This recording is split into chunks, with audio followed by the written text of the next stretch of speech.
Good morning doctor Prabhakaran.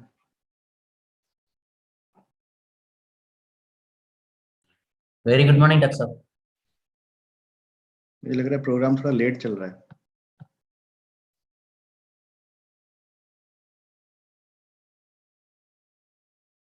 Mute है आपसे। Doctor साहब कैसे हैं?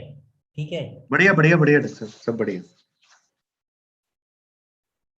इस प्लेटफॉर्म का बस यही फायदा है, हाँ। आप कभी भी किसी से मिल सकते हो। और डॉक्टर साहब क्या चल रहा है आपके यहाँ? ठीक ठाक डॉक्टर साहब, सब ठीक है। अभी फेब में एक ट्रेनिंग करानी है 21 डेज, फिर मार्च में एक 10 डेज है। हमें भेज दीजिए, हमारा से एक दो कैंडिडेट आएंगे। हाँ बिल्कुल बिल्कुल डॉक्टर साहब, बिल्कुल। आपसे तो रिक्वेस्ट करेंगे और जितने भेज सकते हैं। नहीं, दो ही पब्लिक। हमारे पास दो ही फैकल्टी है, ये एक मथुरा जा रही है, एक फैकल्टी आएंगे अच्छा इधर है अच्छा, ठीक है ठीक है करने ठीक है। करने की। उनकी रिक्वायरमेंट है ना अभी प्रमोशन की। हाँ हाँ हाँ हाँ। मेरा मतलब मुझे 10 डेज करानी है, डॉक्टर रंजन की 21 डेज है। ओके। जैसा फिट हो जाए जिसके में। वो 21 डेज कराना चाहेंगे। हम्म। नहीं तो कोई रेफरेंसर ट्रेनिंग है पुराने लोगों के लिए है तो ये ऑर्गेनाइज करिए। ओल्ड पीपल के लिए कोई कॉन्फ्रेंस ये ट्रेनिंग। बिल्कुल सर डॉक्टर साहब, उसमें तो कुछ ऐसा नहीं, फूड सेफ्टी से रिलेटेड है। जो 10 डेज है, बाकी तो 21 डेज में तो पूरा ही है, फिर पूरा ही कवर होगा।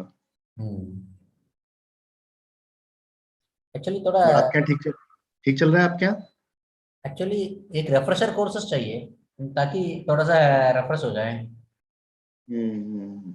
जैसा एक ओवरऑल ना एलपीटी की एक्टिविटीज हैं सबकी, एक रेफ्रेशर कोर्स टाइप है ना, जैसा यूजीसी में कंडक्ट नहीं होती है, उस तरह का होती है तो ठीक रहता है। कि हम भी अगर उसमें हमारा भी एलिजिबिलिटी होंगे तो कम से कम और 10-15 साल 12 साल नौकरी करनी है तो फिर फ्रेश हो जाए।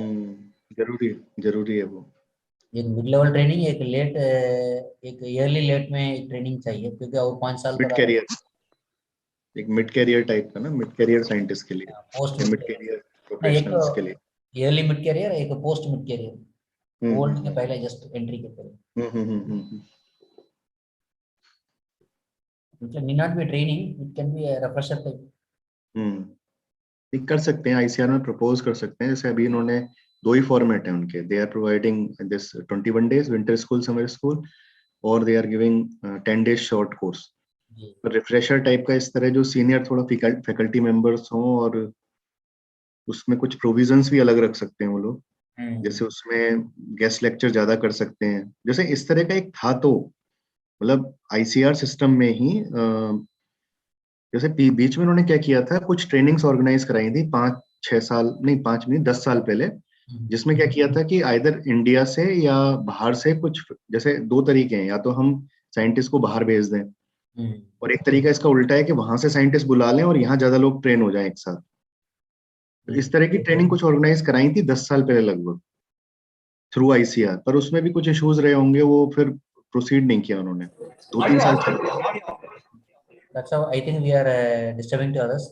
हाँ। I am planning to mute.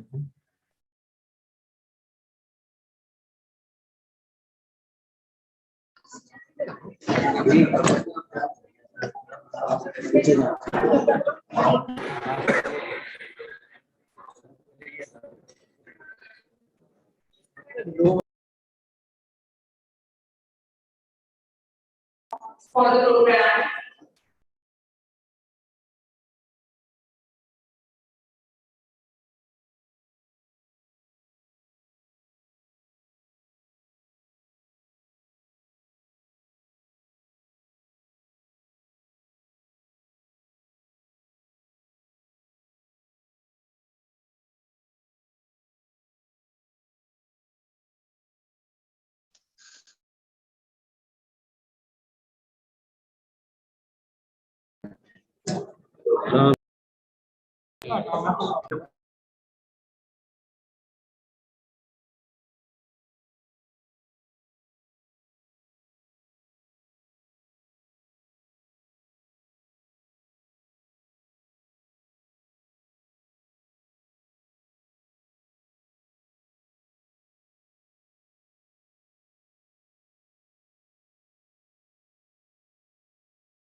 Camera बड़ा कर दो ना पूरा स्क्रीन पे नहीं दिख रहा है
IMSA General Secretary Dr. Rutu Kumar and all the executive members of IMSA.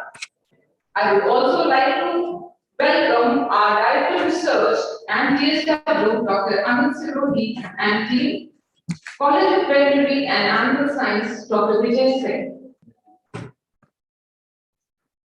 We'd also like to extend a special welcome to all the delegates and participants from different parts of the country.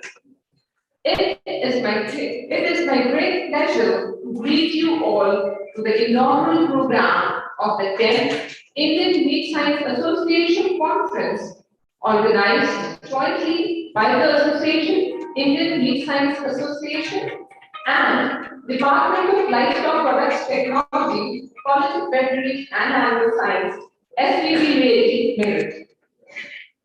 Indian Meat Science Association has been working for the advancement of all aspects of science and technology related to production, processing, and marketing of meat and meat products since its establishment in 2001.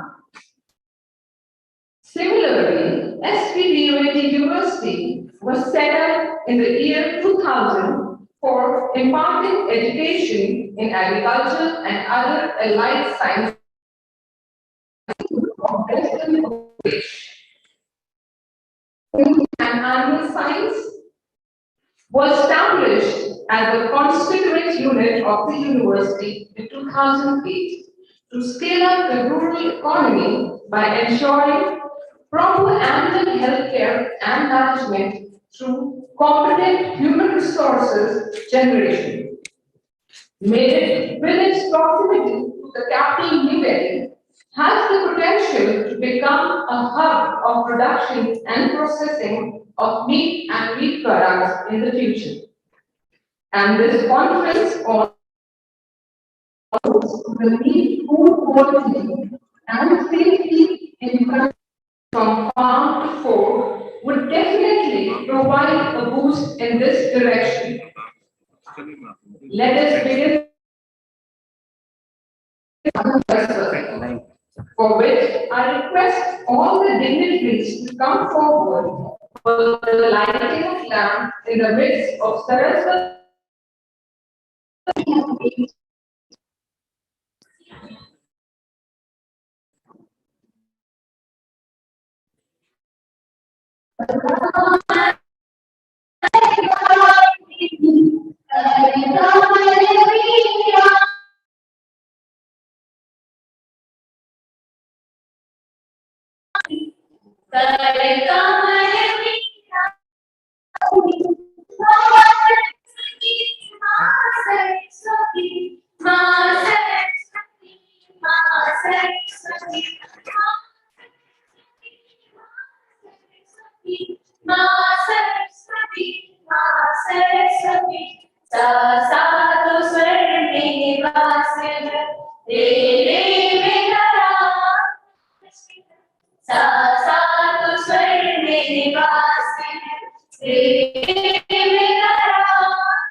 Thank you, dignitaries.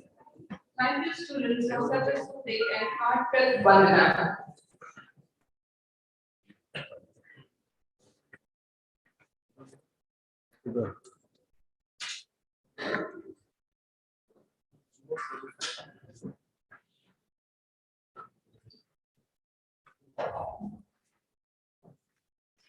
Words can't be enough to express our gratitude and pleasure to such an elite and erudite panel of dignitaries. Flowers are the best way to express. So, for a formal welcome of the chief guest, I would like to request our Honorable Vice Chancellor Sir to present the bouquet to our chief guest.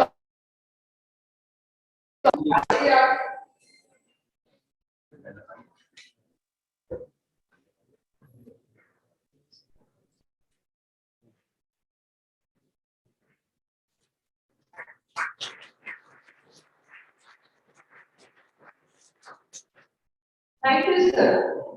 For the floral welcome of the guest of honor, Dr. Barbudin, I request Director Research SPPVT, Dr. Anil Sarodi, to present a beautiful bunch of flowers.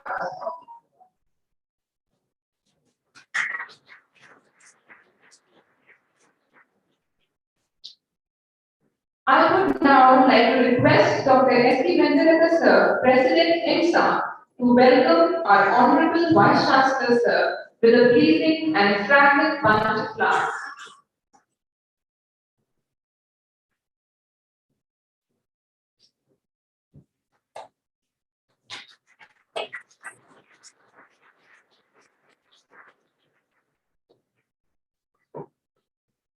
I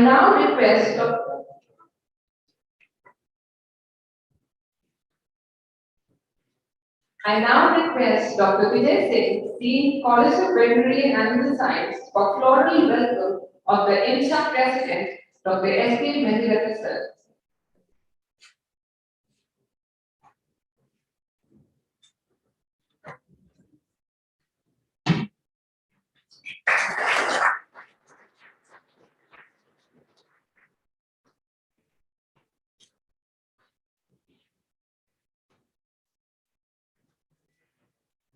I would now like to invite Organizing Secretary Dr. V.P. Singh to present a rose bud to the General Secretary of IMSA, Dr. Muthu Kumar.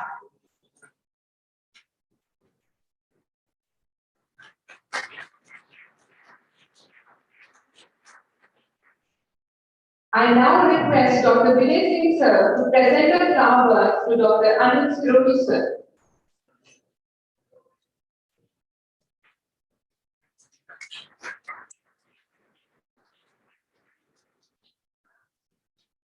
I would now like to invite Dr. Prabhakar for the floral welcome of Dean, College of Veterinary Science.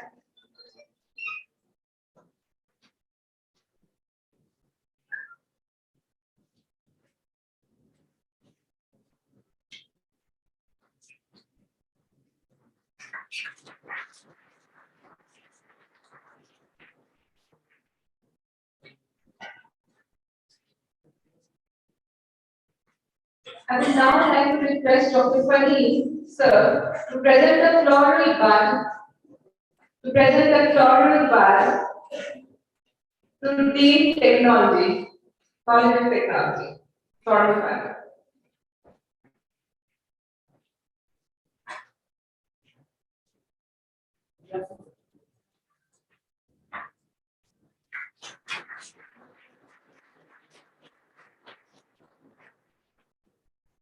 I would now like to request Dr. Devashi sir, please present a floral bud to Dean, College of Food Processing and Post Harvest, Dr. Samshed.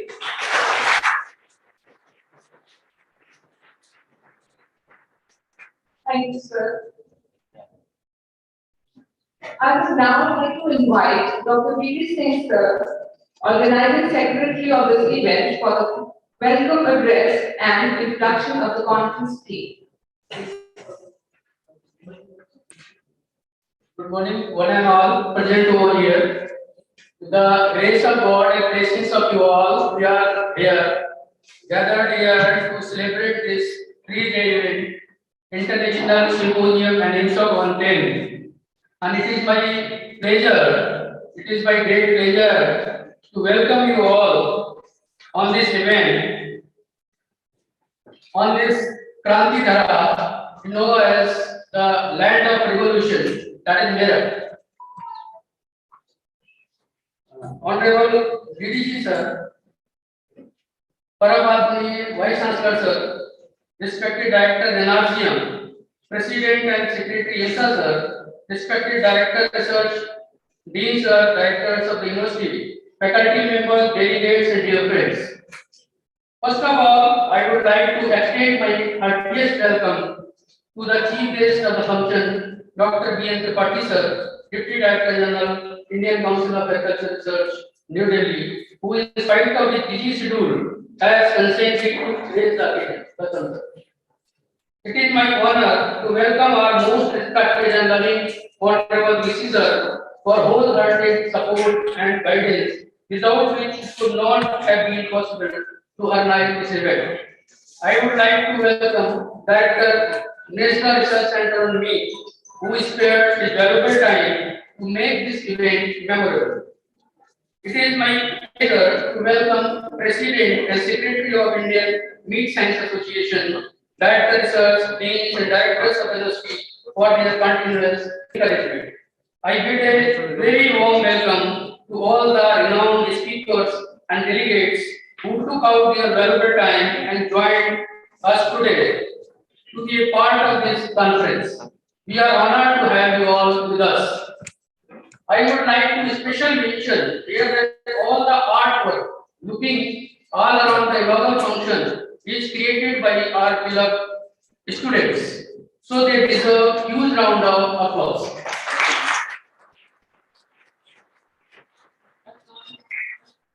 I would like to brief about the event.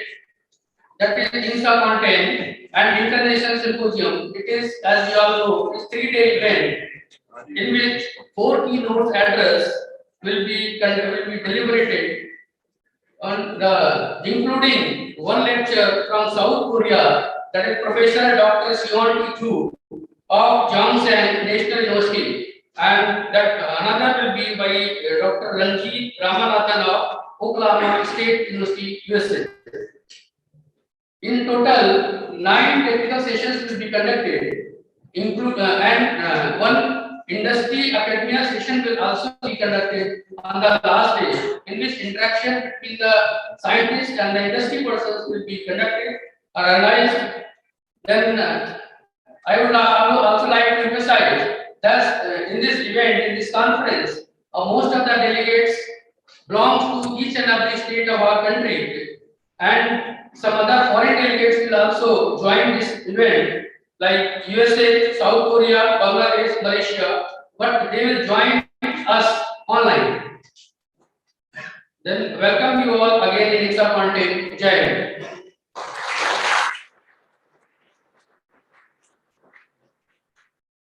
Thank you, sir. I would now like to invite Dr. Arvind Siroti, Director Research and GSW, SPPhD, to address the gathering.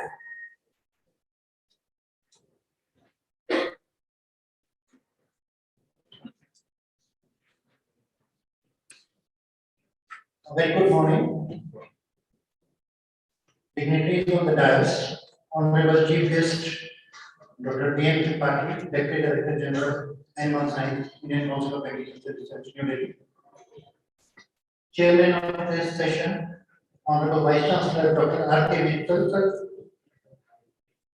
Guest of honor, Dr. S. B. Bagudesha, Director, National Research, NRCM, Hyderabad. Dr. S. K. Vediratta, sir, President IMSA. Dr. Muthu Kumar, General Secretary IMSA. My colleague, Dr. Vijay Singh, Dean, College of Veterinary Sciences. Professor Shamsher, Dean, TPS. Organizing Secretary of this conference, Dr. V.P. Singh, and delegates. First of all, I would like to thank Indian Meat Science Association for choosing this upcoming university as a venue for this 10th annual conference of IMSA. Thank you, sir, for choosing this university. Regarding this conference, as all of us know, that world population, including Indian population, is increasing very fast.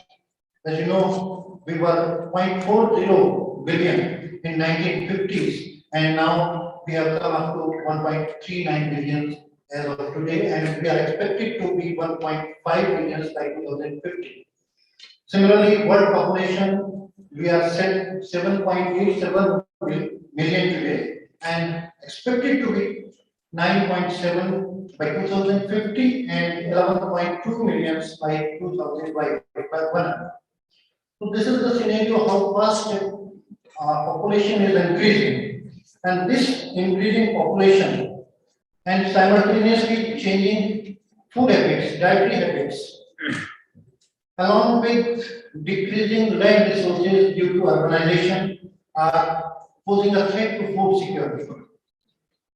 In this context, if we look at India, we are feeding 17% of the global population with only 4% of the water resources and merely 2.4% of the geographical area. So you can see how our country is progressing, and we are really concerned about our food security. Recent data of FAO, it shows that we are standing at 101 position of the global hunger index out of 116 countries. This is really a serious concern, and we have to look into it. Another concern which we look during recent past is that changing our food habit, dietary habit, has changed a lot. Our youngsters, they are moving towards meat-based diet system and shifting from diet-based. So meat production, meat quality is again becoming important.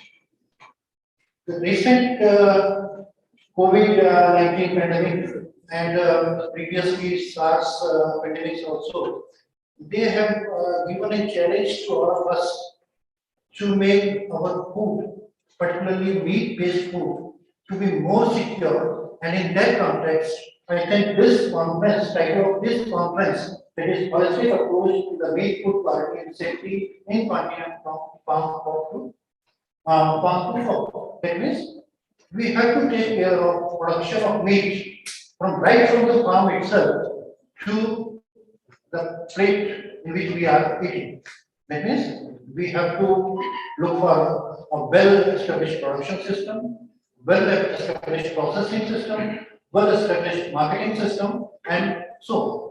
So in that context, this conference, I think, is very timely, and hope this galaxy of scientists will contribute and will come up definitely recommendations which are need of the day. I would also like to throw some light on the university on the line of this we are working.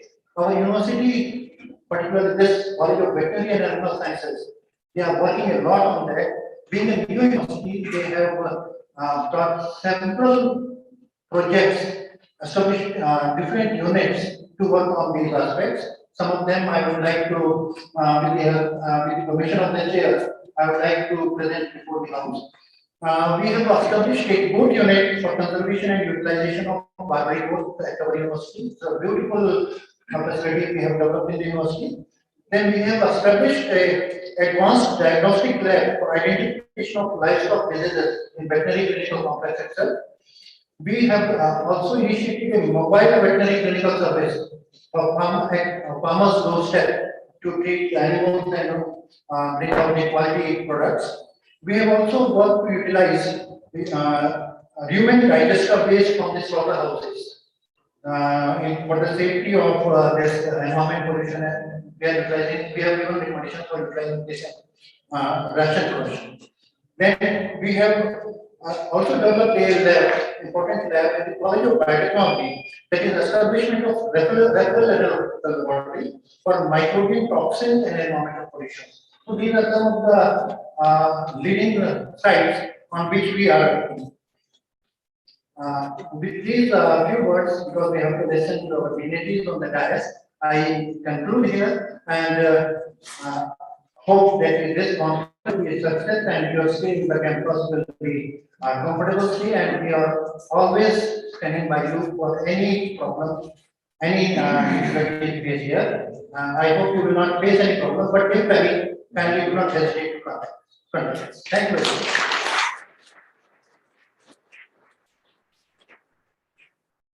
Thank you, sir, for such an insightful address. IMSA has been working rigorously to stimulate and promote research, training, and extension in meat science and technology.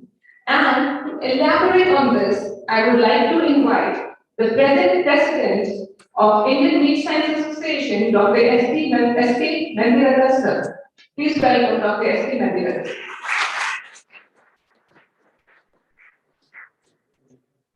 So good morning to all. Most respected Chief Guest of today's function, Dr. B.S. Tripathi, DD Animal Science, Honorable Vice Chancellor Dr. Vipul sir, Director Research Dr. Sironi, Dean Veterinary College Dr. Vijay Singh, Guest of Honor Dr. Babu Dev, Organizing Secretary Dr. V.P. Singh and Secretary IMSA Dr. Mudit Kumar, Dr. B.R. Singh, Dean and Dr. Sanjay Singh, and delegates from the different parts of the country, faculty, staff, and students of this university. So I welcome you all on behalf of IMSA in this 10th conference of this Indian Meat Science Association.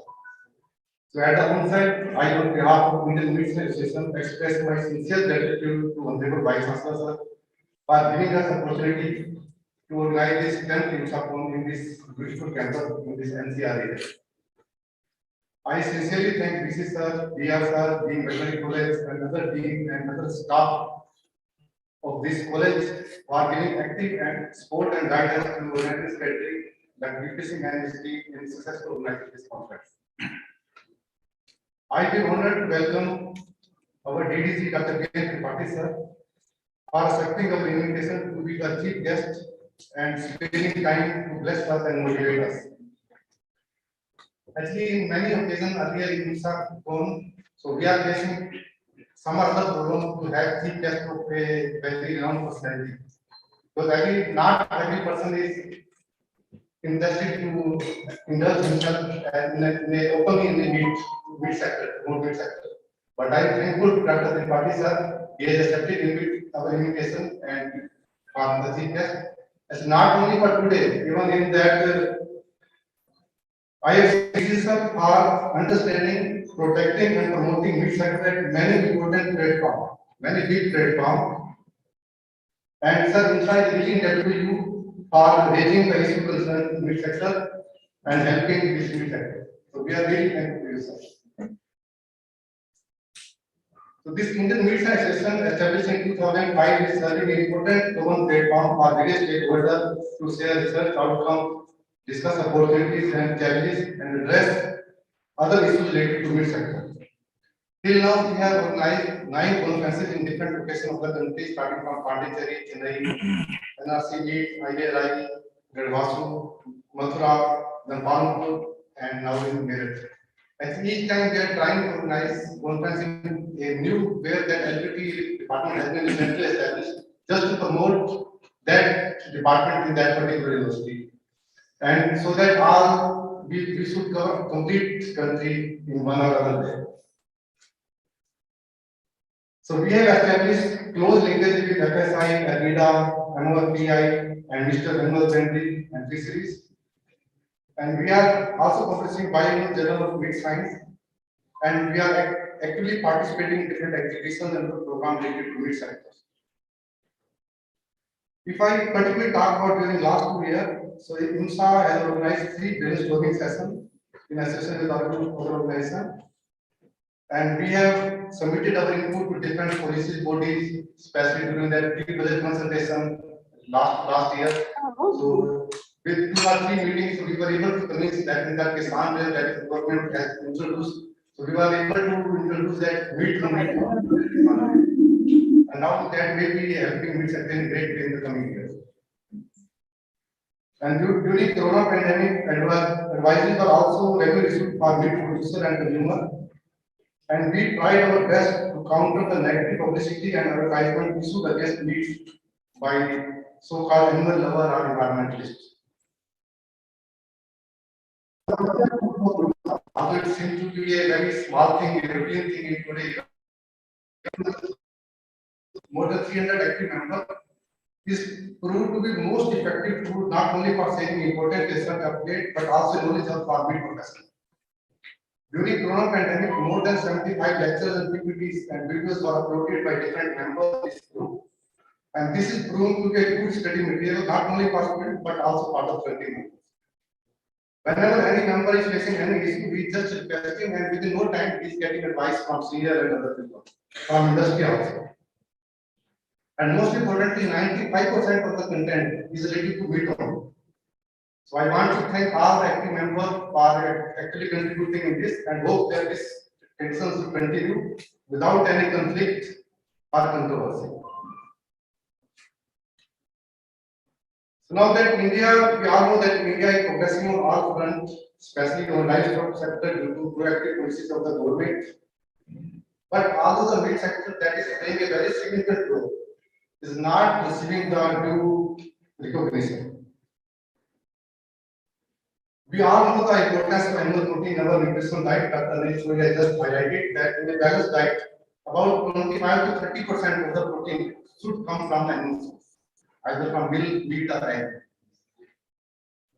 So this meat sector is not only contributing nutritional security, but also playing important role in livelihood security, soil fertility, and God power. And most importantly, we cannot sustain livestock sector or dairy sector without promoting meat sector. This has been proved by different study also. That whatever that increase in milk we have achieved number one status for India. The main goal is so that meat sector due to coming of that unproductive or low. But at present we are facing many challenges.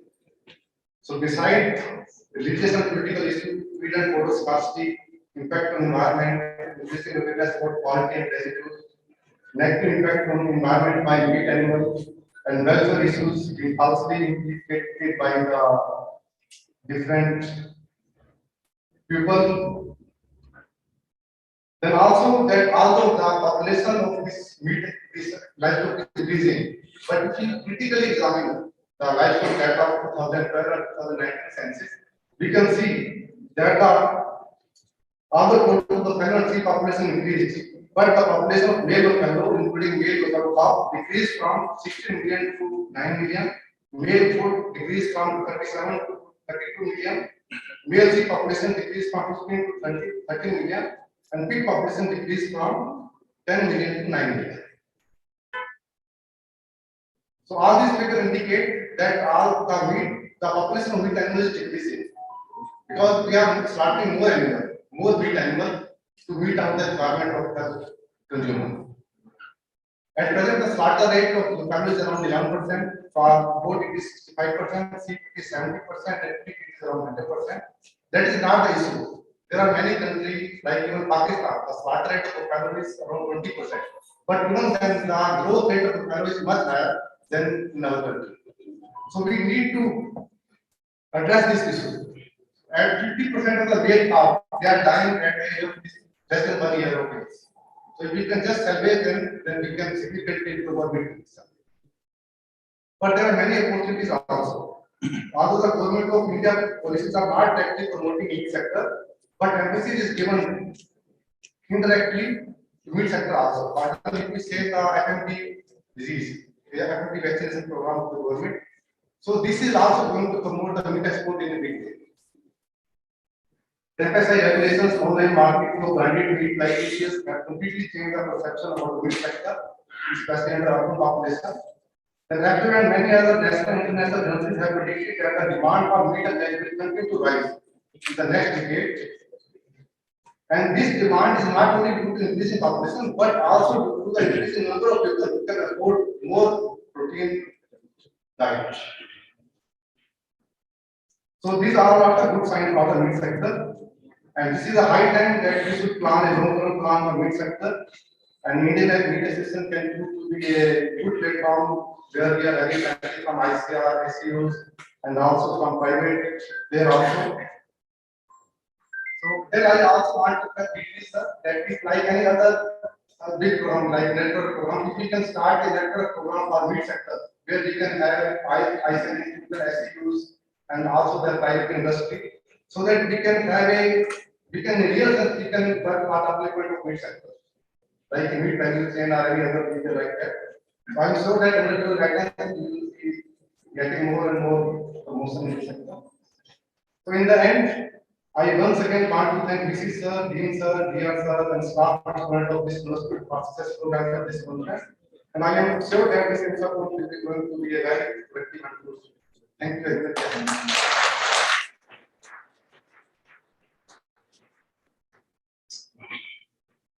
Thank you, sir. Now, to give a brief about the last year's activity of IMSA, I would like to invite General Secretary IMSA, Dr. M. Muthukumar, Principal Scientist, ICR and RCN. Please welcome Dr. Muthukumar.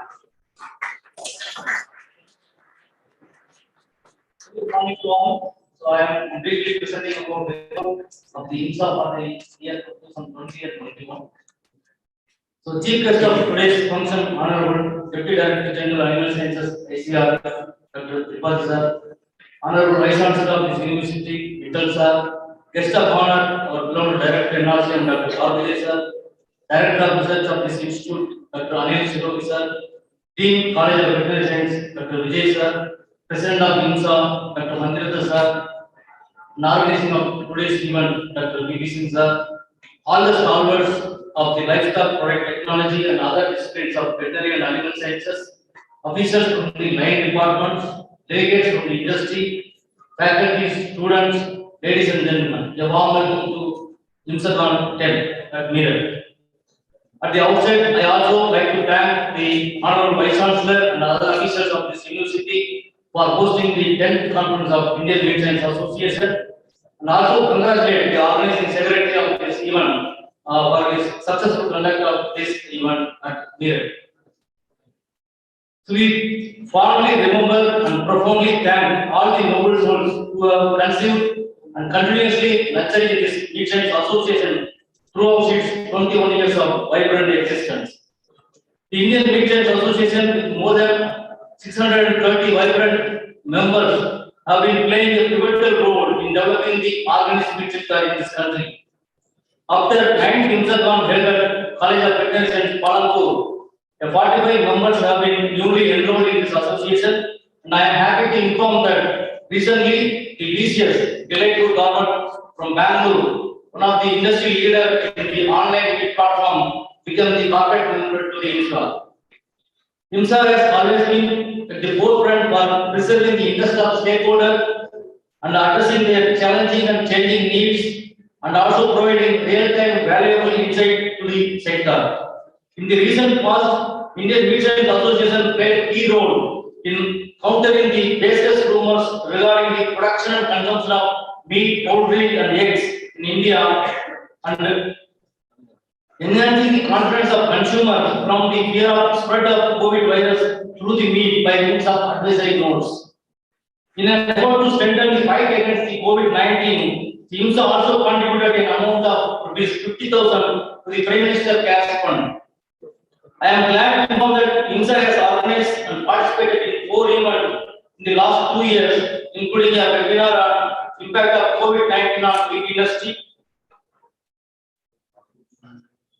and a national webinar on the occasion of World Journalist Day in association with the Society for Research on Listeria, a national workshop and consultation on scientific interventions and policies for strengthening of the buffalo meat sector on 19th January 2020, and also a one-day national summit on building of an organized sheep and goat food sector in India towards ensuring Atmanirbhar Bharat on 3rd September 2020 in association with ICR National Research Center on Meat and also NAM Hyderabad.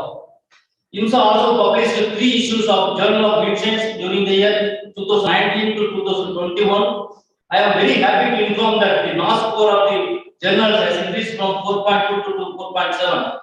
Our sincere thanks to Chief Editors Dr. Mandal, Editor Dr. Navina, and all the whole editorial team for this commendable achievement. Through the membership registration fee, contribution from the senior members, organizers of the earlier IMSACON, and also the industry, currently IMSA has a fixed deposit amount of about 20 lakhs and also saving amount of 2.6 lakh. To nurture the scientific argument and provide healthy competition among the professionals, IMSA has created several awards with this generous contribution from the senior members and also the industry as well. Last year, 3 new awards have been introduced. Dr. T.R.K. Murthy Best Researcher Award, Dr. V.D. Sharma Best Teacher Award, and Professor Sudha Reddy Best Paper Award.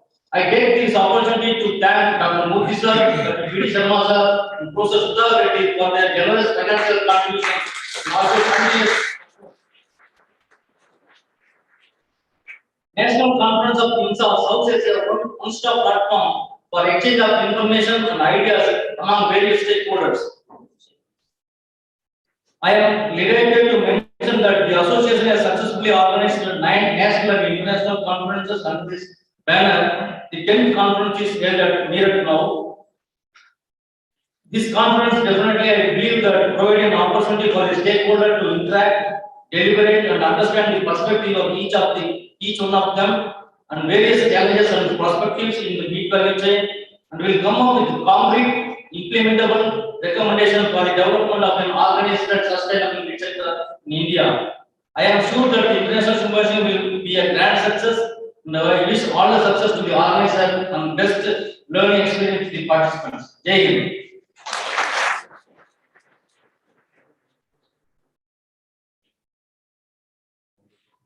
Thank you, sir, for presenting the progress of IMSA.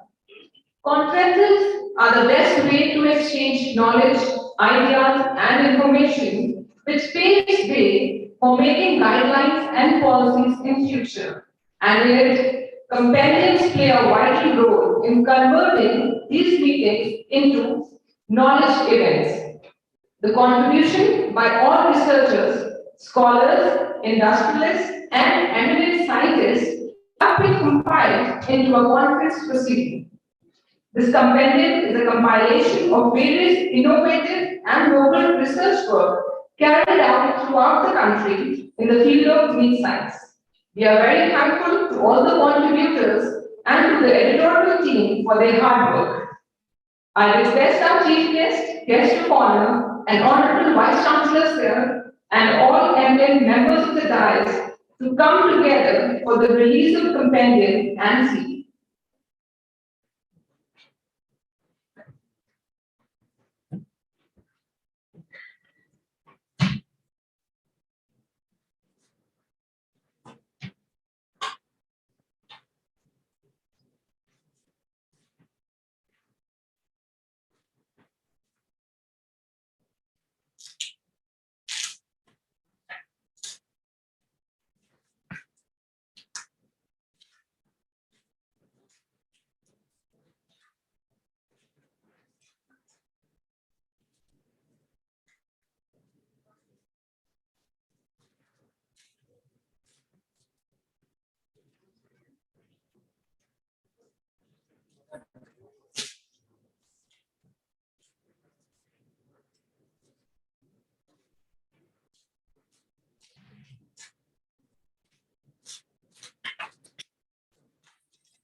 We are sorry for the inconvenience provided.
Thank you, please.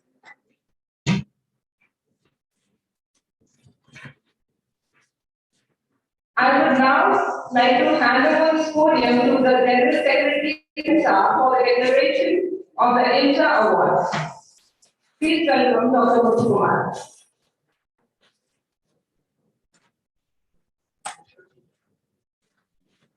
Thank you. Now it's time to honor our scholars of Indian Defense Association.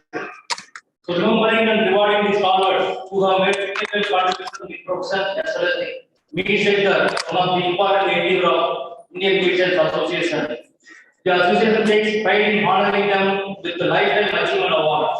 The last one we have honored renowned doyen Dr. B.D. Sharma sir, Dr. Dushyant sir, and Dr. Najib Baruch, that participated in the last IMSACON. So this year we are honoring 4 event personalities.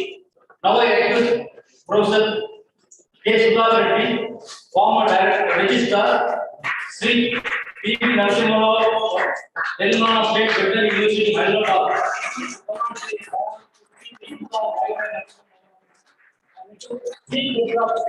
Today's function honorable PDC sir, to honor Professor Sudhakar Reddy sir, Indian Defense Lifetime Achievement Award.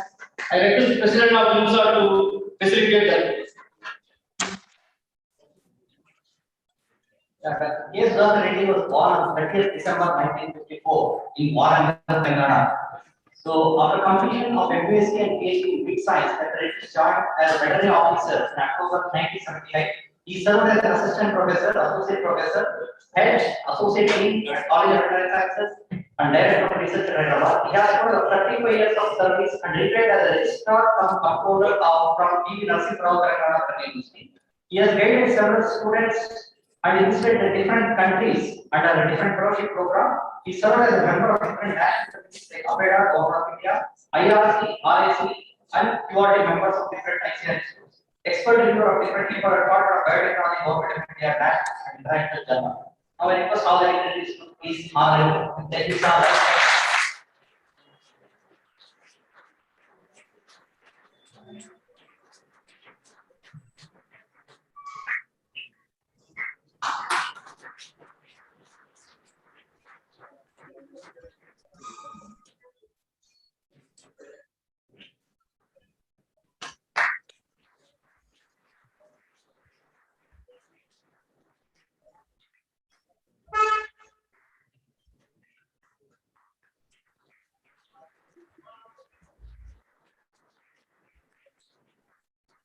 Next, it is the honor to invite Professor Dr. Jari Sahu to give the Lifetime Achievement Award.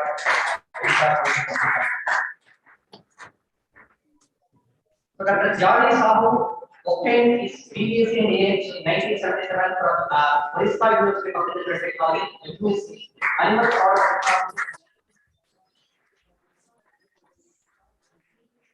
1965 from IBRI. So he has about 32 years of experience.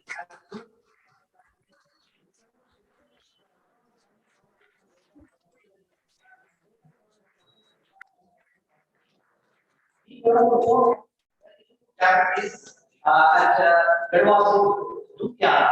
He guided about 25 students.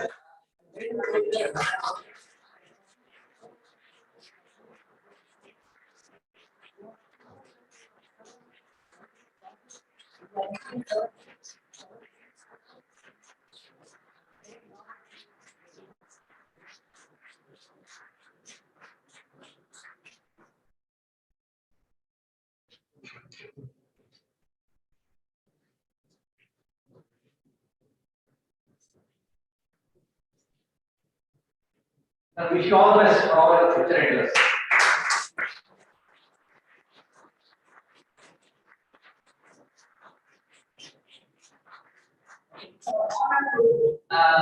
Welcome the late Mr. Ashok Ranjanath Kale, on behalf of him, we have Mr. Abhilash from Animesh Paul from Ahmedabad Board Federation. He will receive the IMSA Lifetime Achievement Award on behalf of late Mr. Ashok Kale. Mr. Ashok Ranjanath Kale was born on 27th October 1947 in Maharashtra. After getting his architectural degree in 1973 from Sir J.J. College of Architecture in Mumbai, Mr. Kale ran a hugely successful architectural practice for the next 30 years at Ahmedabad, Maharashtra. In the mid-1980s, he identified star-fed board forming to be lucrative source of department income.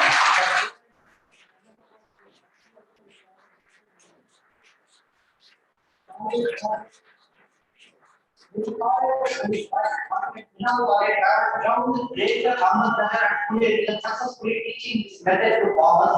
He attended national international conferences and seminars on board breeding and presented papers on subject of commercial board farming and meat production at different platforms. Mr. Kale established Ahmedabad District Board Dairy and Processing Cooperative Federation, which is now exporting to UAE and other Middle Eastern countries, generating employment to nearly 600 youths in rural areas. While Mr. Kale, his dream lies on his state-of-the-art automated mutton processing plant in Ahmedabad. Thank you very much.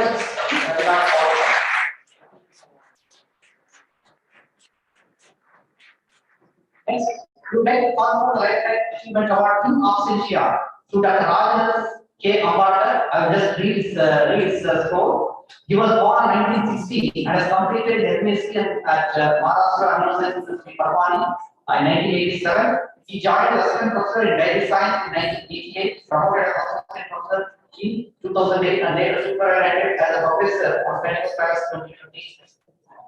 Dr. Rajan K. Ambarkar implemented entrepreneurship training program for UP students. He also served as secretary and chairman of the board of students of the university.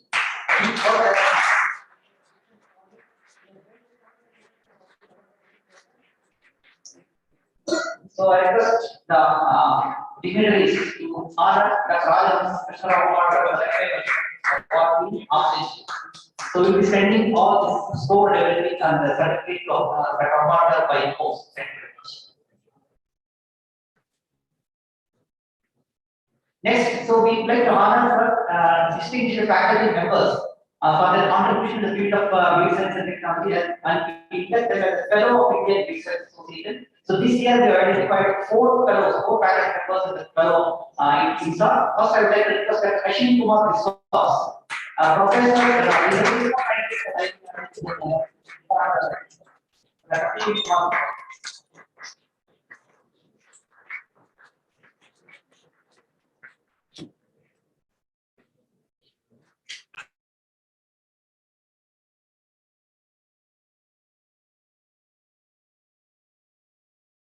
Next, I request Dr. Veerpal Singh. He is associate professor of management department of Electricity here at SPTOT. Viraj. Yeah, Dr. Veerpal Singh, associate professor department of Electricity.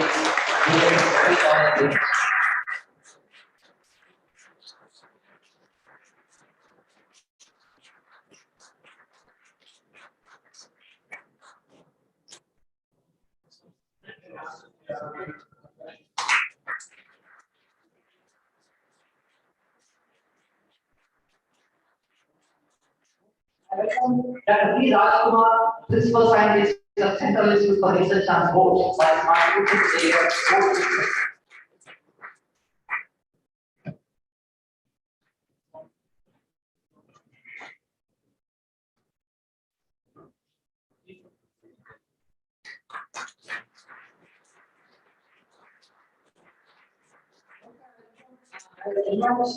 Professor Ishwar Rao. He is a professor at Department of Electricity at Gannavaram Military College, Gannavaram, Andhra Pradesh.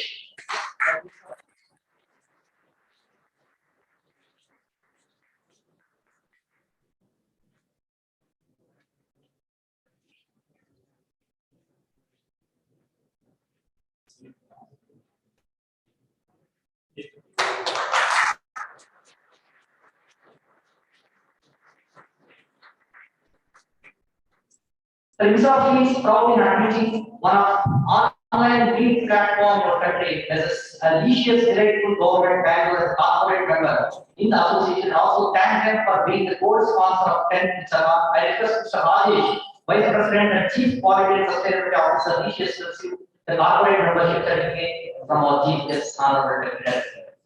Mr. Rajesh is the head quality and safety at legious.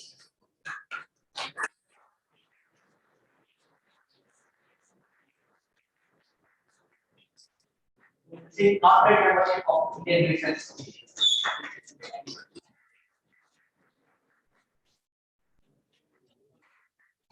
They are also a board sponsor for this IMSACON event. Thank you very much, Mr. Raj. So with this, I thank all the dignitaries for giving the IMSA award. And with this, we come to the IMSA awards. Thank you very much. All the remaining IMSA awards will be given during the final validation. Thank you.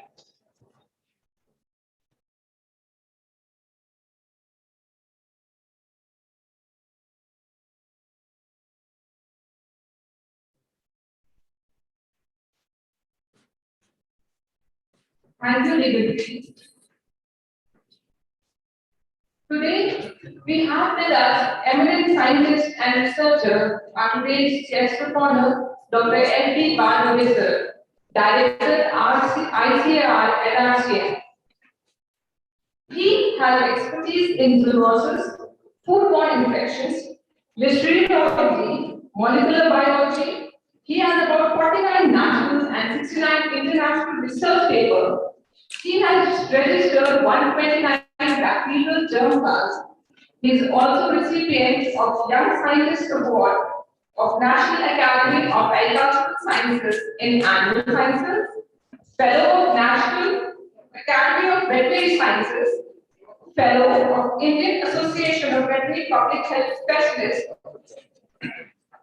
He has also identified a new species, Listeria bovenensis, of Listeria, and which are probably the indigenous Indian subcontinent. I would like to request Dr. Balavisar to address the gathering. Please welcome Dr. Balavisar.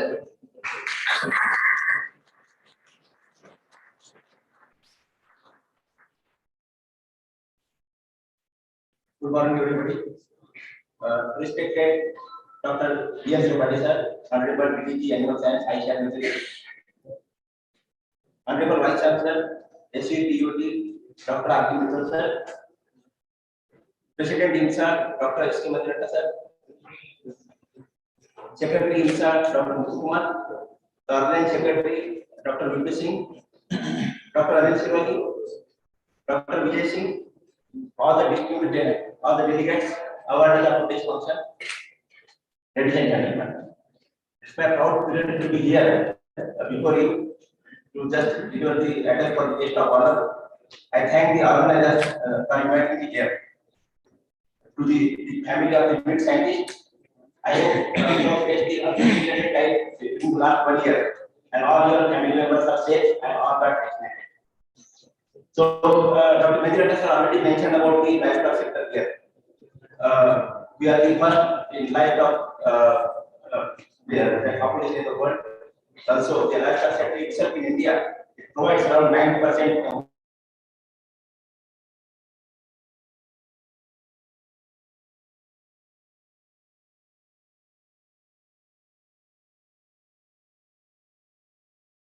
Particular 28 census, which has published in 2019.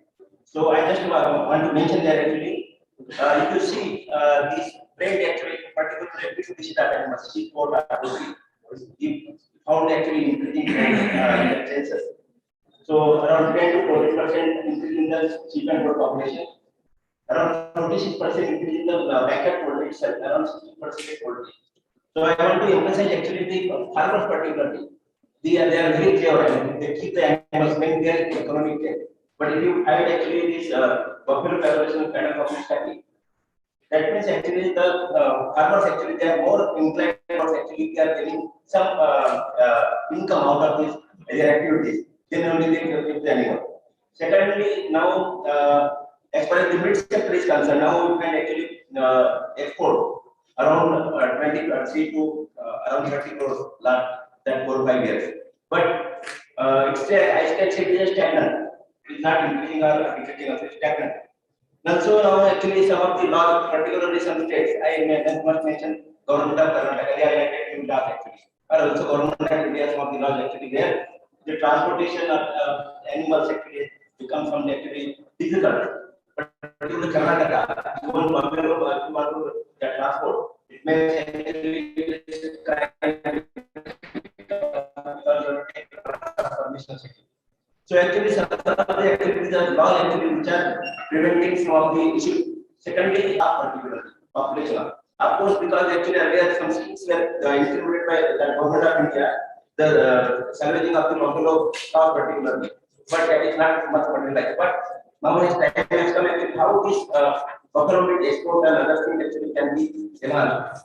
So there are series of problems in the particular meat sector they are facing, particularly low carcass rates in particular sheep and goat.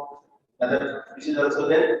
Another most important problem is organized marketing. Also the access to the market to the animals. Also another issue is actually hygienic production because these bigger slaughterhouses what we have constructed in bigger cities. Actually, many sheep and goat, of course, export slaughterhouses are there. They are very good condition, but as far as sheep and goat poultry that slaughter is concerned, we are still facing the problem. Then we are not able to keep the consistency in the quality, and the consumer pays for the meat actually is not getting the high quality of the meat. Secondly, if you want to actually also export cost of compliance in the particular international laboratory and also sanitary and phytosanitary measures, that are some of the issue actually in the meat industry. Another important issue is the inadequate cold chain. That is another problem we are facing in India. You must have seen that during the COVID time, when actually there is no taker for the poultry, but the farmers have to sell it that is throwaway price. So when there is excess product or something is there, that cold chain is also we are facing. Then another issue is actually food safety issues and also most important issue is that traceability that is coming for particularly for export that are there. But on the positive side, we are seeing many of the state governments they are coming with very innovative ideas. Particularly, you must have heard about Harimata factory, West Bengal, how they are doing excellent business. Recently, I visited that factory, and almost 10 tons of quality meat products, particularly poultry meat, sheep and goat, particularly goat, also pork production. Then also, you must have heard about the Himalayan Bakra, IMSACON government. They have started to exporting. Also, government of Telangana, they have brought very knowledge to particularly they are spending around 10,000 crores to distribute the sheep among the farmers, and they are purchasing from other states and giving to the farmers. There is also government of Karnataka, particularly last year they have sent around 180 people to us to have particularly hygienic production, and they have distributed the meat on wheels vehicle so that the hygienic production can be promoted. And also recently some NGOs from Bihar, particularly Aga Khan Trust, persons associated with them, they also approached us to develop some of the actual hygienic measures and also market chain, particularly in pork production. So these are actually some of the state government good initiatives that are there. And also now government of India itself has taken actually the issues regarding livestock sector, particularly national digital livestock mission. So that will may help actually to our mid sector also big way. So another important issue is actually entrepreneurship. Now through our activities in we conduct a lot of entrepreneurship development programs, and there is very healthy trend. Almost last 4 or 5 years, more than 50% they are signed with the institute, and they are doing that very good business. We have the example of BCS here itself actually. They have actually during COVID time particularly. Our own interactions with those people, we are involved in online marketing. There was around 20% more than 20% increase in their sales during COVID time. So this years and then Ibaji or Fresh to Home or Carpet Code, there are many platforms they are coming. We are promoting online marketing also, and also the particularly hygienic production. Then as far as our institute is concerned, we are taking several initiatives to research also interaction with the state government, also like department like education and also hospital, particularly highly with production. So people actually want FSCC certification. So we have taken initiative to our activity. We have now certified by ISO 22000, that is FSCC 22000. Then another issue comes with shutdown waste management. So we have also taken initiatives, particularly retrieve plant and also pet food production, also entrepreneurship development in such areas. Also poultry processing units actually. How this poultry process actually and the waste can be also used. Now in one time I heard about actually one of the entrepreneur actually in Kerala. That's in Tamil Nadu. We have started that producing biodiesel out of this poultry waste. So now such novel ideas are coming so that actually poultry is particularly start of waste management. It's a big problem in big cities that will come to some solution they are carrying. Then also in our Symposium we have conducted one program, particularly how this sheep and goat sector particularly can be promoted, because you know poultry industry how it is developed because of the private management product actually. So why such investment is not coming in sheep and goat sector? So now also we are wish to bring one policy paper on this issue with the help of the government of India, particularly Asia and work of the aspect also. Then we also have the mid speciation aspect, which is anybody affected.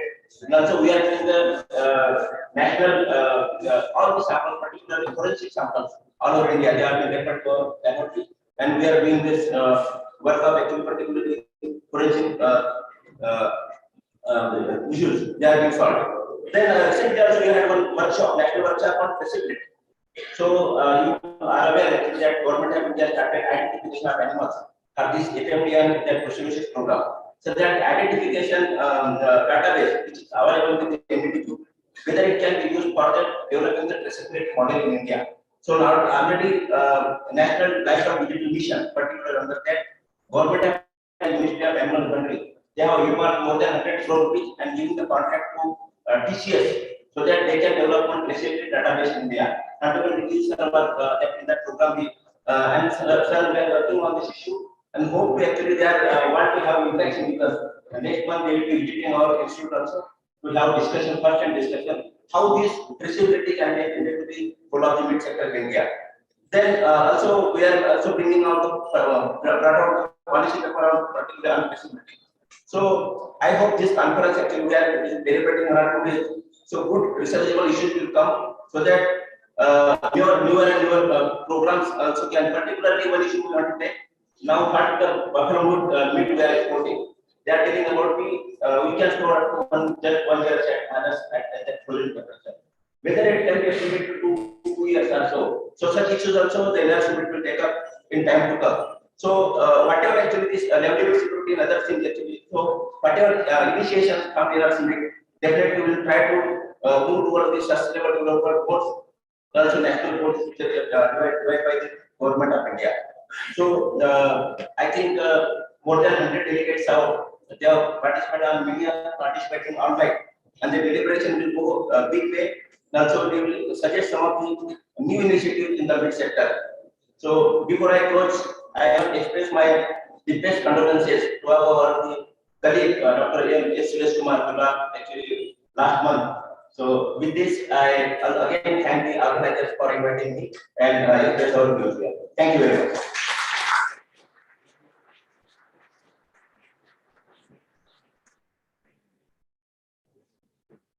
Thank you, sir. It is my honor to introduce our next speaker, as we have with us on the dais an eminent plant pathologist, scientist, and administrator, our Honorable Vice Chancellor, Sir, Professor R.K. Mitchell, sir.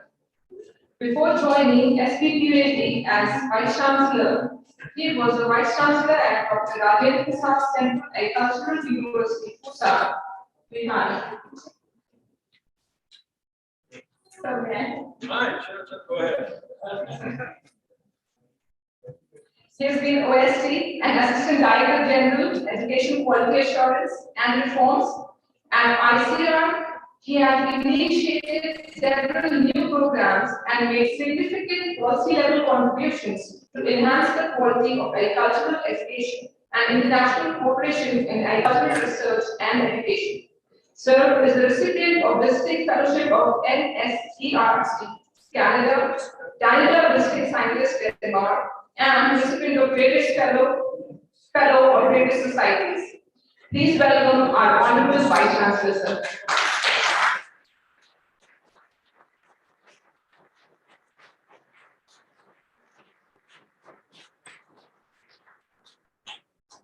Thank you. Very kind words. Good morning to all of you. It's a matter of great pleasure that Indian Mean Science Association Conference is being organized at this university. It's a moment of great pride for all of us, and I would like to congratulate the organizing committee of this conference for taking this as a wonderful initiative. I'm highly elated to welcome today's chief guest and my fellow colleagues from ICR, Dr. V.N. Tripathi, Deputy Director General, Animal Science ICR, who has very kindly agreed to my request to start this conference with being chief guest in this inaugural session. I know, and I think all of you know, that how busy is Deputy Director General in Indian Council Agriculture Research, and I'm sure that he has been going through various review meetings at his desk, and because of this conference, on my request and on request of the organizing committee, he has spared today's this review meetings. He has dispensed it to some other day, and I'm so kind of you, sir. It's so kind of you that you have accepted my invitation and are present here to inaugurate this function of this Indian Meat Science Association conference, as well as the International Symposium being organized here. I'm also very much thankful to Dr. S. Director NRC Meet. Actually, your presence has made this event more delicious. Thank you very much for joining us this morning. It's our pleasure to host all of you this conference, especially Dr. S.K. Mehndra, President IMSA, Dr. Anil Siroi, Director of Research Minority from this university, General Secretary IMSA, Dr. M. Muthukumar, Dr. Vijay Singh, Dean College of Veterinary Science, Dr. Singh, Organizing Secretary, distinguished participants, both from India and abroad, technical, my colleagues from universities, Dean Directors, faculty members and staff of the university, my dear students of the university, representatives of press and media, a very warm welcome to all of you. It's our pleasure to host you for this conference. Our university, named after the Iron Man of India, Bharat Ratna Sardar Vallabhbhai Patel ji, is the premier agriculture university of the state and has been ranked 17th by the ICR ranking of agriculture university for 2020. And since its establishment, it has been worked for the upliftment of the agriculture activities in the western Uttar Pradesh, as well as contributed immensely to the agriculture research and extension activities. Agriculture, as we know, is a major source of livelihood for rural population, but the dependency on the allied sectors such as animal husbandry, poultry and fisheries has just increased as these provide a source of income in the lean years. India has the largest livestock population with about 536 million animals. And the beauty of this livestock sector is that it has been constantly providing about 30% to the agricultural GDP and 4 to 5% of the national GDP of India. It has also been contributing to about 5 to 7% of the total export. And again, I would like to mention the beauty of this livestock population on which the agriculture is solely dependent, that it has never faced a negative growth. We have witnessed in certain sectors, but livestock sector is very critical, and it has never faced negative agricultural growth. It is because of this large population that India is the largest milk producer in the world. The Indian dairy industry has witnessed dramatic change, which is mainly due to the organized and appropriate market. The growth of dairy industries was linked to the growth of farmers' income as well as their status. The White Revolution has proved that the growth of nation is linked directly to the growth of farmers. It is due to the organized structure of Indian dairy that today the per capita availability of milk, that's about 394 gram per day, is higher than the recommended by the Indian Council of Medical Research, that's about 300 gram per day. You know that India is number 1 in milk production in the world and contributes about 20% of the world milk production. Yet, the average milk production, there is a hedge there that the average milk production per cow per year is around 1200 kg. That is 50% of the global average compared to New Zealand, that is more than 3,300 kg per year, Australia 5,600 kg per year, UK 7,100 kg per year, USA about 9,300 kg per year, and Israel 10,000 kg per year. So we can see there is a lot of scope. So we have this organized industry in the country, but still we have to go very far in achieving these targets. Of course, we have some needs living in the country and the practices are already there. But the general average of the country is quite low, and we have to look for that also. Although the milk and agriculture production has increased in past years, but still around 70% of Indian population is protein deficient. According to the scientific report, globally protein consumption is on the rise, averaging at 68 gram per person per day. That is 68 gram per person per day. But India has the lowest average protein consumption at the rate of 47 gram per person per day, as compared to other Asian countries as well as developed nations. The recommended, this I am going to bring to your knowledge that how we are floating in the global market.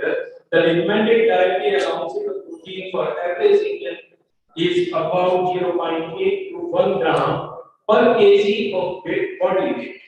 0.8 to 1 gram per kg of body weight. But currently in India, it's about 0.6 gram per kg of body weight. It's mainly because Indian diets are predominantly cereal-based, and 60% of protein is derived from cereals that have poor digestibility and quality.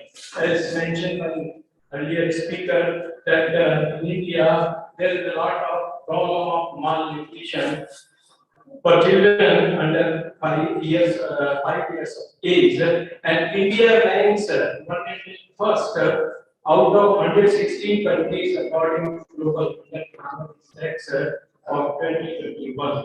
This is much lower. This is much lower than our neighboring countries like Nepal, Bangladesh, Myanmar, and Pakistan, and we should be very much concerned about this also. So animal source proteins like meat and eggs are recommended for proper food and development in non-vegetarian diets. With increasing urbanization and disposable income, the consumption of animal proteins increases. The meat consumption in India is low, as per capita consumption is only 4.3 kg. In India, it's only 4.3 kg against the 43.7 kg per capita consumption globally. Indian livestock sector has immense potential as the demand for meat and meat products is expected to increase with the erosion of traditional culinary habits and the acceleration of consumer lifestyles underpinned by ongoing urbanization are leading to a decrease in the time spent cooking at home, particularly amongst younger consumers. India is projected to be one of the largest growth areas for consumption in chicken, beef, and mutton.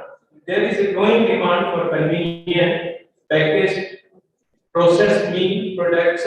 Globally, India is the second fastest growing processed meat and poultry market. Livestock sector also plays a crucial role in revenue generation from international markets. India's international trade in livestock and livestock products is mainly in live animals. That's mainly in live animals that contributes about 70%. Meat and meat products, that's the main emphasis on meat and meat products that constitutes about 82%, and dairy products they contribute about 1%. Meat and meat products are the major export items from livestock. India exports of animal products was 27,000 crore rupees, which included buffalo meat only. The biggest contributor is buffalo meat, and then about 92% of that, followed by sheep and goat meat, other meats and poultry products. Meat quality is the most concerned aspect of today's non-vegetarian consumers. You would have heard about the many, poisoning incidents in the country because of the poisoning of the meat. So, this meat controlling measures and practices are there to assure the meat safety, but that's a concern to follow all these precautions at the right stage. The major stage is in the beef slaughter handling that affect meat quality include transportation, layering, fasting, beef slaughter sugar feeding, anti-mortem inspection, etc. Whereas in the post-slaughter handling, portion of the major approaches include post-mortem inspection, proper packaging, refrigeration, maintenance of cold chain, suitable transportation, etc. Unregulated meat markets, tropical climate, inadequate slaughterhouse, hygiene measures, and the lack of surveillance of meat quantities enhance the risk of health-related and population results. I think this is one of the biggest problems that we don't have a clean and hygienic slaughterhouses. According to research, there are about 8,000 registered and about more than 20,000 unregistered slaughterhouses in the country, and most of them they don't follow the basic conditions for having the proper light and addition other recommendations followed by them. So that is very much a matter of concern, and that the meat production segment is largely unorganized. Raising animals, that's another important aspect for animal quality meat. Is raising animals that are good in health is essential for the production of good quality meat. Farmers cooperatives can play a major role in the nutrition, nourishment and marketing of hay and marketing livestock. I think farmers cooperative nowadays we are having this farmers producer organization. And like that, farmers cooperative can play a major role in the nourishment and marketing of hay and healthy livestock. If the Indian meat industry wants to achieve global recognition, the maintenance of food safety and all these of production processing, packing, storage and marketing of meat and meat-derived products while adhering to the standards prescribed by the importing countries shall make a significant impact. Thus, the topic of conference, holistic approach to the meat, food quality and safety continuum from farm to fork is very pertinent in this present era, where there is a class of population that is under the threat of life cycle disease, lifestyle disease, and obesity, and on the other hand, there is a class of people that are malnourished and lack access to safe and hygienic food, leading to foodborne diseases. I hope this congregation of intellectuals will deliberate on safe and hygienic meat food production and will come up with recommendations for developing roadmap of Indian meat industry organization and modernization that will include the farmers and tools for the betterment of organization and modernization that will include the farmers and youth for the betterment of the state and nations. I like to congratulate the organizing committee for having chosen this university as the venue for organizing this conference as well as this international conference at this university. And I'm very happy to share with you that the compendium of papers which has been brought out in here just released it. It's just very, very beautiful and it has been very, very coordinated. And I mean, how it has come is just an example. And for this, I congratulate the editors of this compendium and particularly these contributors who have contributed to this compendium. Aspects are listed there. This was for me the first time I have seen such a beautiful information on meat and meat products.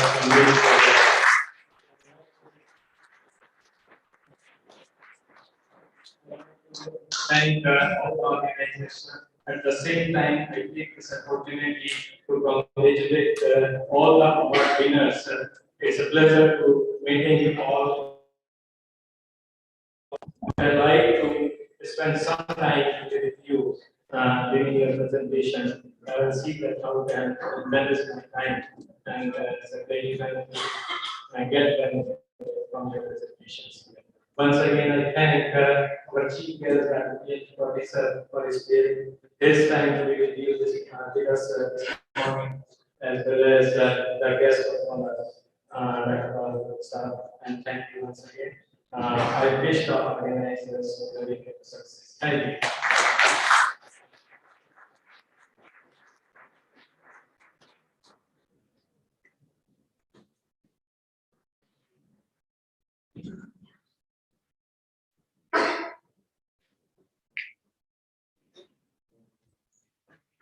Thank you, sir, for inspirational and motivational words.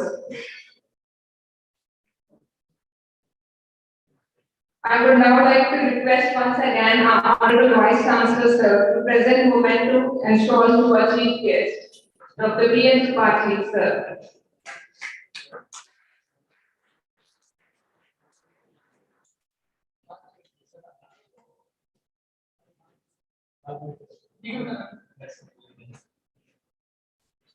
It is my honor to introduce our next speaker, our chief guest. We have with us Dr. B.N. Tripathi, sir, GDG Animal Science ICR. Dr. B.N. Tripathi, sir, graduated from the Veterinary College, Mathura, and did MPSc and PhD from IBRI, Calcutta. He has served ICR, NRCO requirements, IBRI, CSWRI, and worked as Director of NIEH, Government of India, before joining as ICR, NRCO requirements and the 5th Director. Under his guidance, NRCE received Sardar Patel Outstanding ICR Institution Award in 2015. Dr. Tripathi has worked extensively on pathology and diagnosis of infectious diseases. He has made pioneering contributions on molecular pathogenesis and diagnosis of Jones disease. His scientific and research contributions have been duly recognized by several national and international awards. I would like to request Dr. B. N. Tripathi, sir, to address the scholarly gathering. Please welcome Dr. B. N. Tripathi, sir.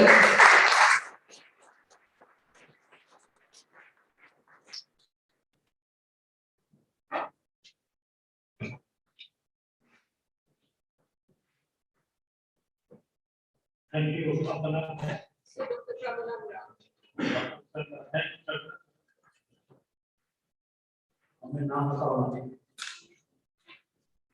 Very good afternoon to all of you. It was scheduled to talk in the forum, but it has come after. It's very honorable vice chancellor of this university, Dr. R.K. Mukherjee, President from Asia. He is from Asia.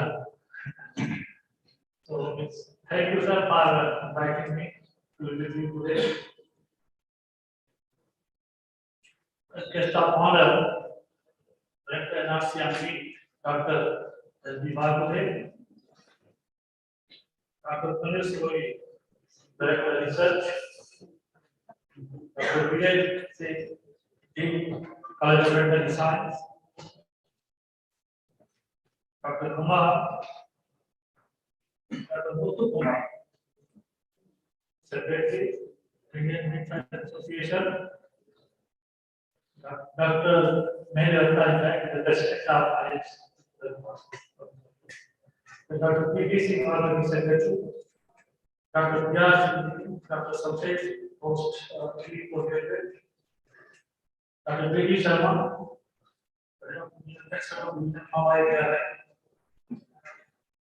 the speakers, those who are joined online, delegates from across the country,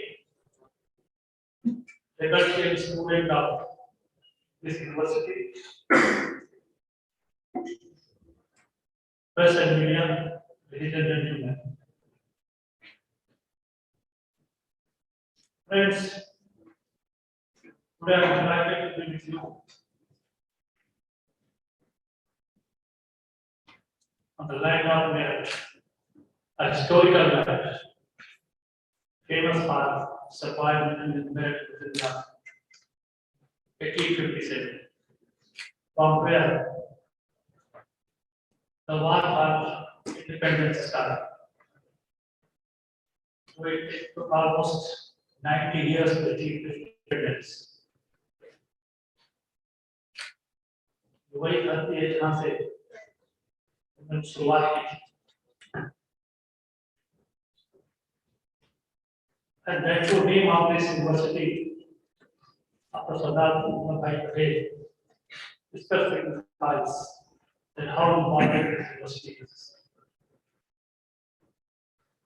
and how it is catering to the needs of Western Uttar Pradesh, especially.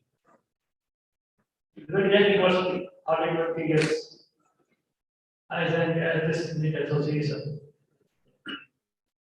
But the kind of infrastructure that has been created here for 8 years is extraordinary. So now this is the student and faculty of this. And I tell you, in first sector doesn't make much difference. The difference is made by faculty and student that take the university to the greater heights. All responsibility lies on you, faculty and student.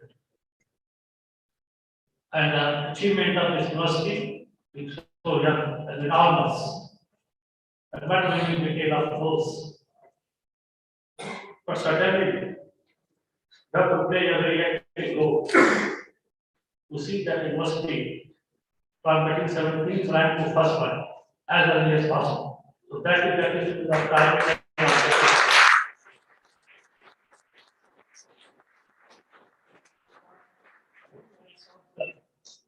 in this tenure, is getting at least 5 to 10 steps ahead. Then that is achievement. We as a scientist, when we talk about academic forum, and we are all scientists. Today we are now kind of techno-bureaucrat. But our achievement lies in the science, what we do. Recognized by our science, our technology, our innovations. And don't depend on the creativity of our young faculty. Young students, ignited minds, in the faculty of very senior faculty. So that is expected from this university. So we have to come forward and see that how we can. Beat Association is organizing this international symposium at a very right time. Last time, perhaps I was not doing. And the student this university is ready. And the still telling the type of this university. So take advantage of this meeting here next 1.5 days. And make deliberation. And at least every department of this university now should go ahead from wherever they are. If you advantage of, because all best minds in big science have come here, including director of NRCB, and head of division of IPRI, and many other heads of division professors from universities. So how we can take advantage of these faculties? This experienced mind, the advantage of the division of faculty from this university, that all depends on us, all of you. Friends, I am not going to talk much about the big science because all the previous speakers, they have really given a very good account of big science here. Our manufacturing technology as such, probably data. But where we really stand, where we stand now, we are in a very particular situation now. Our population is increasing. There is a lot of stress on the natural resources. Lot of natural resources, as narrated by the speaker. We are hardly 4% of the land of the world. It is hardly 2.3%, 4% of water, and nurturing about 17% of human population of the world. About 12% of animal population of the world. And land is not increasing. Land remains same. Our boundary remains same. Sometimes we do get new cost encroachment from other neighboring countries. So that is that kind of situation and crisis is always there. Roads are being built, but we still maintain that we have got 142 million hectares of land, of which only 60 are almost irrigated or raised. So this is the natural resources that we have. And once at the time of independence, we had only 35 crore. And today we have got 135 plus. Same land, same resources. Now what is about it? All the consultancies like WHO, FAO, FY, they are the UN, they are all pressing hard to go to this, to go to that. We have got large number of animals, more than 536 million of these animals. They have figured that you are causing a lot of greenhouse gases from vehicles. To reduce that, they have figured up SDG, Sustainable Development Goals, 17 goals. We have to also look, by feeding 135 crore people, we have to see that our production system is sustainable. So you want sustainability also, so that our future generation can be safe. This will not be users. They are not giving clean water, they are not giving good air, They can't even put land. That has to be fertile. So the pressure is also on that. You have to be sustainable. So we find our role, the agricultural scientists, animal scientists, very precarious situation. But we are the developing country. Still, our data has implemented that where we are in the hunger, very dense, where we are in the sophisticated cutoff. We are so secure, no doubt. But still, nutritional security is far away. And that is calculated only by 10%. That's a booming sector. And with the medicine of new ministry, the things are improving now. This would have been done much earlier to see the money growth. But we are in the sector as such. There's a never negative growth, I put by under vice chancellor.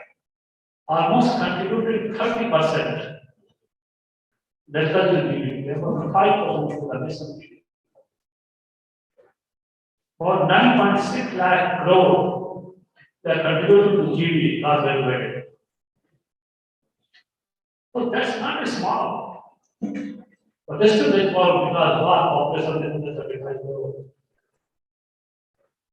Still government accept that should do more and more.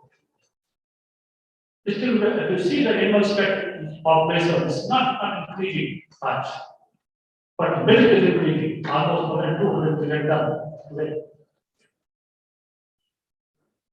And we have got almost already more than 450 grams. Right? Meat is growing 8.6 million ton meat. Poultry sector is growing and growing the rate of more than 8%, 10%. Fisheries sector also growing more than 10%. But where is great investment? Still, when we take the great index now, our productivity is a bigger problem. Despite of having more than 300 billion cattle and buffalo, our productivity is still average from 1200 to 1600, 85 per capita. In comparison to the Europe and America, they have got from 5,000 to 10,000. But our production system, I always remind you, is sustainable. The wholesale Frisian cattle that we see today is giving on 10,000 with other countries.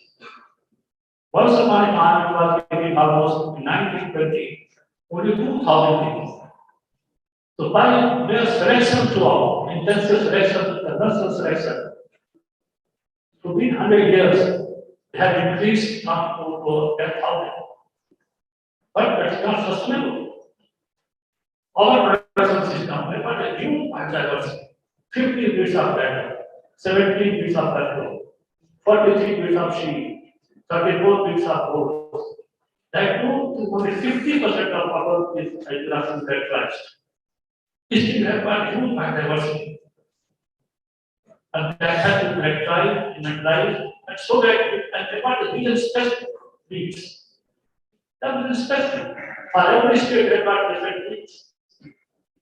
I have trained that particular climatic condition since ages, since thousands of years, more than that. And so our system is always sustainable.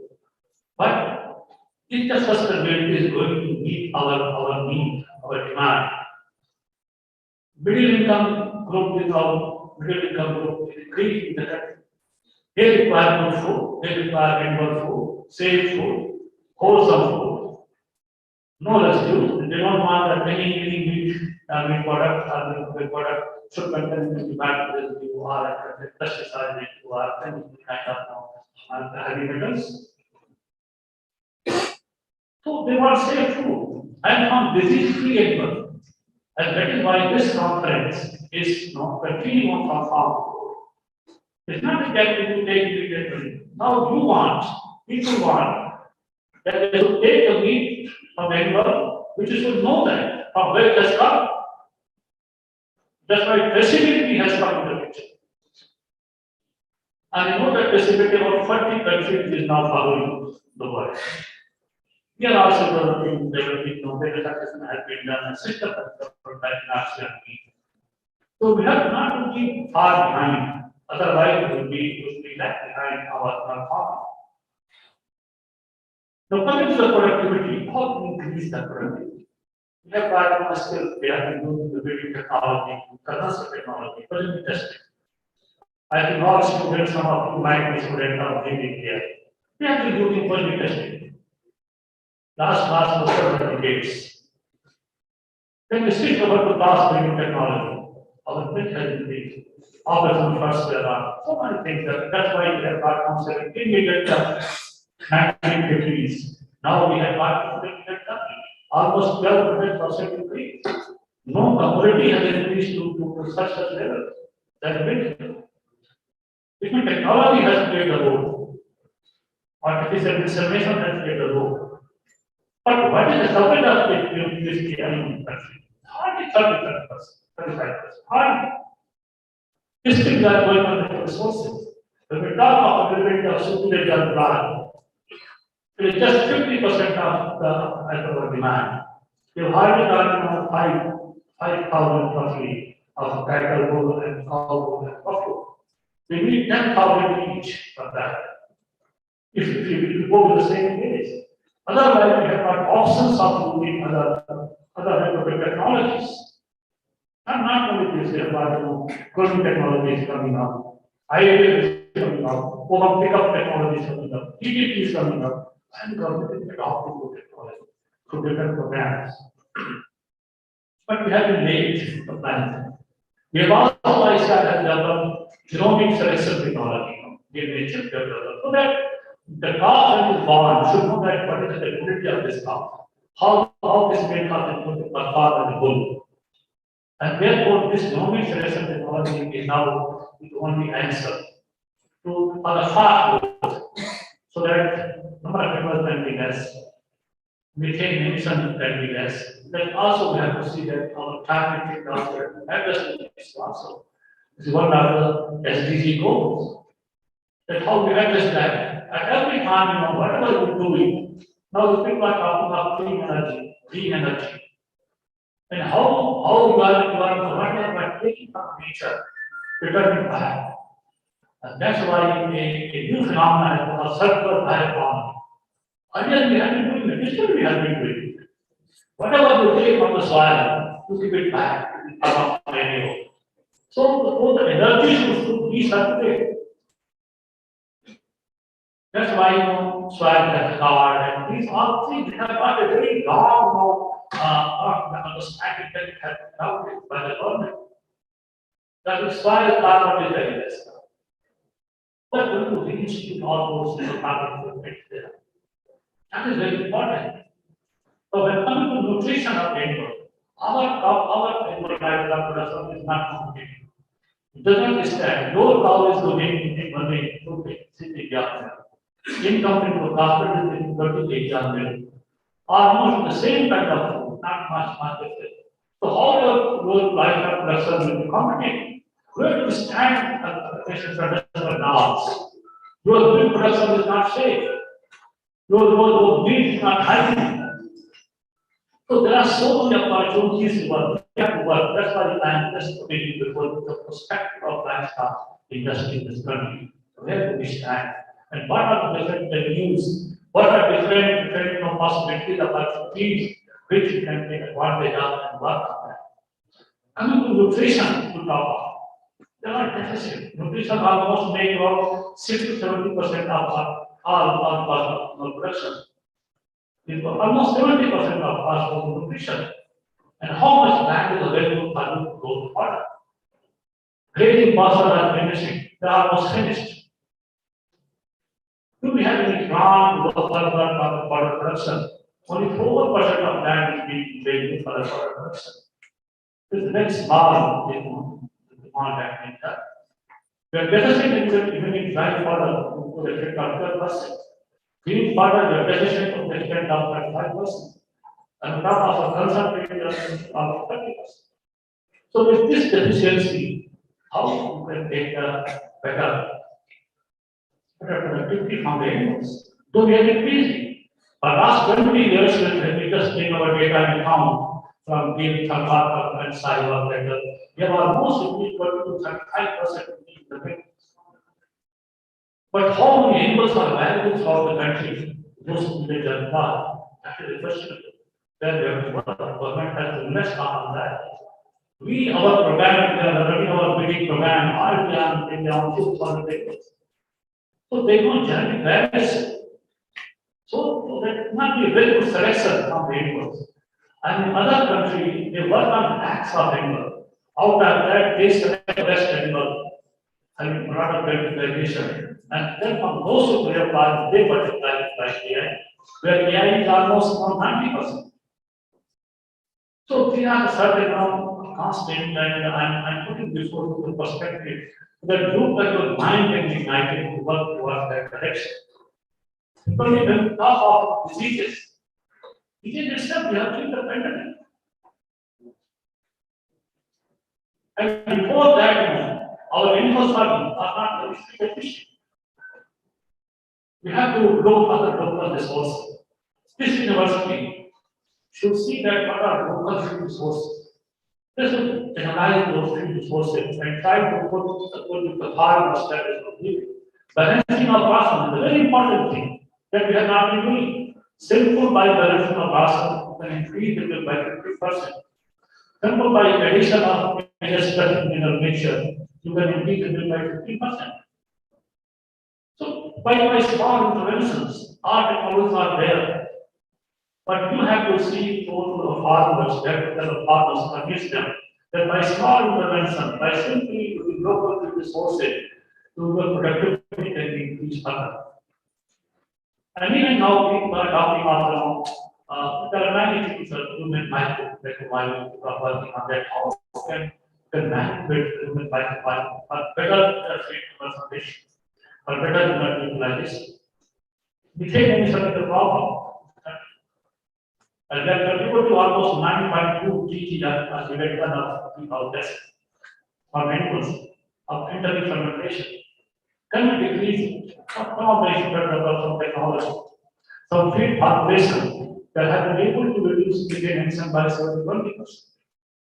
And similar with the local resources, what are those three resources that you utilize for the reduction of emission but not compromising the people are working on clean mental nutrition. What we're giving people in pregnancy, that would become very affected on the animals. But those who in the research areas for nutrition scientists to work on, and that to really see that how feed efficiency of people can be increased, and this will become a part of our selection also. Milk trade and also feed efficiency should also be a part of our selection so that we can have a better performance on the animals. Disease has become one of the major challenges today. We have seen that how COVID has been devastated us. And to just take data from the 21st century, just last 20 years, so many diseases have come up in compared to last century. If you compare last 100 years, 1901 to 2000 number of disease, and now we compare 2000 onwards to find that number of things have come up. Zika virus, Ebola virus, coronavirus, all combination of viruses that are coming up. And there are some devastated the economy of the country. Food security. And you look at how for last 2 years people have been poverty. And that environment is going to sustain. So agriculture sustained the feeding of 50 crore people. But we were not affected. But the land sector that devastated, the economy. But India has survived and doing very well. Because of our livestock production system, our milk, whatever the produce, has not gone to waste. It has been converted to many local made tea and butter, etc. So on and so forth. So that kind of resilience within the system, and so that is the requirement of the country. If there is any crisis, your system is so resilient to absorb any kind of subject devastated episodes in the world, in the country. Today, the world is very small. The disease was spreading in last century, previous century, in 80 days, now we travel in 8 days. How this COVID has reached from China within 1 month, almost 50% world country has been affected. So quick, you can't check it. You cannot prevent any person to come to the country. They say, I have no fever, I have no disease, but they might be carrying it. So there are the challenges. How you prepare yourself, your biosafety, your biosafety. So it's very important. And these diseases also, and especially zoonotic diseases. The zoonotic diseases are itself in the monohead. This coronavirus itself now it is going to llamas, going to tiger also, going to leopards, and going to lion, all wildlife. And they are maintained in this cycle. Even if you are vaccinated, you are not safe. Because coronavirus is very dangerous, same time. In deers, here, USA, a lot of populations of deer is now affected. We have not seen our country that are affected or not.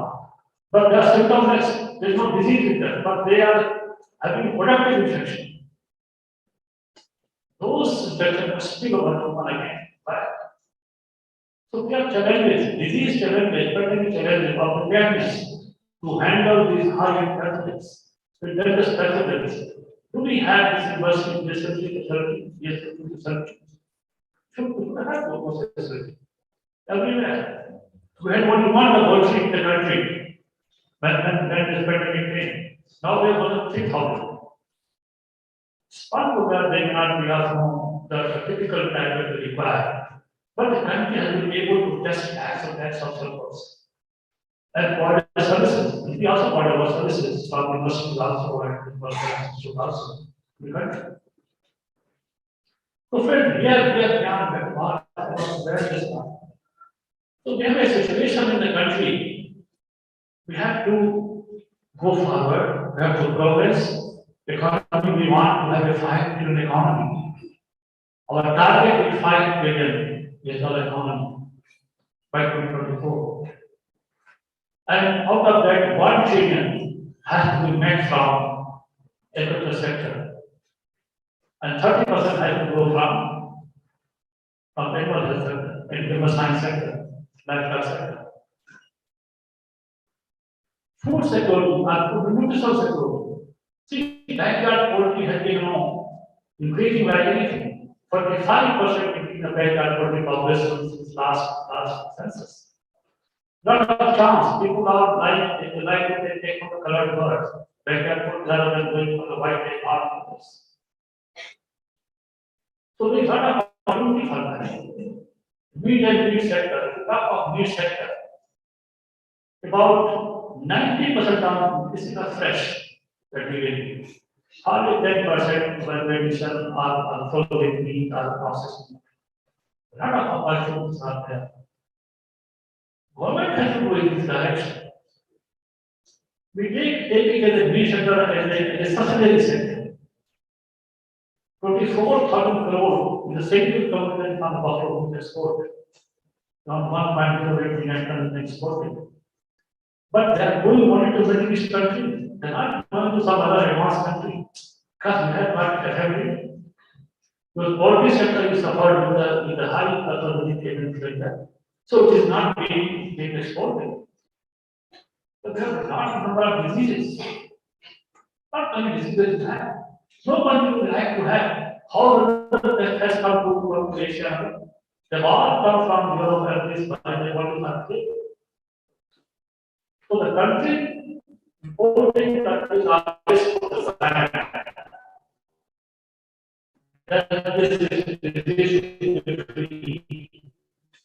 that's why the government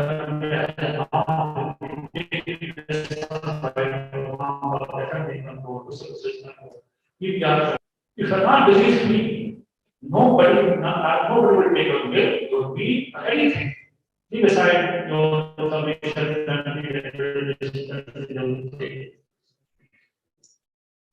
so you have to raise the standard of a product. and to raise the standard of product that are safe from the diseases. We have only controlled 2 diseases in this state, in the country.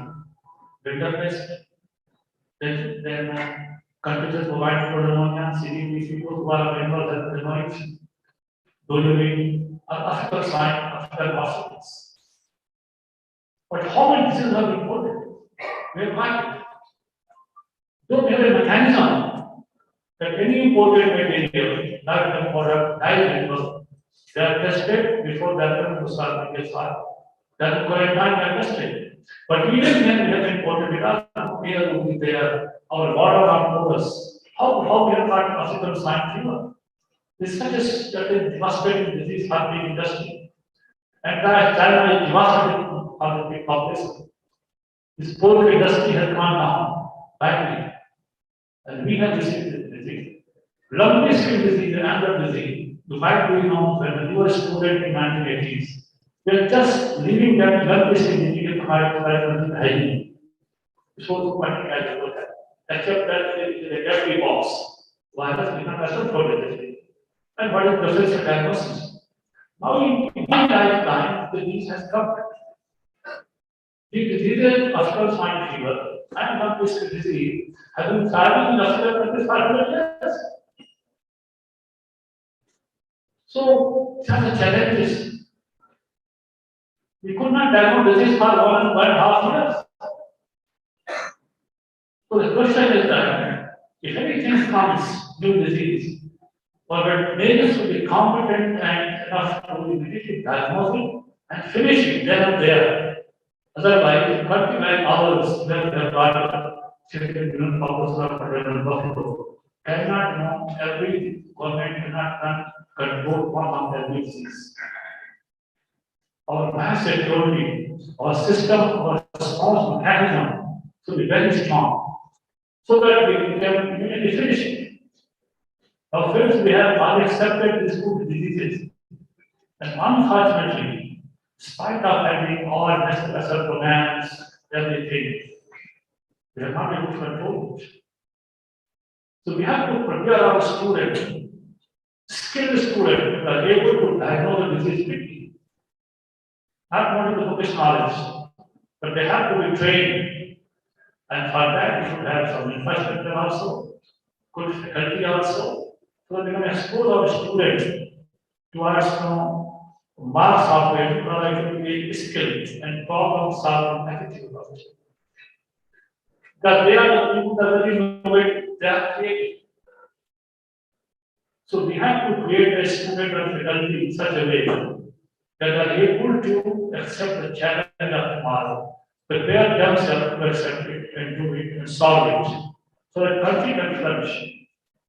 That is all that we should have.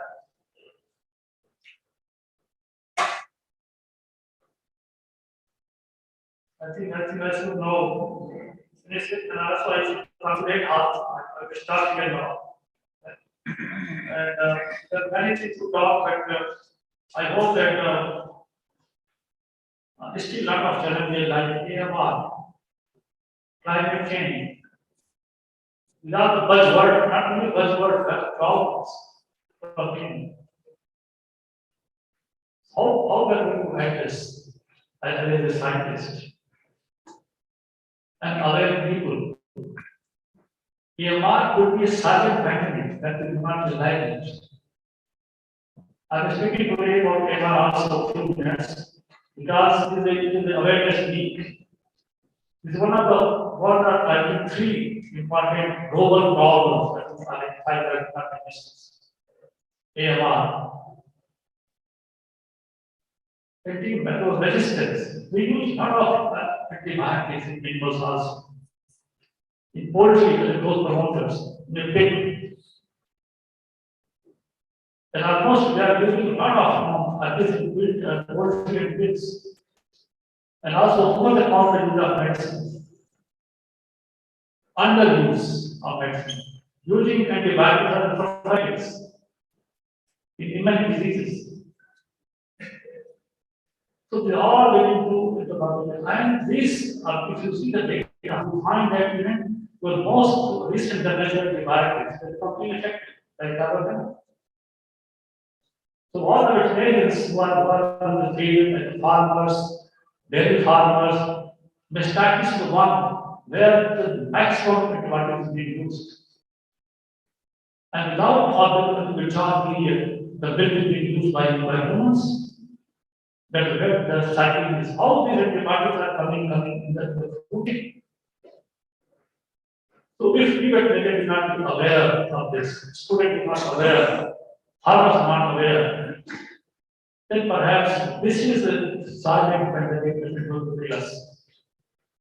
When major infection will not be treated, without antibiotics and swiftly use, indiscriminate with antibiotics.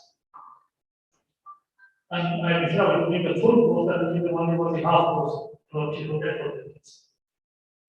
So this is not creating a problem. And for that, we are all responsible for that. Let us make a point that it is also other farmers, the people, and veterinarians also.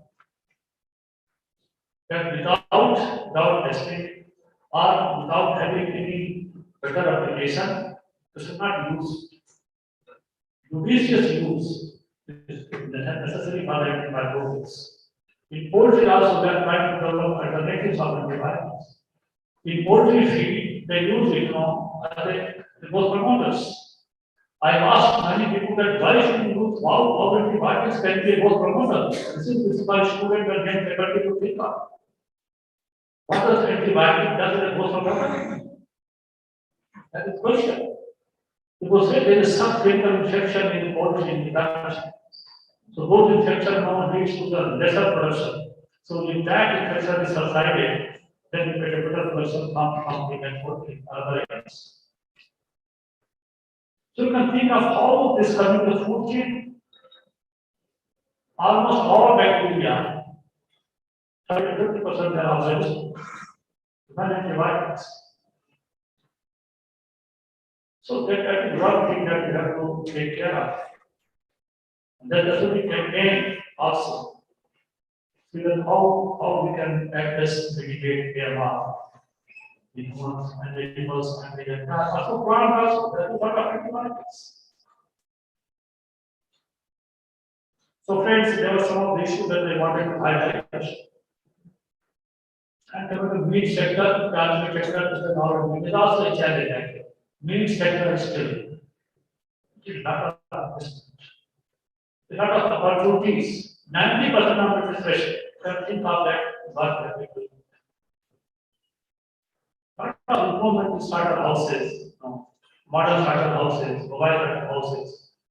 A lot of residues are coming up. But technologies to detect those residues and take out treated product state for the human use.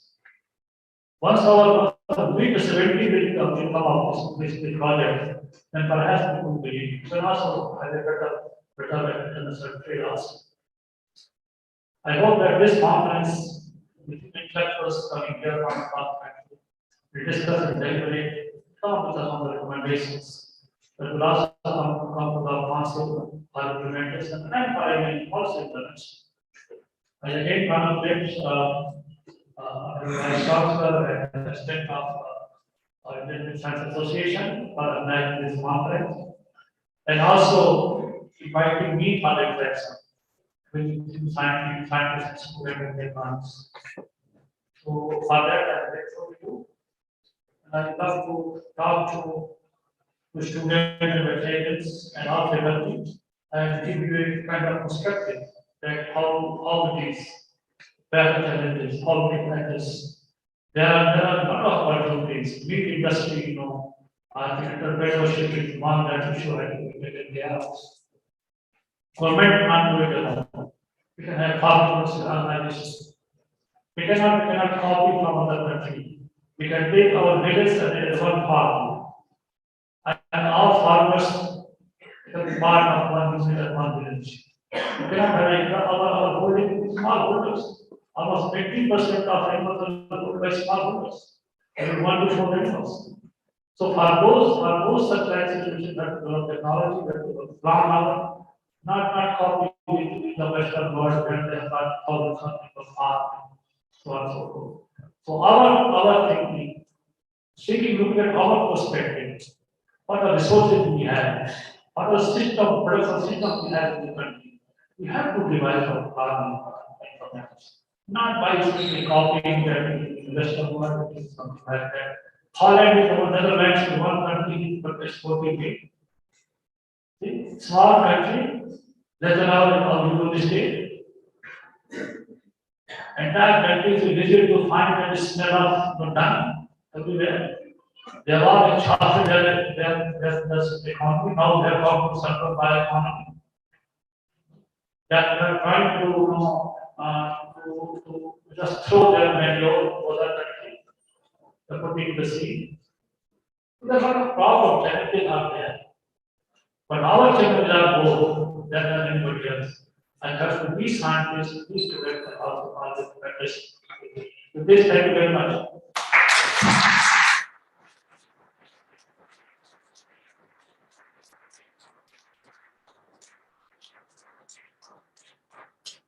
Thank you, sir, for your inspirational words. We are highly grateful to our chief guest and guest of honor who spared their valuable time to motivate our young scholars, researchers, students, and faculty. I would like to request our Honorable Vice Chancellor, sir, to present a memento and a shawl to our chief guest.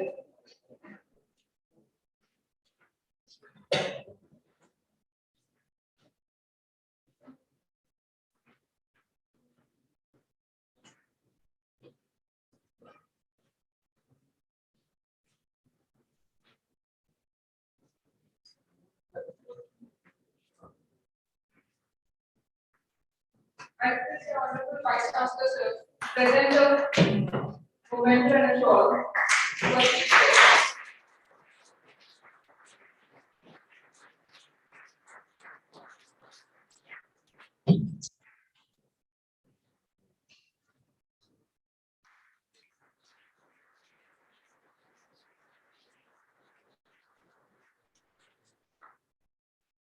Thank you, sir. I now request our Director Research and DSW, sir, Dr. IMSACON-X, sir, to present a memento and shawl to our guest of honor, Dr. S.B. Bardode, sir.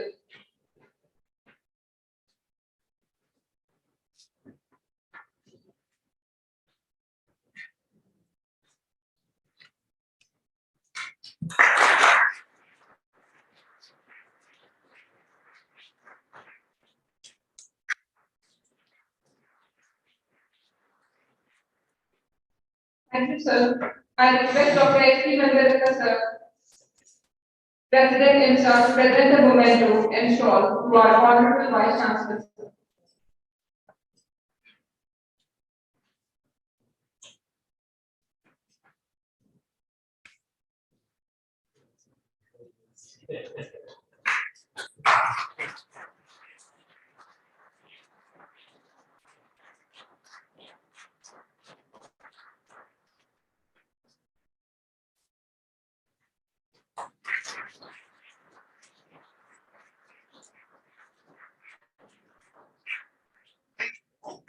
Sir, I request Dean College of Veterinary Science, Dr. Vijay Singh, sir, to present a memento. President IMSA, Dr. S.K. Mandarika, sir.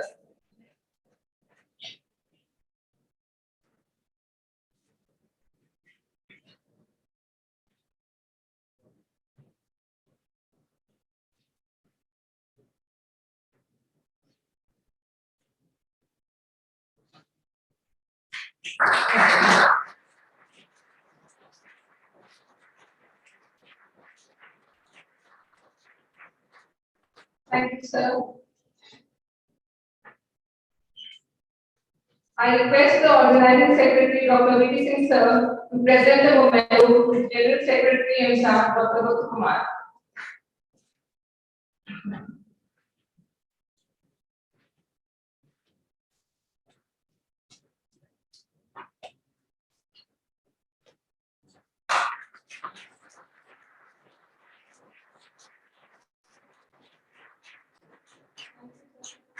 I request Dr. Prabhakar, sir, to present memento to our Dean, College of Veterinary and Animal Science, Dr. Vijay Singh, sir.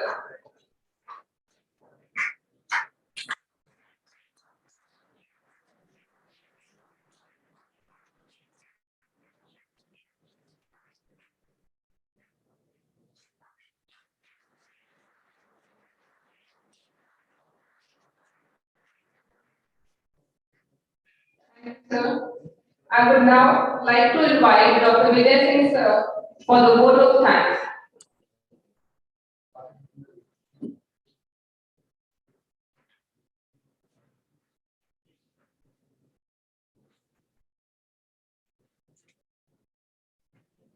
Thanks, Dr. Good afternoon, ladies and gentlemen. As we come close to the ending of this development program, it gives me immense pleasure to deliver a vote of thanks to this august gathering. My very special thanks to Chief Guest, Deputy Director of Animal Sciences, ICAR, Dr. Priyanka Tripathi sir, who spared his invaluable time for us and enlightened us with his knowledge and experience. It takes immense pleasure for extending my sincere thanks to guest of honor, Director NRC Hyderabad, Dr. S.B. Bhabade sir, for sparing his valuable time for us. I am very grateful to the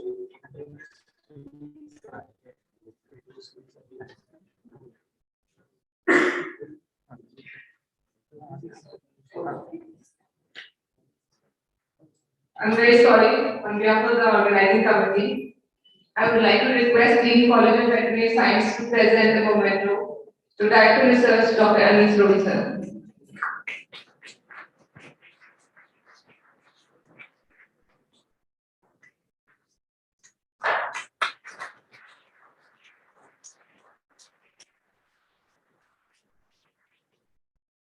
So please forgive us for our mistake. I hope you won't mind us.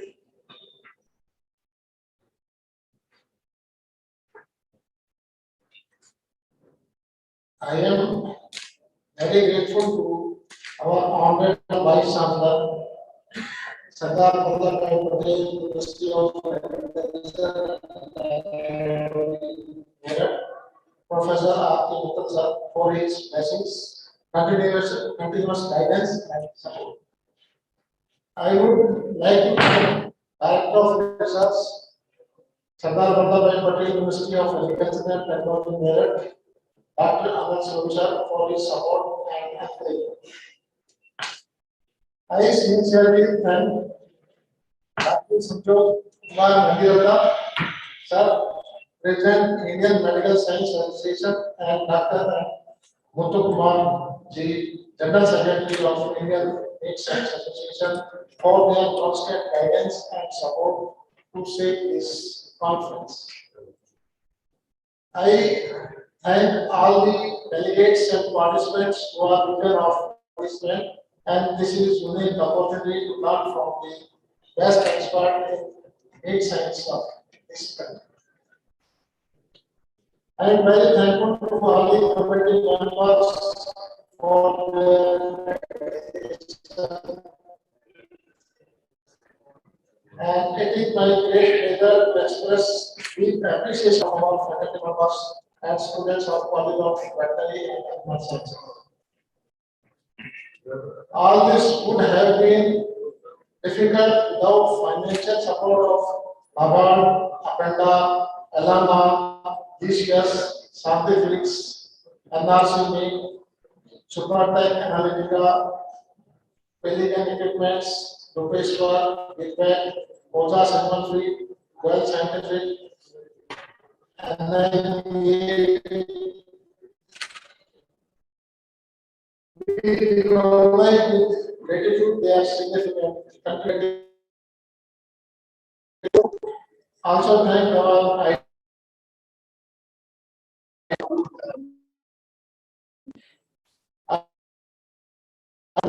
thanks to one and all who have helped to organize this event. Thank you.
I request everyone to stand up for the national anthem.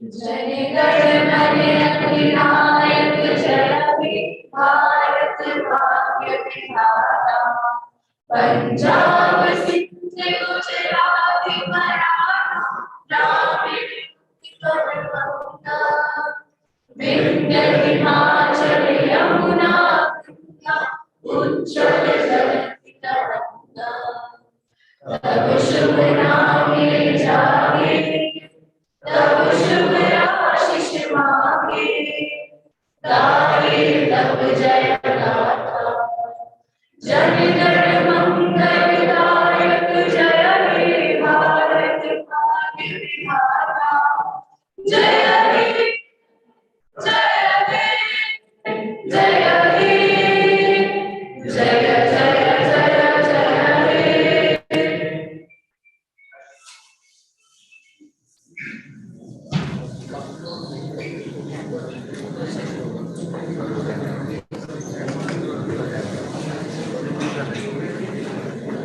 I request all the participants to stay in the hall for a keynote address by Dr. Sean C. Ju, Professor, Department of Animal Science, Yongchang National University, South Korea.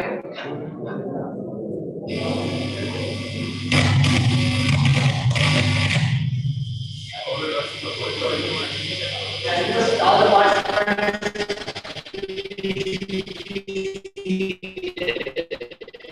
we have one keynote address before we break for a tea. The introduction speaker has been waiting for last 1 hour, so we want to complete this presentation followed by this break for please. I request all of you to please easy. So we have Professor Sente joining from South Korea. He is a professor at the Department of Animal Science, Yangchang National University, South Korea.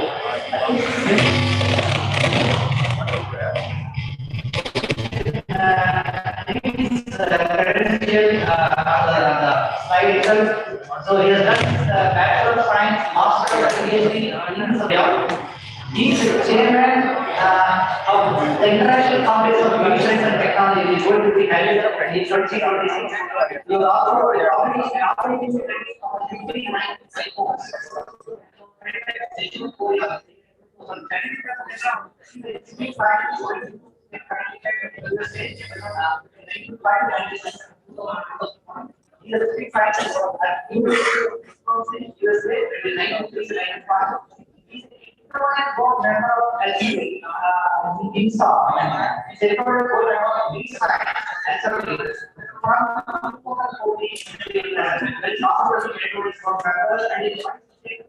board member of IMSACON-X, board member of IMSACON-X, so that sentence speak about the nutritional characteristics of highly marbled and so now I welcome Professor Sente to please unmute yourself from online and make your presentation. So please allow Mr. Sente to share slides. Okay. Alright. Unshare करो हमारा लोग unshare करो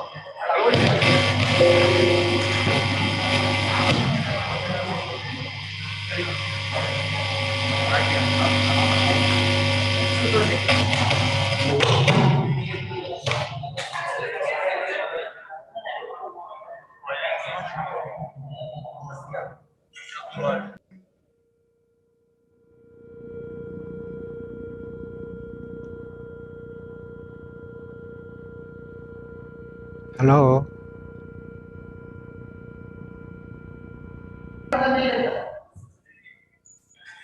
Hello. Please go ahead, Sanjay. Make your presentation. Can you hear me?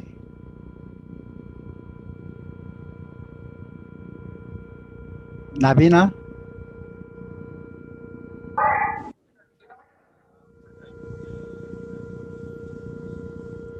Hello? Can I start? Please start. You're audible. Please put your message in the chat. Your audio is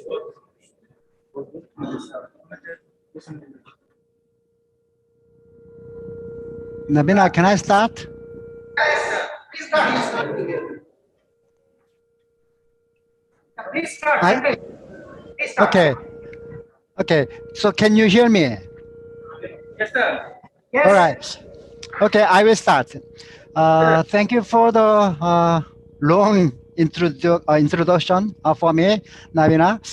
It is a great honor to be here as a keynote speaker at the 10th conference of Indian Bee Science Association, IMSA. Before starting my presentation, I would like to thank the organizing committee of this conference. My special thanks go to my friends, Dr. Navina. Today, my presentation title is Nutritional Characteristics of Highly Marbled Hanu Beef. Needless to say, beef is a valuable component of the human diets for modern consumers.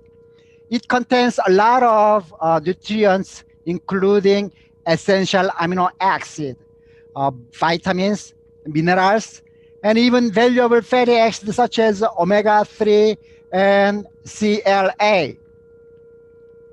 There are so many scientific proofs in relation to health benefit of red meat, such as beef. For example, beef has lots of good ions, which helps humans' body use oxygen. Vitamin B6 and B12 in beef help maintain brain function. Choline supports nervous system development, while phosphorus helps build bones and teeth. All these information tell beef is good for human health. But today's question is this: is highly marbled beef also good for human health? Although beef has lots of good nutrients, people might think consumption of beef cut that contain abundant fat is not good for health. Is this truth? Why do people think fat in beef is not good for human health? The health claims are a critical issue for the beef industry in the 21st century. Now eating red meat has become no longer healthy choice because people think animal fat or saturated fat is not good for their health. As you know well, IARC classified red meat as probably a carcinogen, something that causes cancer. In general, red meat consumption is associated with the development of two major chronic diseases, cardiovascular disease, CVD, and colon cancer. In particular, fat contents and fatty acid composition in red meat have been indicated to be responsible for these associations. For these regions, MBC, which is one of the public TV broadcasting system in Korea, let out a shocking documentary program. The title of the documentary was A Conspiracy of Marbling. You cannot possibly imagine its contents. They said that fat in beef is toxic, and then ask why we have to pay expensive money to buy that toxin.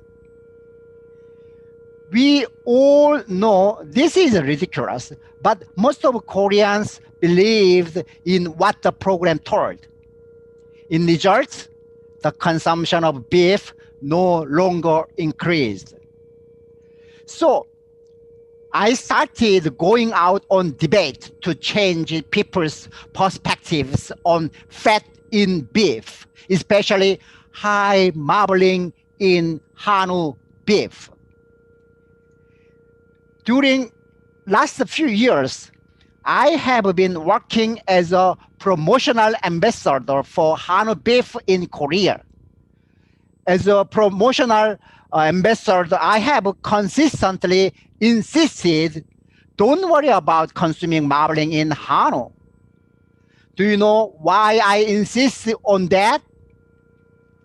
Because Hanwoo fat does not lead to increase the risk for CVD or obesity. There is a good reason for me to say like this.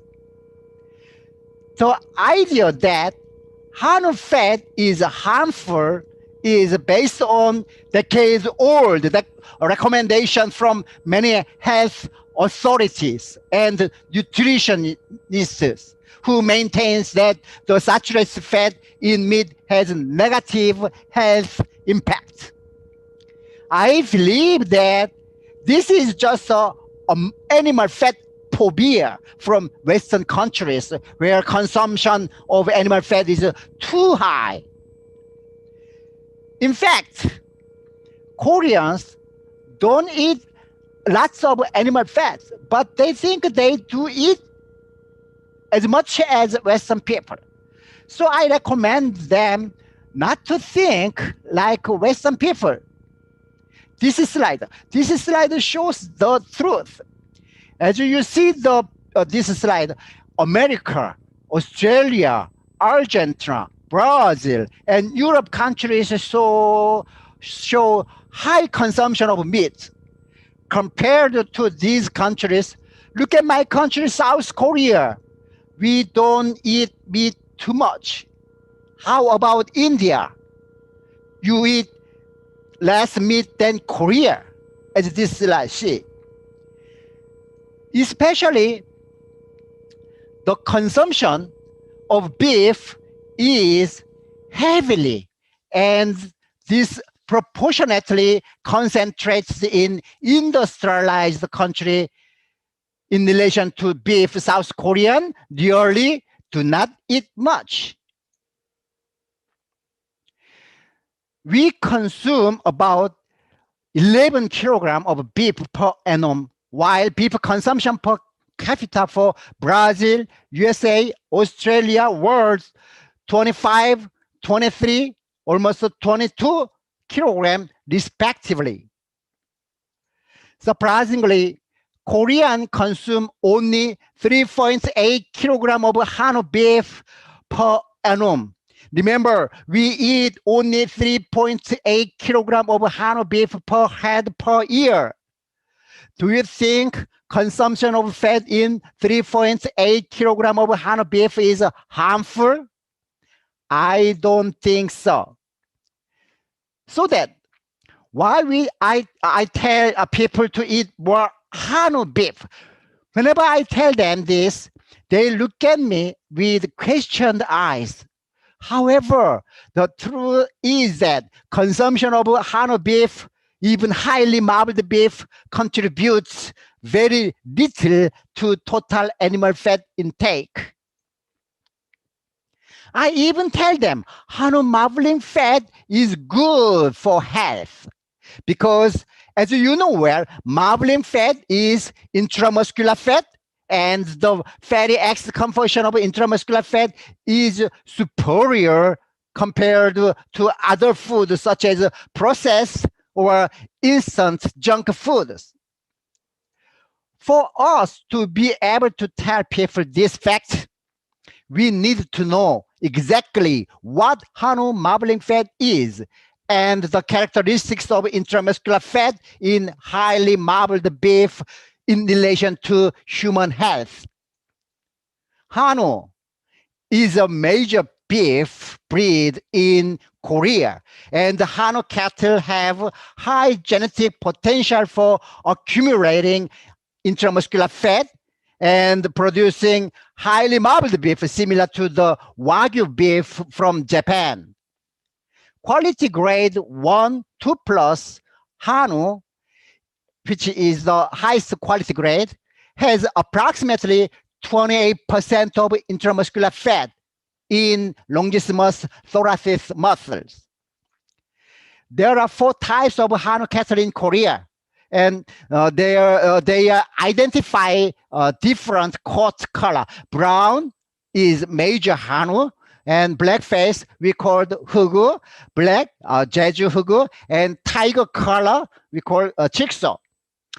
In this presentation, HANO cattle means the brown coat color HANO, which is the majority of HANO. The total number of slaughter HANO cattle was about 800,000, and the number of HANO farmers was 85,000 farmers in 2020.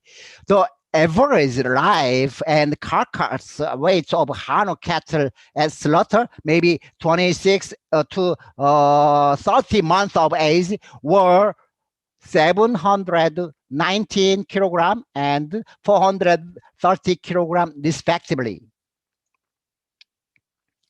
HANO producers have been increasing the level of marbling over several decades to meet Korean consumer preferences. In Korea, all cattle carcasses are required to be evaluated by the Korean carcass grading system. When the Korean carcass grading system was first established in 1992, there were 3 quality grades: quality grade 1, 2, and 3. And the BMS had only 5 marbling numbers ranging from 1, which is low marbling, to 5, which was high marbling.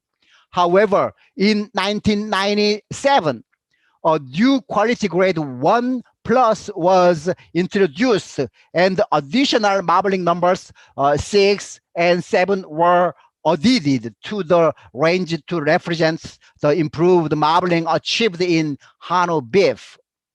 Furthermore, in 2004, another new quality grade 1, 2 plus was added with the new PMS number 8 and number 9 because of the emergence of highly marbled HANO beef. Why do Koreans like highly marbled HANO beef? Because it is tasty. As you know well, marbling in meat positively influence the eating quality traits, including flavor, juiciness, and tenderness of meat. Also, marbling type of beef, high marbling type beef, is highly regarded in Korea due to its suitability to 고기구이, which is the traditional Korean style barbecue meat cooking method. Korean consumers are willing to pay more money for the plentiful marbling in HANO beef because it is regarded as a premium product. The average price of premium loin cuts for quality grade 1, 2 plus, 1 plus, 1, 2, and 3 were approximately 64, 54, 70, 47, 40, and 24 US dollars respectively. The value of Hano carcasses is determined by the overall quality grade, which considers marbling as the most important determinant. Since the liberalization of Korean beef importation, marbling has been greatly emphasized to differentiate the domestic beef from imported beef. So now, highly marbled beef is considered a premium product in Korea as well as in Japan. It has also been demonstrated in other countries that increasing level of the marbling corresponds to more acceptable flavor, juiciness, and overall liking. Our lab results also demonstrated that an increase in crude fat content in Hano beef can increase the flavor, juiciness, tenderness, and overall palatability. The water holding capacity and the chemical composition of meat are influenced by the intramuscular fat, IMF. As the IMF increases, the moisture content declines. Consequently, the drip loss and water loss during cooking are lower in meat with high IMF. As higher fat content in beef also result in higher initial and sustained juiciness score given by consumers and trended panel list. The taste of meat is derived from a variety of components, including amino acid, which can impact sweet, umami, salty, sour, and other tastes. The amino acid contributing to sweet and umami taste have been found to be higher in beef, strip loin of higher intramuscular fat. Fat, as you know well, fat acts both as a substrate and a reservoir for flavor compounds, and also affects the temporal flavor release. Most of desirable flavor of meat are formed through complex thermally induced reactions that are sensitive to cooking temperature. By the way, at a very high grilling temperature, mutagenic heterocyclic aromatic amines, HAAs, are also generated. The low grilling temperature of the typical Korean gogigui, less than 120 Celsius degree, compared to that in gas fired barbecues over 200 Celsius degree, commonly used in other parts of the world, is likely to result in lower overall generally of HAAs. As you know, as HAAs are considered carcinogenic, the Korean gogigui style cooking of Hano beef could be considered as a healthier cooking style. In addition, recently studies show that beef with higher fat content produce lower level of HAAs, especially fat from grass-fed animals, which may be an additional benefit of eating highly marbled beef. Finally, intramuscular fat has been shown to affect the rate of volatile release during eating in meat. In this regard, highly marbled Hano beef may be linked to positive differences in sensory perception, compared to raw marbled Hano beef, particularly when cooked traditional as part of 고기구이 culture in Korea. The princess of a high level of fat in beef and its fatty acid composition has been a hot topic for Korean beef consumers because of the association between saturated fat and CVD and obesity. In general, lipid fraction in beef varies from 4 to 15% on a fresh basis, depend on several factors, including genotype, muscle type, and feeding regime. The main saturated fat acid present in beef intramuscular fat are palmitic acid and stearic acid, which typically make up slightly less than 50% of the total lipid composition. It is presence of these unhealthy saturated fat in beef that are the main cause of the health concerns of association with CVD and obesity.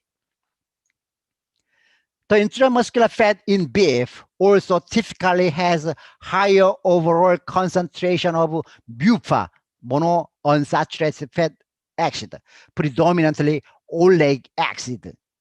Oleic acid may decrease the circulating concentration of LDL cholesterol in humans and is considered a healthy fat.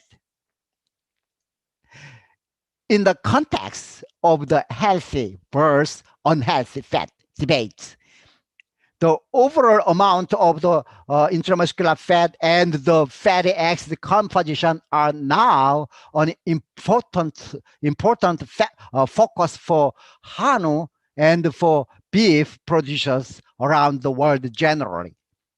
Recently, my lab compared the intramuscular fatty acid composition of longissimus lumbar muscle in Hano, which are grain-fed and grass-fed, also American crossbred grain-fed, and grass-fed Australian crossbred. So, grass-fed Hano still had a higher percentage of BUFA compared to grass-fed Hano and other breed. Especially grain-fed Hano had a significantly higher proportion of oleic acid, while grass-fed Hano contained a greater proportion of omega-3 pupa. Also, one of my friends, Dr. Joe Itior, have investigated the fatty acid composition of Hano and Australian Angus beef and found a significant difference in fatty acid composition between these two cattle breeds. Angus beef had significantly higher in omega-3 pupa, while Hano beef contained greater omega-6 pupa in 3 different muscles. These differences in fatty acid composition might be attributed to the influence of different diet, forage, and grain feeding. It can be easily anticipated that the concentration of oleic acid in highly marbled Hano beef is closely related to grain feeding for extended period of beef before slaughter. We evaluated the fatty acid profile of 10 muscles from high marbled quality grade 1, 2+, and low marbled quality grade 2, number 2, Hano carcass And we found significant differences in fat content and fatty acid composition among the 10 muscles and marbling levels. In particular, high marbled Hano muscles had significantly higher proportion of MUFA due to higher oleic acid proportion, while low marbled Hano muscles had higher proportion of saturated fat acid due to higher proportion of stearic acid. Although the adipogenic mechanism is extremely complicated, it is generally accepted that the concentration of oleic acid in beef adipose tissue is dependent on stearic coenzyme desaturases, we call SCD, expression in activity. Hano cattle are genetically disposed to produce more oleic acid. In this regard, higher level of concentration feed in the rate of fattening period have certainly resulted in a higher oleic acid MUFA concentration in intramuscular adipose tissue of Hano or beef. Over the past decade, the Korean Hano industry has been criticized more than it has been in the past because of consumer concerns regarding health aspects in relation to highly marbled Hano beef.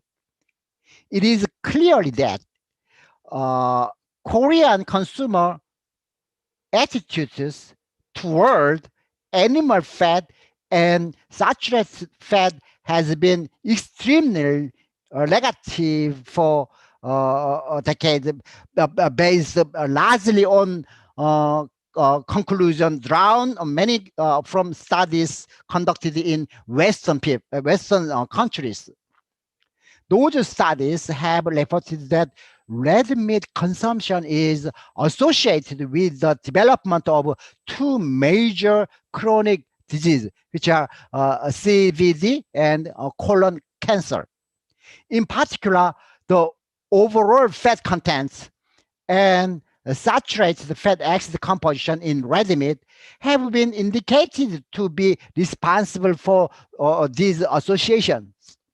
Therefore, the recent showing in the per capita Hano beef consumption in Korea has been attributed in large part of animal and saturated fat phobia. Korean consumers have been encouraged to reduce red meat and animal fat in their diet through various health authorities and popular media. Most public health authorities continue to recommend the reduction of saturated fat and avoidance of meat cuts containing high fat contents. These health recommendations are obviously in conflict with the healthy image of highly marbled Hano beef.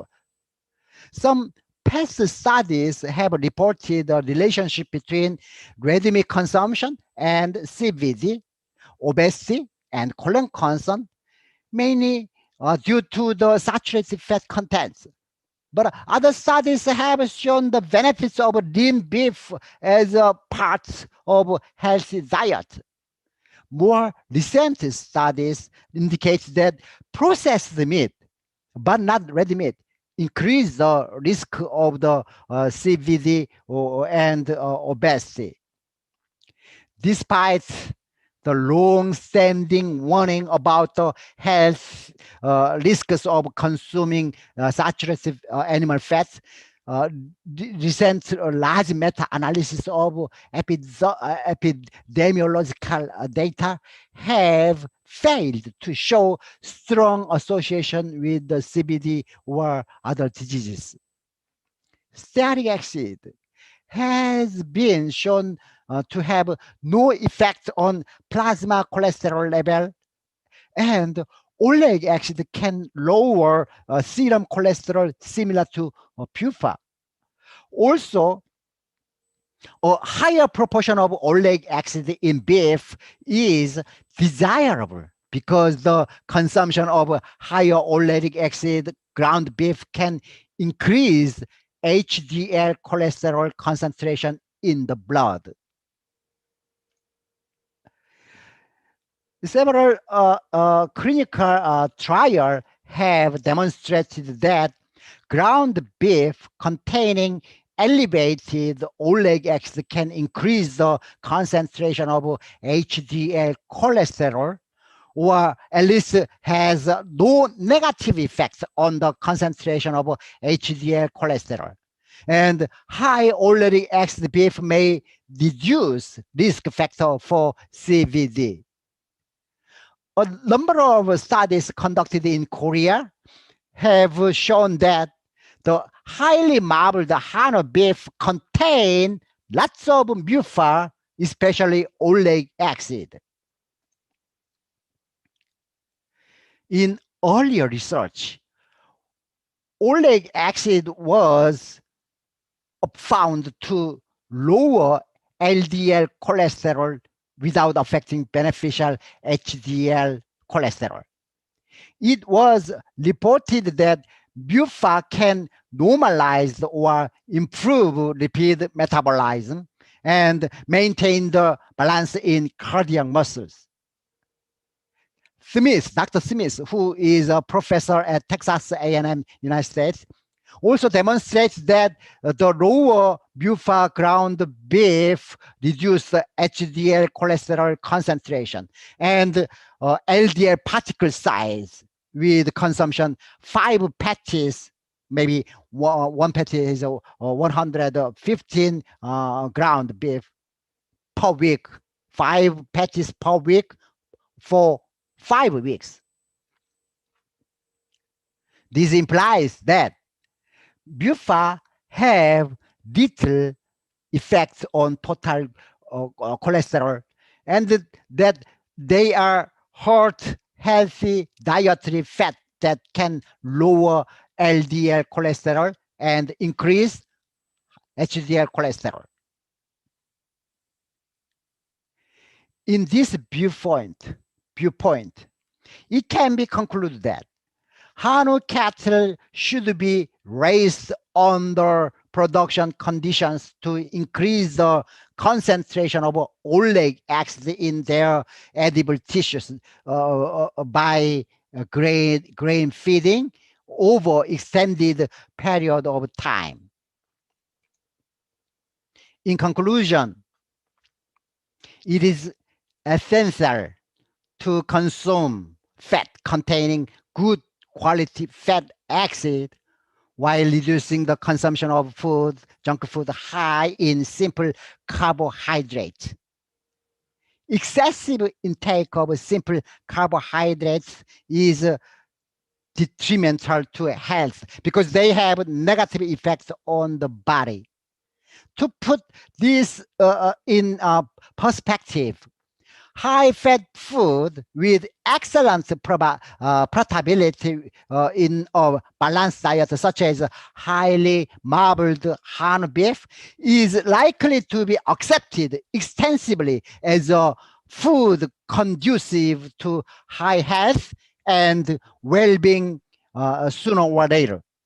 Consequently, consumers of Hano beef with high oleic acid content, when consumed as a part of the healthy balanced diet, may reduce risk factors for cardiovascular disease and could become accepted as a meat product with positive health attributes. Thank you very much.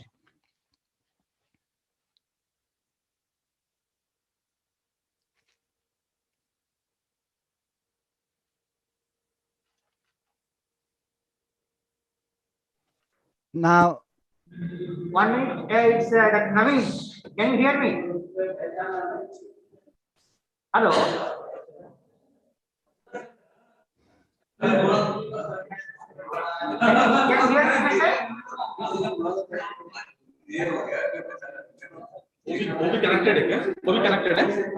Hello. Hello, can you hear? Can you hear? Please unshare your slides, Professor Sente. yeah. Yeah, please unshare your slides. Yeah, if I am audible, thank you very much for a comprehensive presentation. Okay. Thank you. We hope to have you in India for the next IMSACON. I hope you will visit. You will come to India. Yeah, I hope so. Yeah, so you should come to India for the next IMSACON. So since because of the pandemic, Corona and all, we could not invite you in person. So next time, so we'll invite you, and I have your memento, and your memento will be with me. I will hand over to you next year when you visit India. Okay, Dr. Navina, just remember, I am the member of IMSA. Yeah, you are the member of Indian Meat Science Association, and you should come to India next time for the next IMSACON. Okay? Yeah, I hope so. Sure. Thank you very much for the wonderful Thank you. Thank you, Sente. Bye. Bye. Mhm.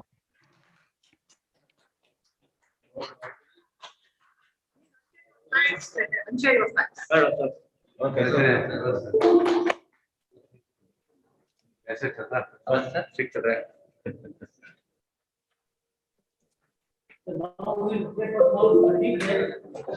Hey, Muthu sir. Hey, no break.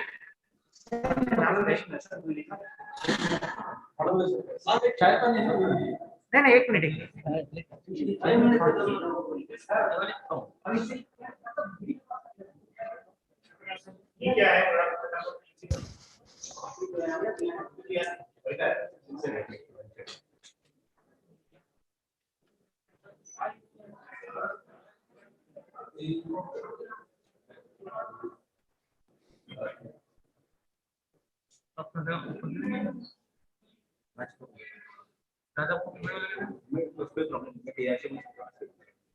No, उधर से let us see whether other it's audible to others. Hello, Dr. Suresh. Kulkarni sir, is it audible? Participants online. Dr. Gadekar, is it audible? Yes, it's audible, Grace. Audible, na? Okay, sir, please come here. So next presentation, the keynote address will be the Grace Bharat. Just wait for 5 minutes. Ask them to wait for 2 minutes. Just hold on. We have the next keynote address on One Health Perspectives on Meat Sector.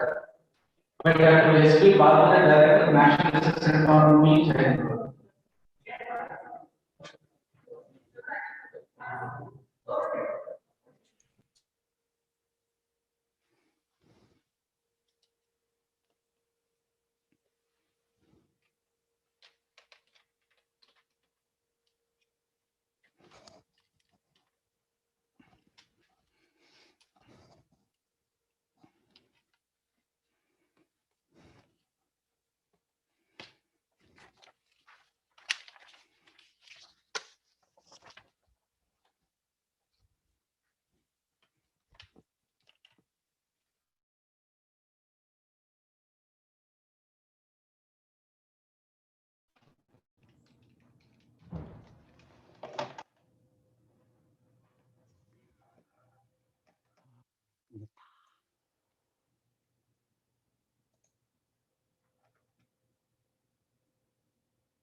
Good afternoon, everybody. I feel great to be here and talk on One Health perspectives on meat sector. Meat sector. Before I come to my topic proper, just I mentioned narrative of the mid sector in India particularly, and along with actually this livestock and poultry sector, they are the source of video India, and also almost we can say the rural area, two-thirds of the population. They are really good. They are dependent on particularly livestock and poultry. And also, because of the changes in the land utilization pattern and agriculture and other socio-economic conditions, and which are adversely affected. So, this livestock sector comes part actually to provide this rural livelihood also in the food security to the millions of the people. Then animal products particularly, they also play a pivotal role in the human nutrition and sources of the essential amino acids and so many nutrients. Also, better nutrition and food security can reduce the health cost, also to contribute to the increased productivity and the better health. So this is all about actually the livestock and poultry sector, how it is very important in the providing the food security. Next slide, please.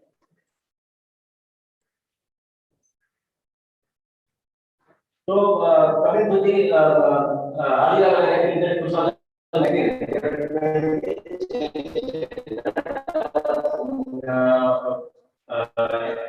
That was out. So if you see these trends in the livestock population, the animals, particularly big species, showed the increased rate, almost from 10 to 60% of the increased population of these particularly sheep, goat, and poultry. Whereas other cattle species, the cattle and bovine species remain static. Also, pig population decrease. So, what is implied actually the farmer particularly, which is a particular economic gain, economic activity actually, and getting some remuneration from the rare animal species. So, those species actually the population has increased. Next, please. Again, this if you see the particularly contribution of the livestock sector, almost 12 lakh that growth are being actually particularly on the animal sector, including meat and other commodities you see it comes. Then now we see again growth of the meat sector, almost 6% of the growth annual growth is recorded, and it is 4% in the agriculture. So this is very interesting. Next, exactly.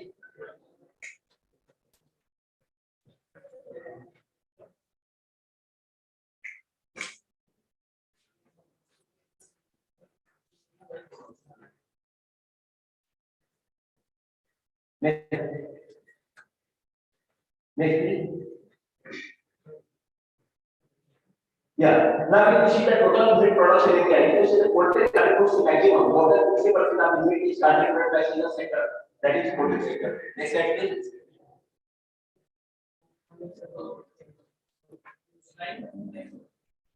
Just move it. Yeah, and if you see again the main states which are producing the meat. So West Bengal, Maharashtra, Telangana, Andhra Pradesh, particularly the states are in the stage. But in each 5 states, they produce more than 50% of the meat production in India. Next slide, please. Now, almost our first actually per capita consumption, which is reported around 11 kg in India, still we are lagging much behind, and there is a lot of scope to improve this. Next, please. Yeah, now meat processing also. If you see the meat processing data, the situation is not very easy. Hardly around 0 to 10% meat processed maximum from the food sector. Other sectors actually sheep, goat, and potato. The meat processing is very less. Now, what's that? The situations around validation actually in this area is coming everywhere. Actually, there are a lot of benefits, particularly when there is actually excess production of the meat or something like that. This is the area where we can contribute the value addition, diversified products, we can retail products, we can make more profit, more profits, also step time, also step way, and also employment generation. So all this and also professional service. Next, please. Then, as far as the Indian industry is concerned, we have a lot of opportunities. I'm looking at more national population, lot of population non-nutrition service more than 70% of Indian population is non-nutrition. Then rising demand, then integrated farming and serving. So many opportunities are in marketing and also traditional products. So many opportunities which are contact as. So, but at the same time, you have several challenges like low purchase rate, there is infrastructure facility, then cold chain management, then flat house production, agriculture, then marketing of items. So many issues are there actually which need to be addressed. Next, please. So now coming to the more issues, there actually the topic of this topic one. So traditional food market. So these are traditional food markets actually where you see around the area, but in Asian countries, more than 70% of consumers they go to the market and this traditional food markets have the primary source of fresh meat. And the biggest issue is in the safe disposal of the start of the also yes cause of the environmental contamination. Besides, it is also one of the issues where actually there is a lot of foodborne infections and chronic infections. Next please. So traditional food markets, they are also considered as the hotspot for the emerging issues. Like you say the case of Corona itself. Now a lot of cases are there actually on this, but commonly in Asian countries and these traditional food markets, there are the wild animals, wild birds, the live animals they are being marketed and also sold as meat animals. They are the medicinal as food. So these are considered as a hotspot for the emerging issues. Next please. Then another issue is so many diseases actually if you are starting the animals with hygienic conditions. But when the hygienic unhygienic conditions are maintaining animals in unhygienic conditions, we get so many types of infections, particularly foodborne zoonotic diseases. What we call it. Next please.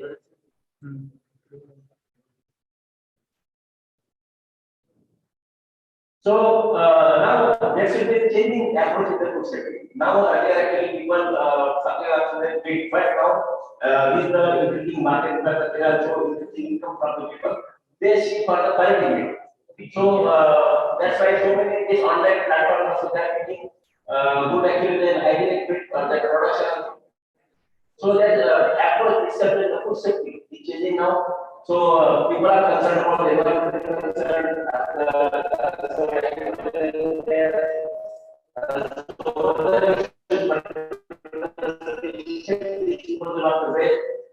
and also raw materials other things. So this coming and increase awareness about health concerns in particular. So there is also challenging approach of the food sector. Next page. Then also now just I want to highlight some of the incidents throughout the world. Outbreaks of salmonella infections due to backyard poultry, particularly in US, this big episode was there. Next page. Another episode you must have heard about this largest outbreak of this listeriosis in South of 2017, where more than 1,000 people were affected and more than 200 deaths. So this was actually processed to a big product. And next page. Another outbreak, big outbreak of the actually Coxella outbreak due to in the Netherlands. This was due to the Associated Press, and we have more than 2,000 were concerned human cases were reported in Netherlands, and more than 50,000 dead reports were sorted. So these are the issues actually where the meat industry was also a lot of because a lot of economic losses. Next please. So these are some of the just narrated examples were there.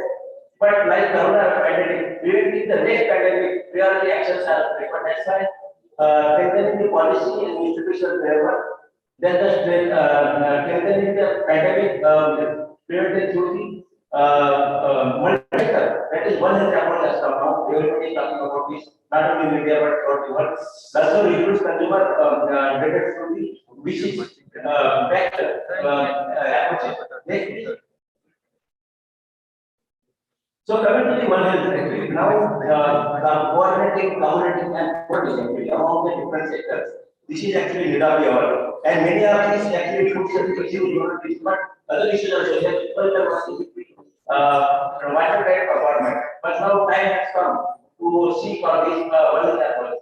Next, please. So what is One Health activity? A collaborative effort of multiple health services professionals together with their related disciplines and institutions within working locally, nationally or globally to address the health. This is one of the definition given by One Health Commission. Alternatively, also it is a collaborative, intersectoral or cross-sectoral multidisciplinary mechanism to address the threats to reduce the crisis in the detrimental impact efficiency. So, in the simple words, we can say intersectoral collaboration, like human health is there, animal health is there, or environmental health is there. So, if all these sectors they work together actually, which constitute the One Health. Next thing.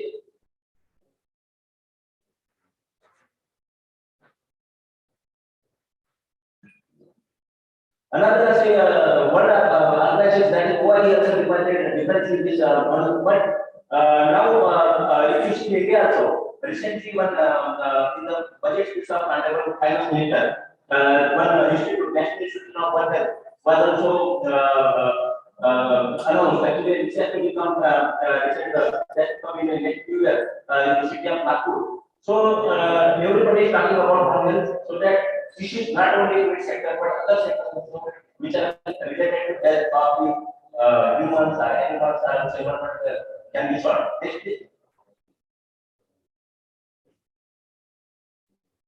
So why do we need the One Health actually? So there is rising, as of you know, rising human population is creating demand for food products. So it's the demand is more in developing countries.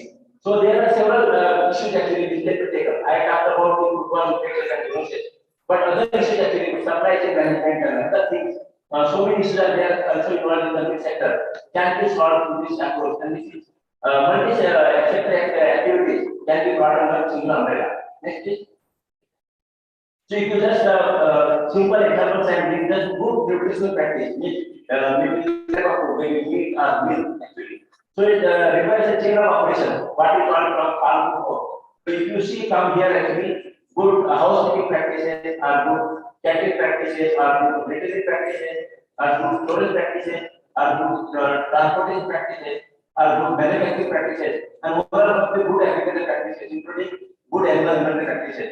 So if you take care of all these things actually, then only see your implication of the activity, not only veterinarians, but medicals, the food safety officers, other transport. Everybody. Hello. Aspect here actually. Next, please. Then another issue during Dr. Siswal sir mentioned or PPT mentioned about antimicrobial. This is the one issue actually is coming, particularly food allergy. Poultry is a big problem reported in India as well as other countries also. And these are actually antimicrobial resistance, particular one of the issue which can be also tackled with One Health aspect because the food animals are involved in this. So veterinary role is there. And since it can be transported to human beings, also disposal of fat loss with other problems also. So environmental health also. So this is one of the issues actually where the One Health can play major role in that activity. Next, please. Then another issue is coming actually how to combat just like I said about this. So collaboration and coordination of all these sectors is required to take care of this antimicrobial resistance in the natural system. Now another issue is coming actually we call it actually climate smart net production. Everybody knows actually nowadays we are facing problems about climate change and recently that COP26 also mentioned about the reducing the greenhouse emissions from the lifestyle sector and other sectors also. So reducing greenhouse gas emission, enhance resilience in the land use, water, energy use. So lifestyle sector actually is directly dependent involved also actually some of issues actually. So here also in this case also one will take major issue can be involved. Next, please. Then there are actually livestock sector, particularly meat and poultry. So there are a lot of human rights from because it is a large competition. People think that this night of contributing maximum to the and climate change and global warming. So there are both opponents and also we can say opponents also. So climate change and climate emission, energy, more energy, more animal factory production, and then economic diseases, food security. But there are also positive sides are there actually. So we can work on this aspect, reduce greenhouse emissions, then rural activities involving millions of farmers are there actually. Then animal welfare issues can be taken to US and other issues. National increase in the production for already diseases, many vaccinations are coming, so we can go for vaccination, monitoring surveillance, and also good housekeeping practices, good agriculture practices, agriculture, vegetation activity. So this all can take care of this issue. Then globally, already I mentioned about this, and lot of discussion is going on. So involvement of all sectors are required to tackle not only the agriculture sector but other sectors also. Next, please. The same issue actually, if proponents are actually a lot of emissions are there from the electrical sector, but there are ways to also mitigate these issues. Next, please. So these are actually what can impact it can cause this greenhouse and on the particular dimension. There are so many issues, including disease, then heat tolerance and physiological changes. So many issues are there, but involvement of all sectors also required in this. Next, please. Then any energy efficiency in meat and dairy production. This is also one of the issues actually I will talk about this particular this sector, dairy sector and livestock sector. It requires a lot of energy and water use. So this is the direct effect here. Which sector, how much water and energy required in that sector. Next,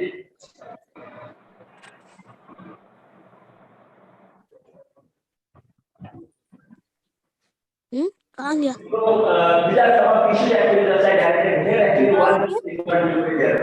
So just like one direct of activities, what we carried out at the country.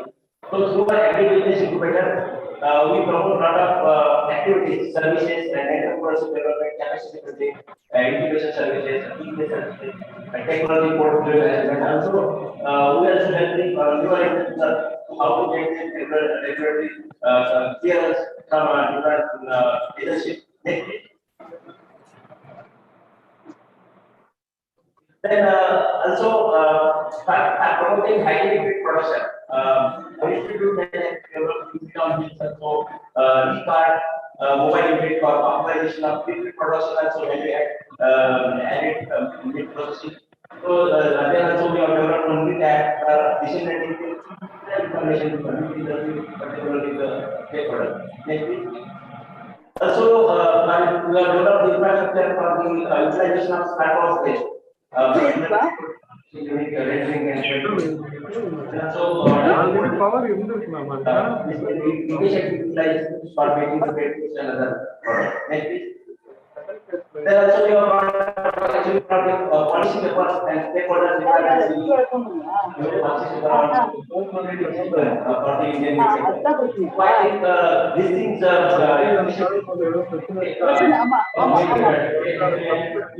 implemented in proper way.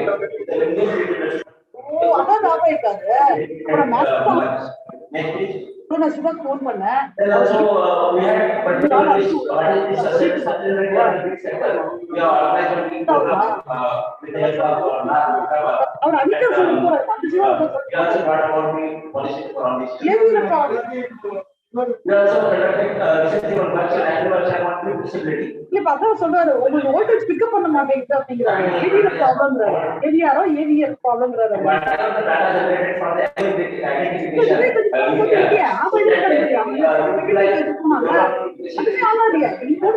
And also this identity management data actually that whole data will be integrated also using data from the Amida and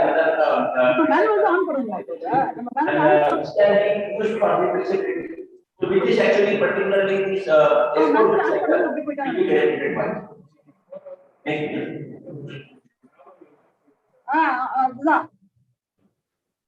These are the issues actually that so develop this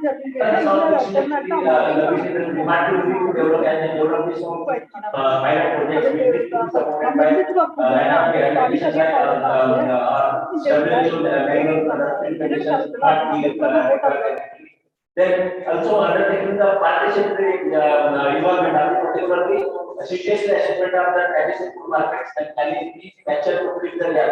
Particularly this is required because you want to have involvement of different sectors. So you need to have a participatory situation in municipal corporations or the local municipal bodies or the health pollution control board or veterinary specialists. Also, addition of the value added local is also more important as it will limit and illegal transport of animals that will contain environmental pollution to the local base. Particularly, this controversial concept actually, it has to actually we are spending crores of rupees to construct legal controversies, but that has not helped to get the hygienic particular bigger cities also because the traffic congestion are nothing. Now the butcher local survey they are not able to take the animal for the animal slaughter. So we need to now decentralize. Even the private people can come forward and some has all the economic aspect also. Then awareness about sanitation and hygiene has to be created among the various stakeholders, not only those who are handling it, but consumers also. Sanitation and hygiene is required. Then building the sustainable production chain. I think Dr. talked about sustainable animal production also. But at the same time, you want to develop building sustainable production chain. Also, you can travel collaboration to advance food safety and accessibility. This is also required. This is urban development. This is more important because the markets are not organized, so it is very much required. Then judicious and responsible in the making what they have already mentioned about this to maintain. So this is required to maintain health, hygiene, and also ensuring animal health, welfare, environment protection, and efficient usage of natural resources. So this is the not job of one sector. We are talking about the veterinary sector, but this is the not job of one sector. Everybody, including FSSI, those are involved exports are safety of the food, also health department, pollution control board, then line department, rural development. Everywhere we need to be involved to take care of all these issues. Next, please. So I will acknowledge the organizers for invitation and the opportunity, and my colleague Dr. Deepak Rao and Dr. Ravina for sharing their thoughts. Thank you for your patient hearing.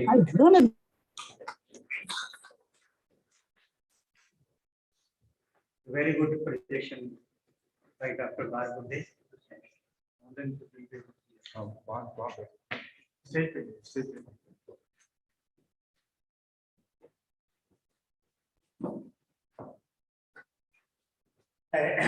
good presentation by Dr. Bhargave. It was quite elaborate and it has given very good overview of the Indian meat sector and highlight various food safety issues, the need for One Health, GMP, the antimicrobial resistance, the climate change, the effect of global warming, and energy efficiency of meat processing. He has given a very nice presentation. And if our colleagues have any questions or queries from their welcome. Online participants. Online participants can also ask questions. Online participants can also ask questions from Dr. Bhargave. Please. Fine. Thank you. Thank you very much.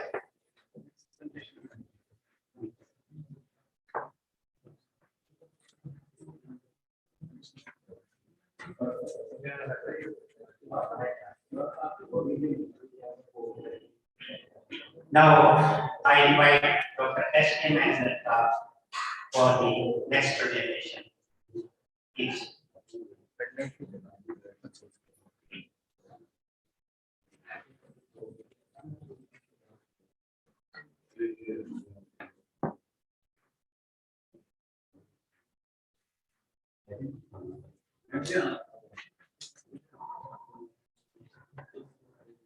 Thank you, respected chairman, co-chairman, co-chair, and distinguished delegates of online and offline.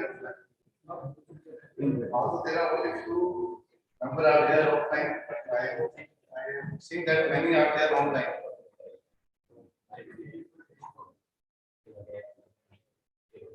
Coming to that topic assigned to the sustainability of animal sector challenges and requirements. My breakup of this, my presentation will be, so first slide I will be talking about the and future projection of the sector and how the sector will be going in the next 2 decades. Then, what are the positive and negative roles played by the sector, like methane emission, water footprint, all these I will be talking about. Then, most importantly, sustainability.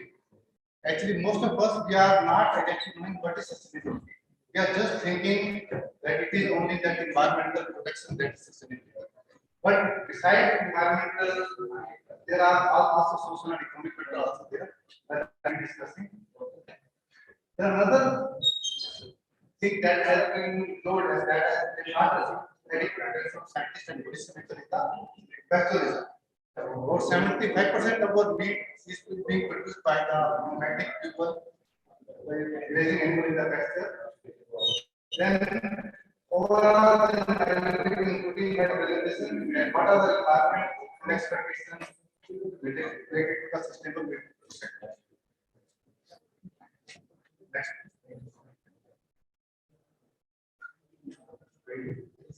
Next.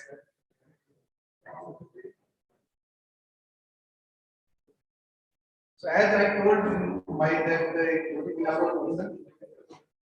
that although we are getting sustainable growth in the meat sector, so during last 5 decades, so it increased from around 5 million ton to 8.6 million ton in 2019.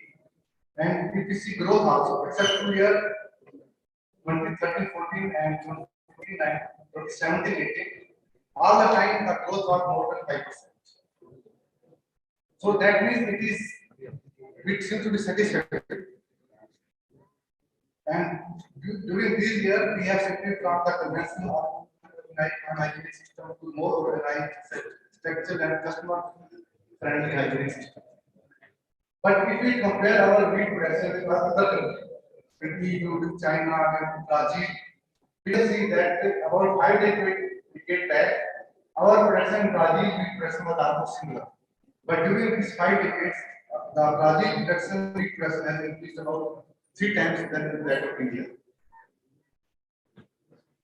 Next slide. Then in this graph, that is the animal products output. It is the second fastest growing. So after this fruit and vegetable, it is animal product, then followed by other commodity. And the growth of this livestock products, which is the maximum for the chicken, then egg, then mutton, and fish. So this growth is more for the milk, more for meat, even from the other meat. That is, growth is faster for the meat than milk for sheep. And the share of this livestock sector to agriculture has increased consistently from 14% in 2021 to 27% in 2017. And on this right side, you can see how this is the older graph is there. So the meat, the chicken consumption has almost doubled during last 2 decades, and also in fish also significant increase was there. And overall, in the last 6 years, the average annual growth rate for livestock product is around 8%. That is around three times than that of agriculture. Next. So if we see the meat production by different species wise, so first graph is the species wise. So maximum growth has been recorded for the poultry. Then green color is for buffalo. But if we see in terms of value of meat, so value of meat is more for good. Of course, it is number one for poultry, but second number is for good. So value is coming at the third place. So we need to also consider that goat sector is also one of the important sectors that needs our attention. Next, please.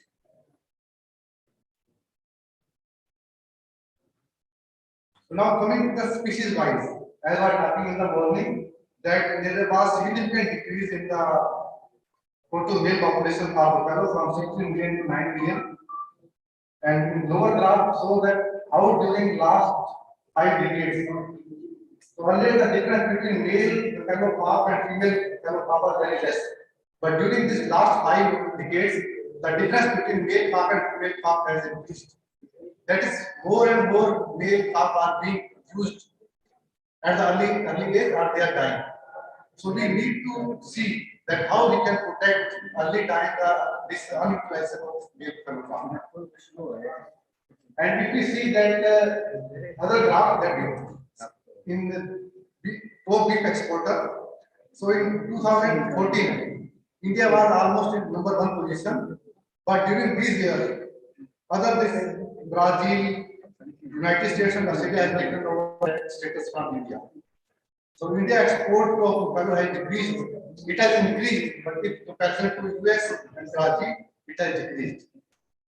Next, please. So same thing for the goat population. The male goat population has decreased. The sheep population also same, and male sheep population has decreased. And in the lower side, this graph, although the mutton production is continuously increasing, but the bull production has decreased during last 5 years. So now we need to think that we need to grow sheep that more that meat type breed for sheep, other than going for both bull or meat, or only for bull. Next, please.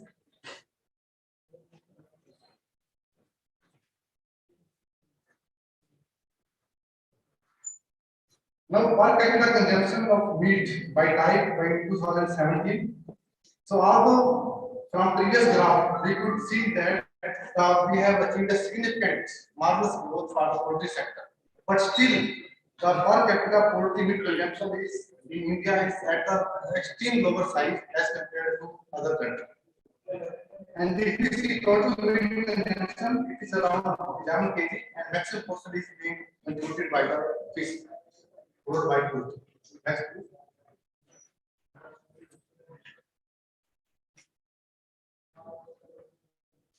Now the real value of agri food consumption in India is projected to be more than double between 2009 and 2050. And this is the growth rate given by this Australian agency, and they have predicted that in beef 90% increase is expected, then sheep and goat 117%. Of course, it is the highest for vegetable and fruit, but it is more as compared to other cereal or rice or wheat. Next. So, FAO also in different estimates and different reports, they have given estimates that global food demand for meat from animal agriculture is anticipated to be nearly doubled by 2050. And this fourfold increase is expected in the number of people who can afford to eat high protein diets. Then study falling per capita food consumption poses potential problem. So now at present we are consuming around 2,000 kilocalories per day. But in the coming time, it is expected that this total energy per day will reduce to around 16 to 1800 kg. And then we have to meet our nutritional demand with the limited number of food. So at that time also meat will play an important role. Next, please. So this is like how consumer priorities are changing during different decades. So if we talk about 50 years back, so our phone are probably considered about the price, then comes the quality, then the other factors like welfare, safety, innovative. And now in coming years, we are expecting more these eat right, like safe, healthy, and sustainable, balanced diet, personalized high quality nutrition, diet management, branded online press. So all these factors will be going to play important role while selection, while a consumer is selecting any food. Next. Now there are many challenges that morning already many speakers have discussed, so I will not go in detail. Next, please. So this is that greenhouse gas emission, that is per kilogram of food. So from this graph, it is evident that maximum greenhouse gases from the wheat, followed by land, are but if we critically examine during the supply chain, so if we consider only wheat, so the growth one is the part of wheat, and second graph also it is part of wheat. So it is evident that maximum greenhouse gases production that has been given in the name of wheat is due to transportation. So it is not that animal is producing that greenhouse gas or anything. It is the transport of animal that is producing this greenhouse gases. So, but this condition is not there in India. We are not transporting animal or longer distance. So this transport, the during supply chain, greenhouse gases due to transport will be minimum in India. So the picture given in the whole country cannot apply to the Indian condition. Next, please. So same thing in this graph. So this study was conducted by in the ICR Institute about 10 years back, and they have given this National Physical Laboratory has conducted this study, and they told that in India, average this methane production is very low, or it is negligible, and whatever is due to the crossbred population. Indigenous cattle are producing very little methane. Whereas the high producing animals, they are large body size, they are producing maximum. So we need to counter the allegation that our Indian meat animal are there. They are the main culprit about this greenhouse gases. Same thing about this next slide. So regarding this water footprint, if you see the first one about the liter per kilogram, so it will be maximum that the water footprint of some selected food product from crop and animal origin. So it is around 4,000 for bulls, 6,000 for meat, 8,000 or 9,000 for sheep and goats, and 15,000 for this bovine meat. But if you calculate in terms of protein, so then it is not so high as compared to other food. It is almost equal. So instead of talking the water requirement in terms of total per kg of food, we can explain in terms of per kg of protein or per gram of protein. And second graph also clearly indicate that whatever that water requirement they have given, they have one experiment they have given that is the animal is consuming around 740 kg dry matter, then 0.36 kg concentrate. So, but a dry folder or dry this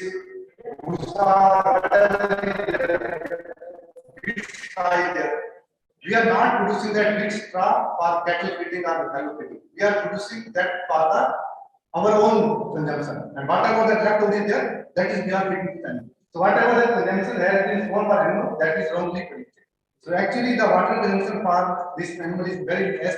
If we forget about this, the water requirement for producing this wheat straw, this other dry food. Next. So in the morning, Dr. Siroi has already talked about global hunger index, that we stand up having surplus food item surplus food, still we are around 101 ranking in the global hunger index, and that is mainly due to the we are consuming this less nutrient or less micronutrient. So this was brief about overview. Now coming to the sustainability. Why that second part of my talk is, well, the sustainability, actually there are so many definitions about the sustainability, but I have taken only few. That is central criteria measure of sustainability, the capacity of a society, way of life to sustain the well-being and good health of population across generation without detrimental of health of the environment. Then second, Brundtland Commission has noted sustainable development defined as a development which meets the needs of current generation without compromising the needs of future generation to meet our own needs. That is, need of current generation is also important. If we just talk about the future generation and we are forgetting about need of present generation, that is not sustainable. Next, please. So, sustainable development comprises of three spheres, that is environmental, social, and economic. So, for every food or every item, we need to consider all aspects. What is the social aspect? What is the economic aspect? And what is the environmental aspect? And a balance of all these three will determine the sustainability of any item. If we more talk about more precisely, economics means efficiency growth, then social means poverty alleviation, then empowerment, then environmental means natural resources or prevention of pollution. All these factors.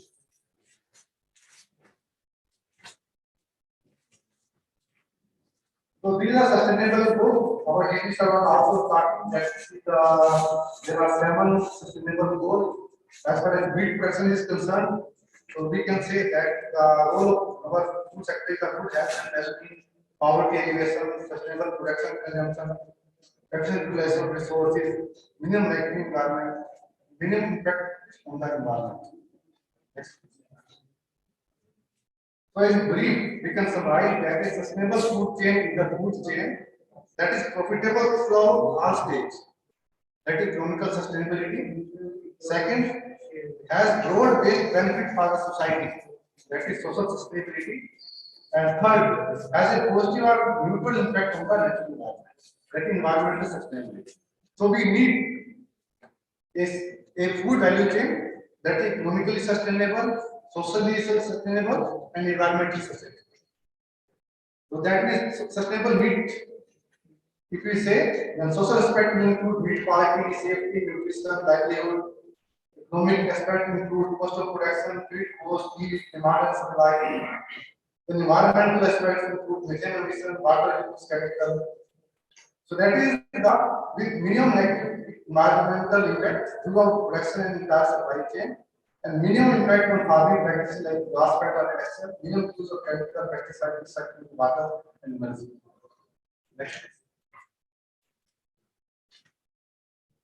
Now, coming to my third part of this presentation, that is pastoralism and sustainable meat production.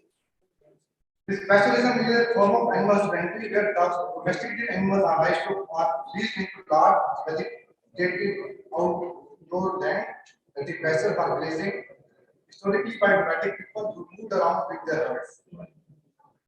And this pastoralism is viewed differently by different experts, like anthropologists viewed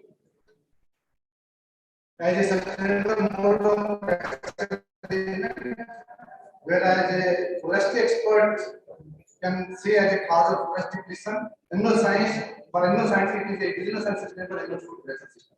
So approximately 77% of India livestock are kept in extensive system, and about 53% of India milk and 74% of India meat is being produced by this pastoralism. So besides the pastoralism, there are other that in village also they are having some common grazing land. So there are about 46 castes and communities that are engaged in this. But most importantly, under research and fully documented. Next, please. So another perception is that this pastoralism is mostly related to mostly concerned with the hilly area, but this is not so. Each and every state, there are different animals there. In some like Uttarakhand, buffalo, in JNK, we see another animal. So likewise, so it is throughout, it is actually supplied to India. And now second graph, that is the FAO study. FAO report they have mentioned, and the FAO Symposium study they have conducted the survey in India in 2012, and they reported that the pastoralist sector is estimated to produce $2.7 billion worth of milk, 2.2 billion of meat, and now the point to be noted is the $45 billion of manure that we are always forgetting. That is the manure contribution from this animal is about 10 times than that of both meat and milk. This is the detailed graph related to this one. Next, please. Now there are many challenges that pastoralism is facing, so I will not go into detail. Next, please. Like this infrastructure, communication, mobile lifestyle, scattered grazing, marketing.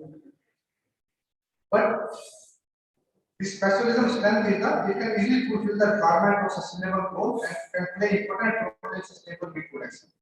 The quality of meat is considered to be equivalent or better for pastoralist animal than the animal raised under intensive conditions. The life of products from pastoralist living system in India is established as an international reputation for being low in residue, high nutritional content, animal welfare, and biodiverse feeding pattern. So thus there is a mass of untapped potential in this, and we can manipulate milk and meat product for taking value-added product from this. Next, please. So there are many areas that a meat scientist can contribute in promoting this pastoralism, like capacity building, and strengthening supply chain, mobile slaughter combined processing units, then scientific production of traditional meat products. So we can have a small pit type, so we can give this nomadic people, so they can prepare some such stable products. Then exploitation of solar technology, so we can design some solar based equipment for them. Next. So these are the interventions required for sustainable meat production. So I will not go into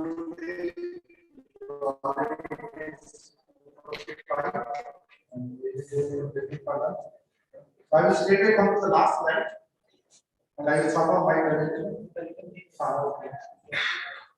So thus, there is a multifaceted approach is required for sustainability. That is focus on social, economic, and environmental concern, focus on pastoralism, optimization of production, efficient utilization of resources, slaughter policy, improving health, implementing quality and safety, value addition, and value chain management. So all these can lead to efficient utilization of resources, building community nutrition requirement, optimization of feed-based production, preserving environment, land and water resources, improving livestock commercial efficiency, and overall improving quality and market life. So this was the big about my task. So I once again thank you for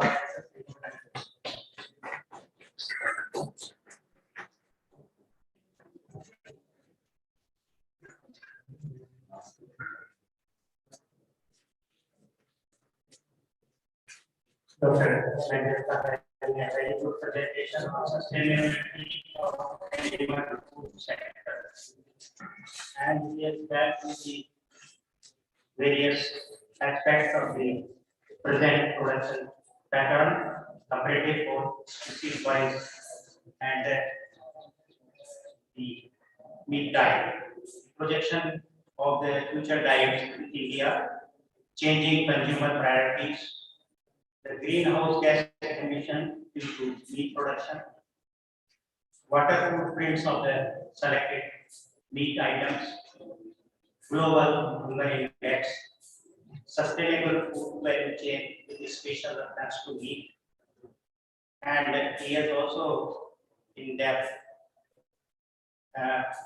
highlight the various strengths and opportunities of pastoralism. So it has been a very informative delivery, by Dr. Medhurata. And if there are any queries or questions, offline, online, welcome. Please.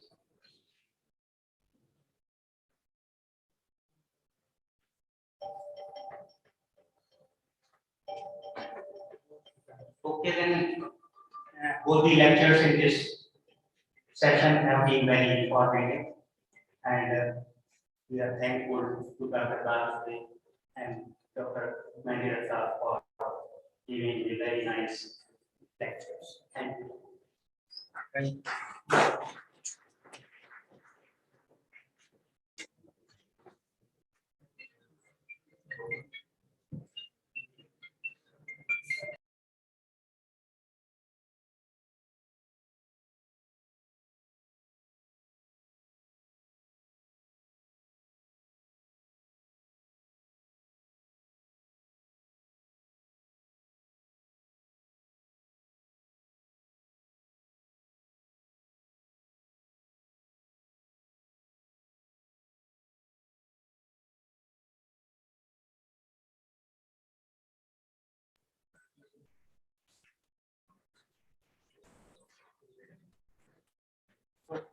Dear participants, just before the lunch break, we will have one more presentation by Mr. Rajesh. He is the head of quality and safety department from DGS actually. So he has to leave Delhi evening. So we are recording the presentation actually scheduled on 38, 37.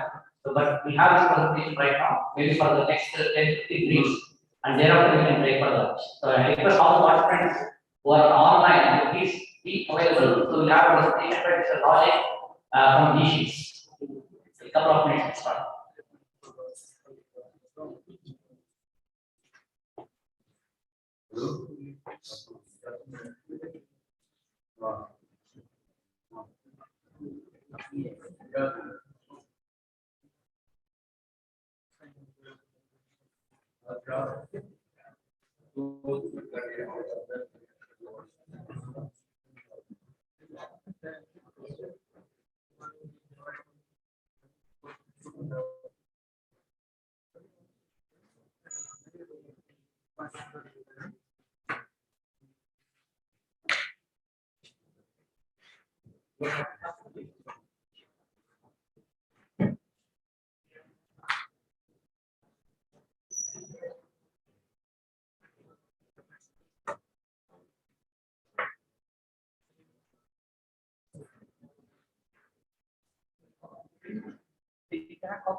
thanks to Dr. Navina to recording this because I requested that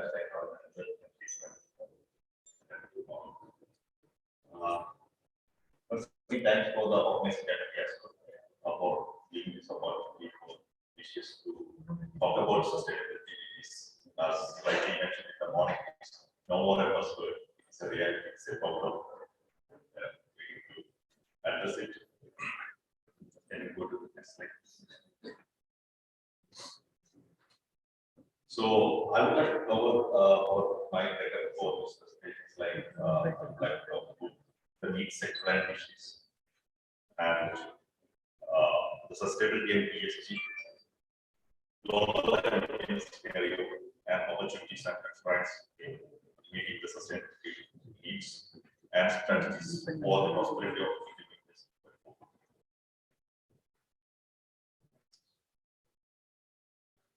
So as we know, this is the Indian geography of meat.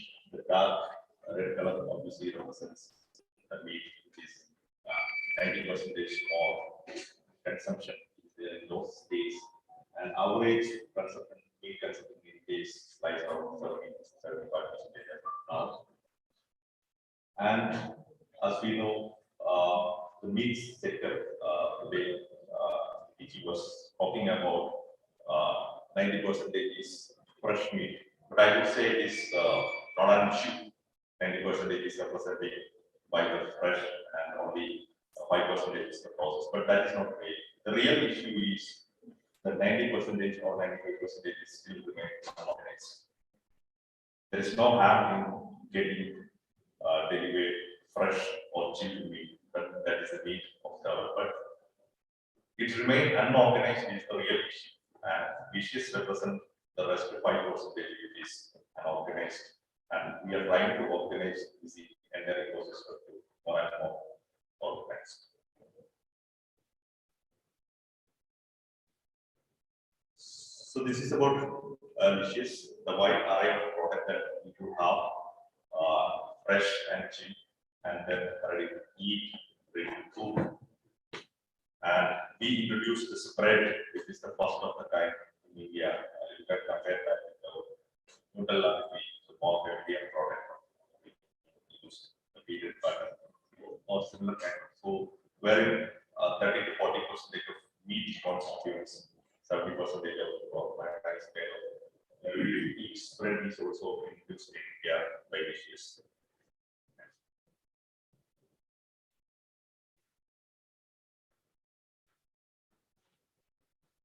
So this is the model that we work with a cheap model and no inventory holding. And in a span of 24 hours, we are trying to deliver the product at your doorstep without compromising quality and safety in a cheap condition, 0 to 4 refrigerated condition.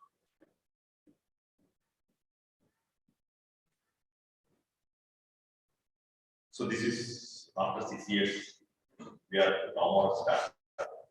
We have grown into a 1,000 crore company, the first kind of unicorn you see, and 2 million customers and 1.3 million monthly orders.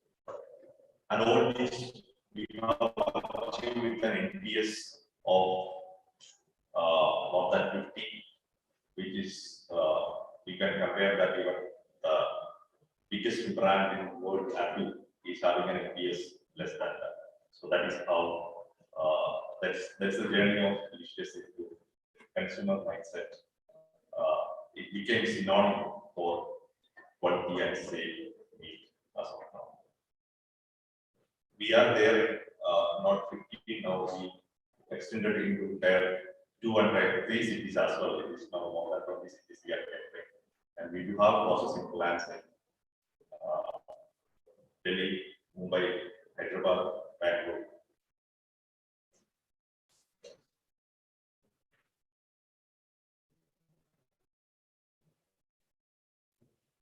So this is the topic, sustainability.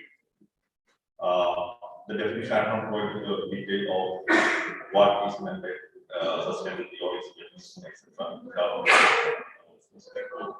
Anywhere of sustainability, but the most attractive one for me is meeting the needs of the person without compromising your future generations to meet their own needs. Meaning to hand over whatever we have in right quality and quantity to the future generation. And as rightly Dr. Just now spoke about that. It is not just about meeting the needs of the future, but we need to take care of the present as well. And the present requirement is the profit requirement of the need. I think in each and every sessions with animal husbandry, or I used to hear that we are number 1 and number 2 or number 3 in livestock population. But to me, it is similar to that we are 134 people, but only having 1 word. The whole piece. So that is, I used to repeat this every time because we are in this business, and it is not about the number of animals that we have or livestock we have. It is about the number of quality animals that we should keep. The quality of animal is mean the animal reared for meat purpose. Are we getting the right meat? They were showing about the marbling and dates of the meat that they are catering, like 1++, 1+, and so on and so forth kind of grades are available. But in case we don't have a grading system, so how we can get the PM, or how can we give the mouthfeel of premium meat to Indian consumers? So that is one of the challenges. So it's not just about meeting the needs of the future, but about meeting the needs of the current. So sustainability goals, at least the commitment is there from the global leaders, including our Prime Minister, which will commit in all the platforms like we are going to so and so, 2030 and 2070 and so on. And industry and institutions should be an integral part of this goals. And we do deliberately do all these kind of issues to meet the sustainability goals. So this is the other part of sustainability. It is more known to the industry, and it is going to be a focus for all the investor world. Apart from the financial declarations, henceforth declarations on these 3 pillars of environment, social, and governance. These are going to be not voluntary as of now, but going to be mandatory very soon. So I think the institutions, universities, and curriculum should be covering these ESG aspects because to survive but for the business as well, the ESG concept is becoming more and more popular, and we don't have the top list of impact both in terms of severity and both in terms of it varies. The pandemic remind us of how it will be the risk, how it will be. We are not going to address social, environmental, and governance issues. Okay. So this is, I think, this is the theme of what the meat scientists or the meat entrepreneurs or the industry should showcase in front of the world. These 3 concerns of meat ecosystem. One is the consumption of fatty meats, risk of cardiovascular disease and cancer, and we witness how the foreigners or the other parts of the world are taking care of things. I'm not saying this is an allegation, but the standard was and how we can compare the Indian scenario to the person, and how can we have the common goals in place, and how can we adopt similar yardstick when we measuring the environmental impact or other of an Indian scenario or a global scenario. And Indian livestock is to be the lead, and let us make this as an advantage to market our product, because 15 to 20 is the average pattern for the animals in developed nations, but in India it is 4%, and it includes the contribution from beef also. I'm talking again in perspective of business perspective. So what we do is 3 categories of meat. One is poultry, second is lamb and pork, and third is fish and sea. So beef is anyways out of our catalog. So the issues related to fat is not coming into place. So that is one of our commitment. Yes, we are choosing the catalog in all considerations.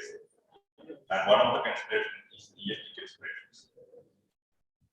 And if it comes to the emissions, that's also already spoke about that. The emissions also, if the meat industry's emission contribution is mostly from the meat.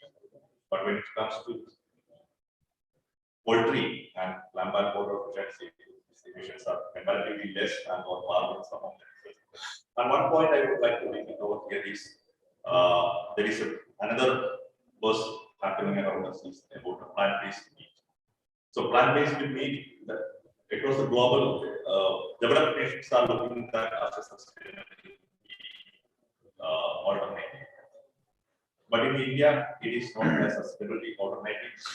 If you look into the emissions or the impact with respect to plant-based meat is almost similar to or par with poultry and lamb. So what kind of positive impact the plant-based meat is going to give with respect to sustainability or ESG?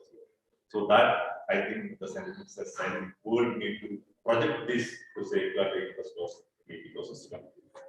And obviously, we know that the protein consumption is talked about a lot of time, but the Olympics gold medal, unless we don't have protein food or balanced diet in place, how we will create more and more athletes and champions. So the protein is our requirement. So as rightly showcased, it is not to be calculated the water footprint, not in terms of kilograms of the should be compared in terms of kilograms of protein generated. In that case, I think the graph was showing water is 100 only start with fruits. So I think there's a lot of narratives there for showcasing meat is having a lot of impact on sustainability and environmental aspects, but it is not right.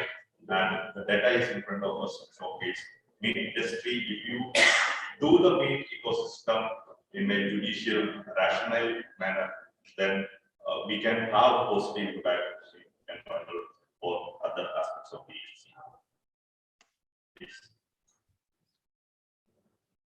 So again, these are the advantages factors in Indian perspective for a sustainable future. One is the cost and quality, and two things are there. A good set of Indian population is ready to pay for right quality meat and safe meat. So that's an advantage. And the quality or food safety is again a need now post-pandemic world. And lean and clean meat, again, safety services free. And the growth prospect, meaning the ever increasing demand for safe and clean meat within India. And we do have a population of equal cost-value population where India are having the lifestyle of years. So that is the opportunities in front of us. And the 90% of the market still remain unorganized. So a small chunk of conversion will reflect a lot of growth and a lot of contribution to the GDP as well as employment opportunities.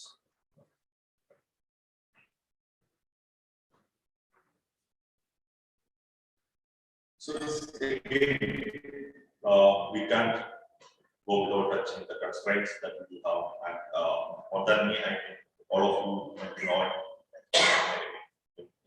all these constraints and how to tackle all these things. One of the most important thing is we need to organize this unorganized sector, and we need to educate the consumer, and because Indian consumers are only exposed to the instantly slaughtered meat, and they are thinking that is the meat.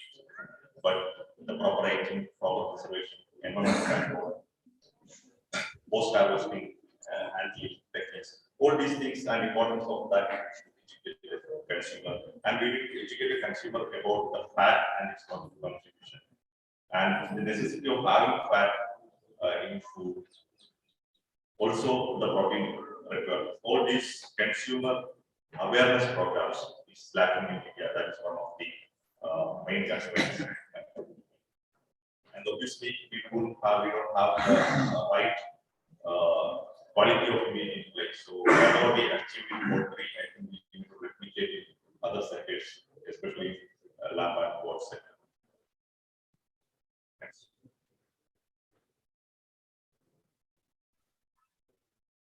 So these are the strategies for the industry, strategies for the government institutions, strategies for the regulators. We need to touch upon the quality control and quality assurance concept and tools to be related to from farm to fork. That's what we talk about today. So the farm to fork quality establishment is the need of the hour, and food safety was management where people are aware of the need of safe food and how can you differentiate quality and safety. That kind of education and awareness will be there for the consumers. And also we need to have outreach programs to come out of the meat around meat, that is meat consumption, and it is due to the cardiovascular. And we can go without touching the climate change, which is stated, and again at the top point was a global and no more Indian activities, but it will be a problem today and it will be a problem for tomorrow.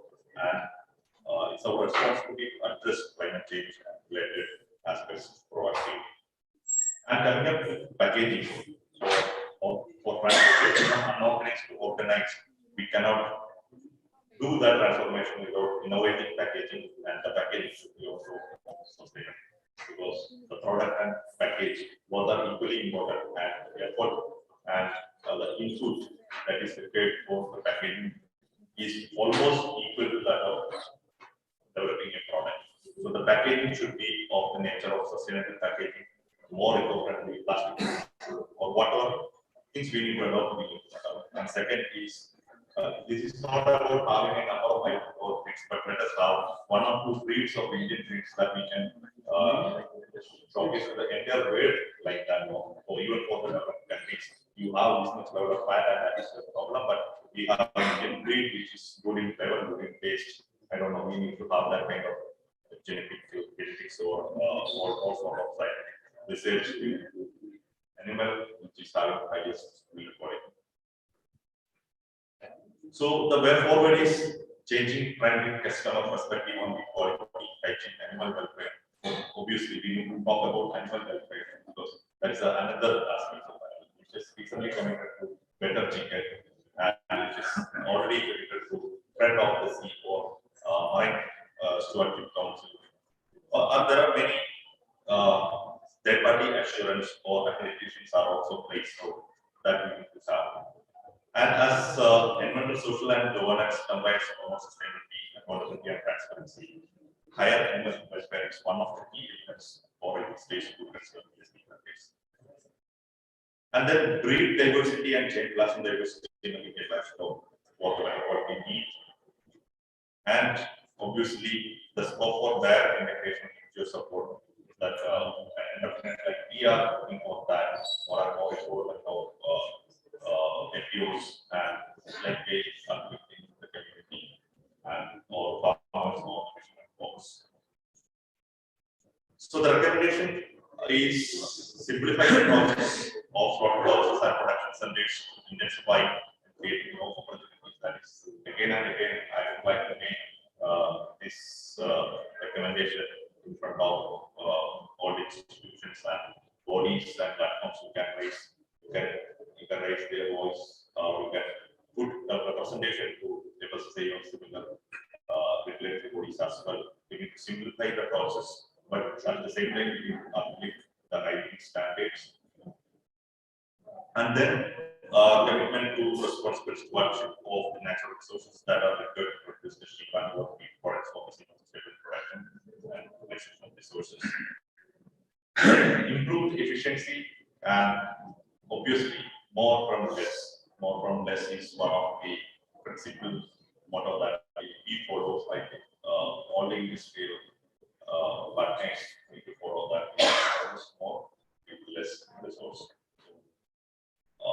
If appropriate effort should be there to have that level of impact, utilization of resources, taking life efficiency output. So this is about again, which is some of the commitments of the which on sustainability aspects, but just to be ESG compliant, that is 12 months, and chicken welfare.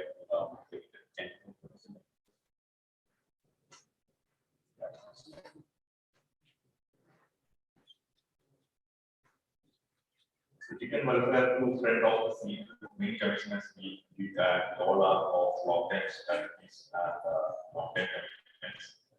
Where I would request all the platforms to come together and stand for the nation. And wherever it is required, we should have a common agenda in place. We need to propose how sustainable in India as of now, and how can we have unique yardsticks and unique methodology to gauge sustainability impact in India. How can we safeguard the ecosystem by ensuring the protein requirement or addressing the malnutrition that we are facing today? And how can we come out of the contradictory of controversies with respect to the meat and the disease, cardiovascular or cancer or whatever it is. So a positive message should go from multiple fronts, including industry, institutions, and universities. And that's my humble request for this body. Thank you.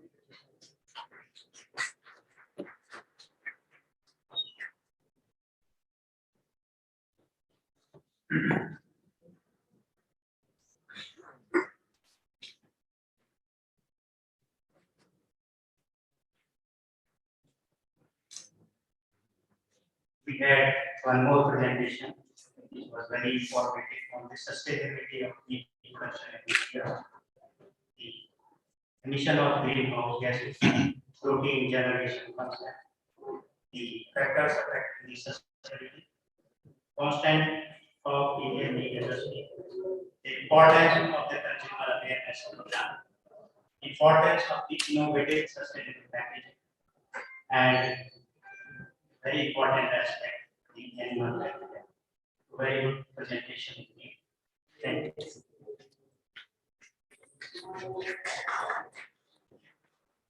Thank you, Rajesh. I enjoyed your very cool presentation. So, all the right. So, we are very much happy to enhance safety. We have a lot of collaborative initiatives, and there are also board sponsors for this event. Thank you very much. This we have come to the end of the first session.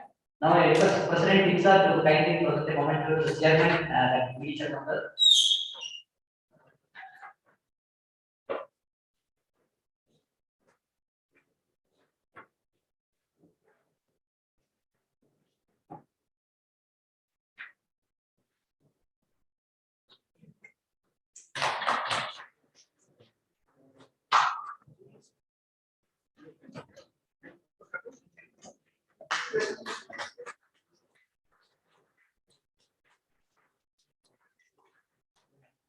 Rajesh was also supposed to co-chair session. Since we presume that you are co-chairman of this session, so I request Dr.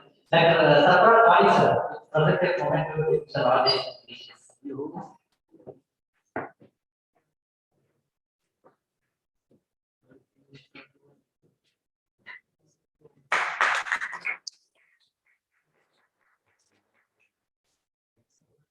Yeah, this we finish the first session, this break for lunch, and then the others they make announcement for next day this meeting. Thank you, Manada.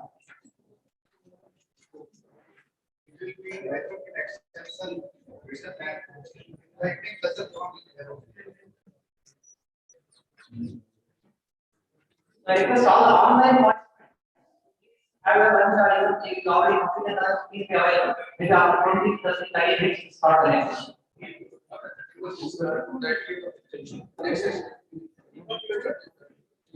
Yeah. Online participants is covered by 345 from 350 to the rate of half an hour. And we reach all the physical participants.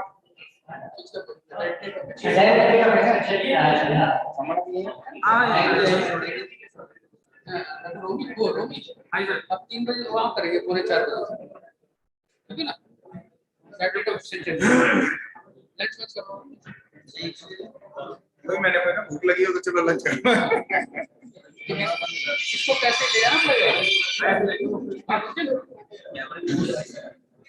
Of कर दो camera बंद कर इस पे camera तो of करो बेटा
इसको बंद कर दो। Good afternoon.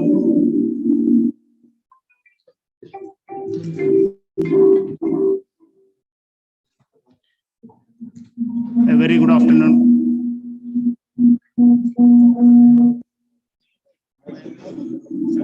इसको बंद करना है, इसको निकालना है।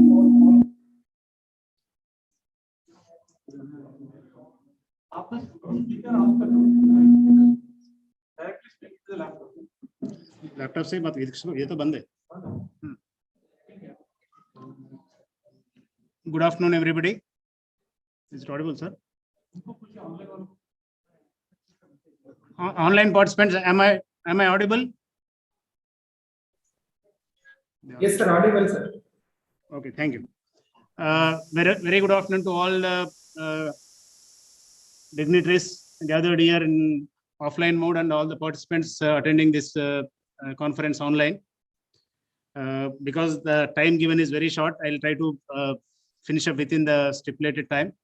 The topic given is organic meat production and certification protocols in India. What are the challenges and what are the prospects for organic meat production in India? So,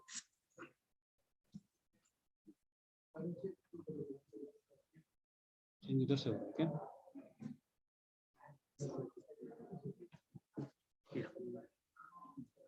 First of all, let us see what is organic farming. Organic farming means growing or rearing plants or animals under organic protocols. That is organic standards laid down by each country. This is broadly what organic farming is. Internationally, IFOM is an organization which oversees the organic production systems and standards worldwide. Below that, every country has its own organic protocols. In India, we also have our own organic protocols. So why should one go for organic farming? Why should one eat organic foods? Because organic food is grown, produced, and processed through natural inputs and natural processes. Inputs used in this entire system are natural, and the process followed is also natural. So the produce from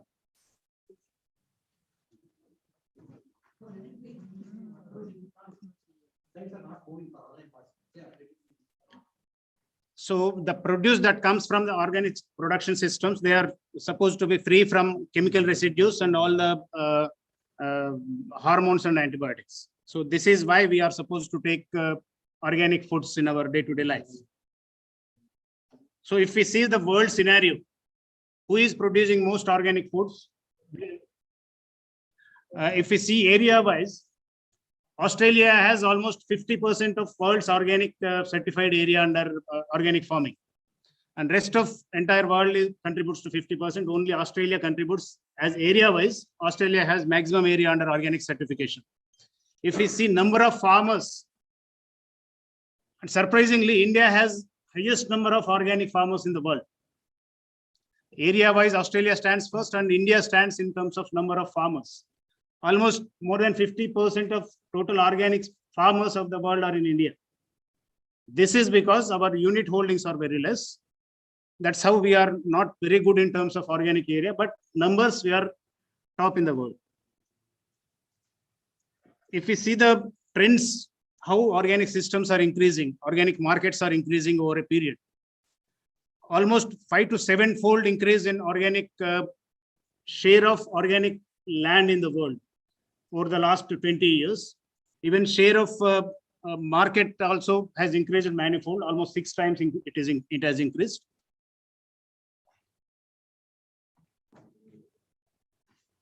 If we see organic milk and meat production and on the market of organic milk and meat, milk compared to meat is at a higher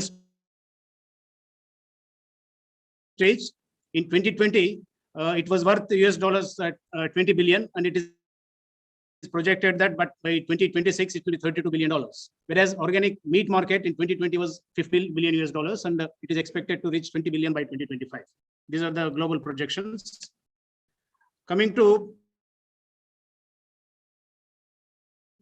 organic situation worldwide. As I said, each country has its own standards, its own regulations. Currently, 72 countries have fully implemented organic regulations of their own, and 22 countries with regulations that are not fully. 14 countries as of this year's data. 14 countries.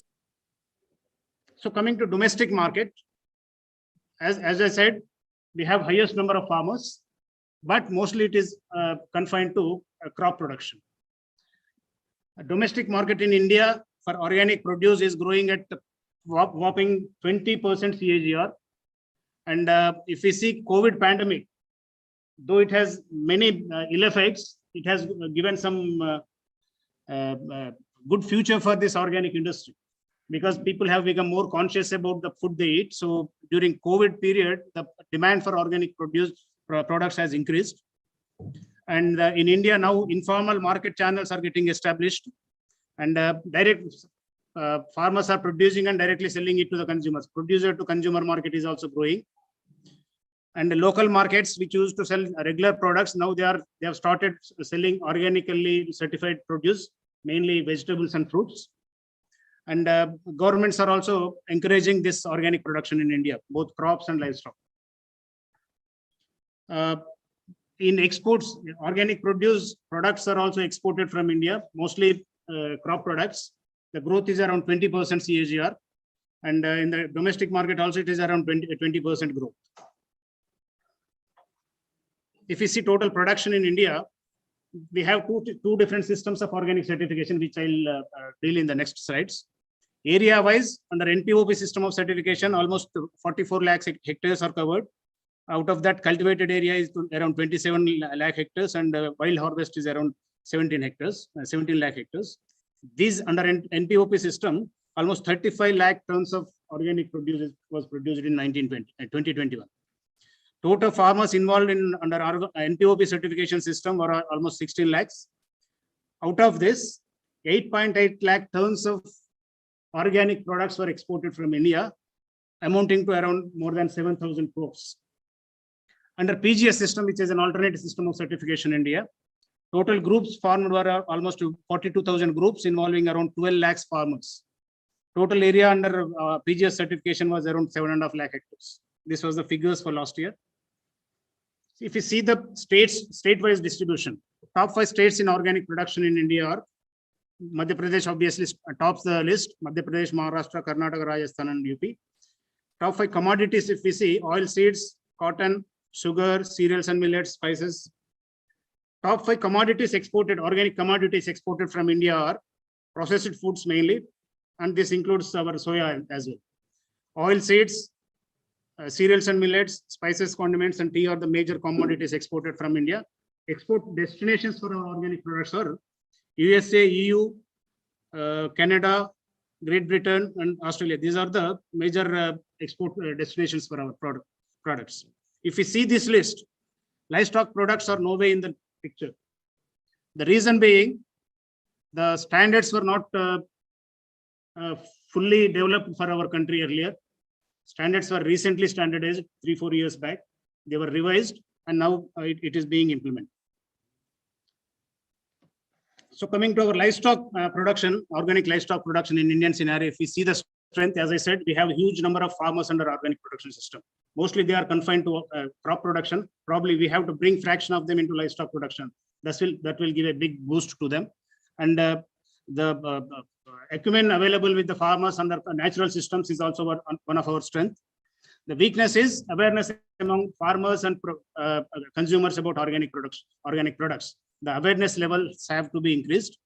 The opportunity is the export market for us. Already, if we see the meat market, we have huge exports of buffalo meat, probably a fraction of that if we can convert into organic. That has unbounded limits for it. And the threats are what kind of threats we have in this is the control systems. The spurious products that are coming into the market are in the name of organic. They are the biggest threat to genuine organic product producers. That is the biggest threat for us. And if you see organic livestock production in India in 1920, though it has started very recently, there are a sizable number of farmers who have already taken up organic farming and started selling and even exporting their produce. As I said, India organic livestock production market is still in its infancy. In 2020, organic milk market was worth 4,450 crores, and it is growing at more than 25%. Organic meat sector is yet to take off, but few farms have already registered. They are under conversion period. Probably by next year or next to next year, they'll come into market with organic products, organic meat products. So if we see the numbers, domestically, 16,000 million tons of organic milk was produced in the last year, and 400 million metric tons of ghee was produced. Out of this, 1,500 kg of ghee was already exported, certified last year itself, and they started exporting. Under PGS system, 25 groups have already registered, involving around 2,500 farmers. Major products produced are milk and ghee, mostly in the UP, Madhya Pradesh and Himachal Pradesh. Livestock operators under NPOP, for meat purpose, 3 people have registered, and milk 93, and poultry. This is an initiative within last 1 year only this has happened. So then why somebody should believe that somebody is producing organic livestock products or crop products? There is a system called certification in organic production system. Unless somebody is certified, is not organic. We see so many products in the market saying that we have organic. Even in metro cities, so many metro cities, we say organic meat, organic milk and all. They are all not true. They are not supposed to be called. Unless you are certified, you are not supposed to be called as organic producer, or your product is not organic unless you are certified. Whatever products if we see in the market, if they say organic, they have to be certified. Otherwise, it is illegal to use the term organic on their produce.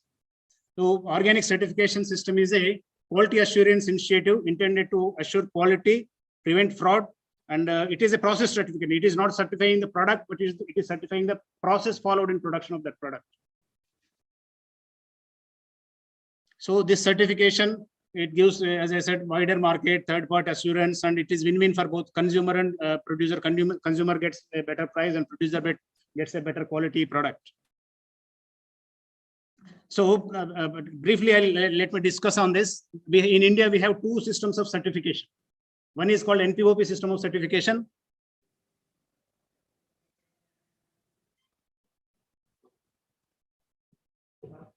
One is called NPOP system of certification. The other is PGS certification. NPOP system of certification is a third-party assurance kind of system. Third party comes and inspects your farm. They see whether you are following all the standards or not. If they are satisfied, they'll issue a certificate. The PGS certification system is a participatory guarantee system. In the sense, there is a group of farmers who come together and produce their product. They rear their animals, they rear their crops and all. They certify each other, they check with each other, and they collectively certify that yes, we are producing all the products as per organic standards and all. Based on their certification, regional councils are there in each state. They go and inspect whenever possible, and they see if all the systems are in line or not. Then if they are satisfied, the group is given certification. These 2 are different systems. In first system, third party is involved in inspection. In second system, there is no third party involved. It is mostly like a small farmer oriented kind of thing. Second one is, and if we are certified under NPOP, we are entitled to go for exports also. Whereas the PGS system certification is only for domestic market.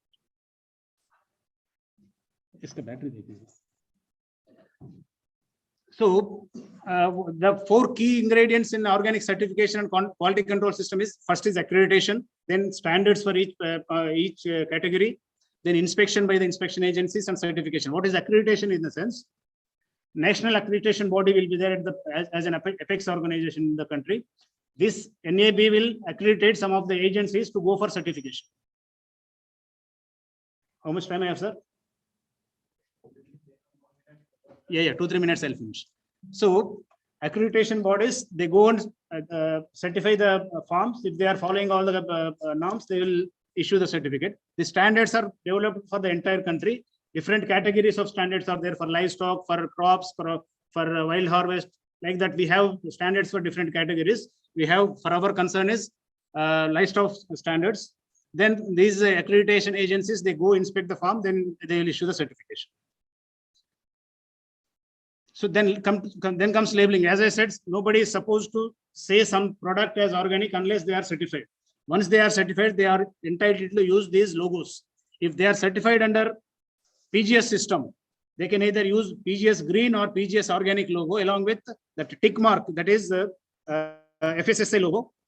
If they are certified under NPOP system, they can use this in India organic logo. Our national livestock standards, like these were revised in the year 2017, and after revision, they have become more friendly for our Indian systems of production. So if people are coming forward for certification. So general principles are just natural production systems without use of any antibiotics or hormones in the production system.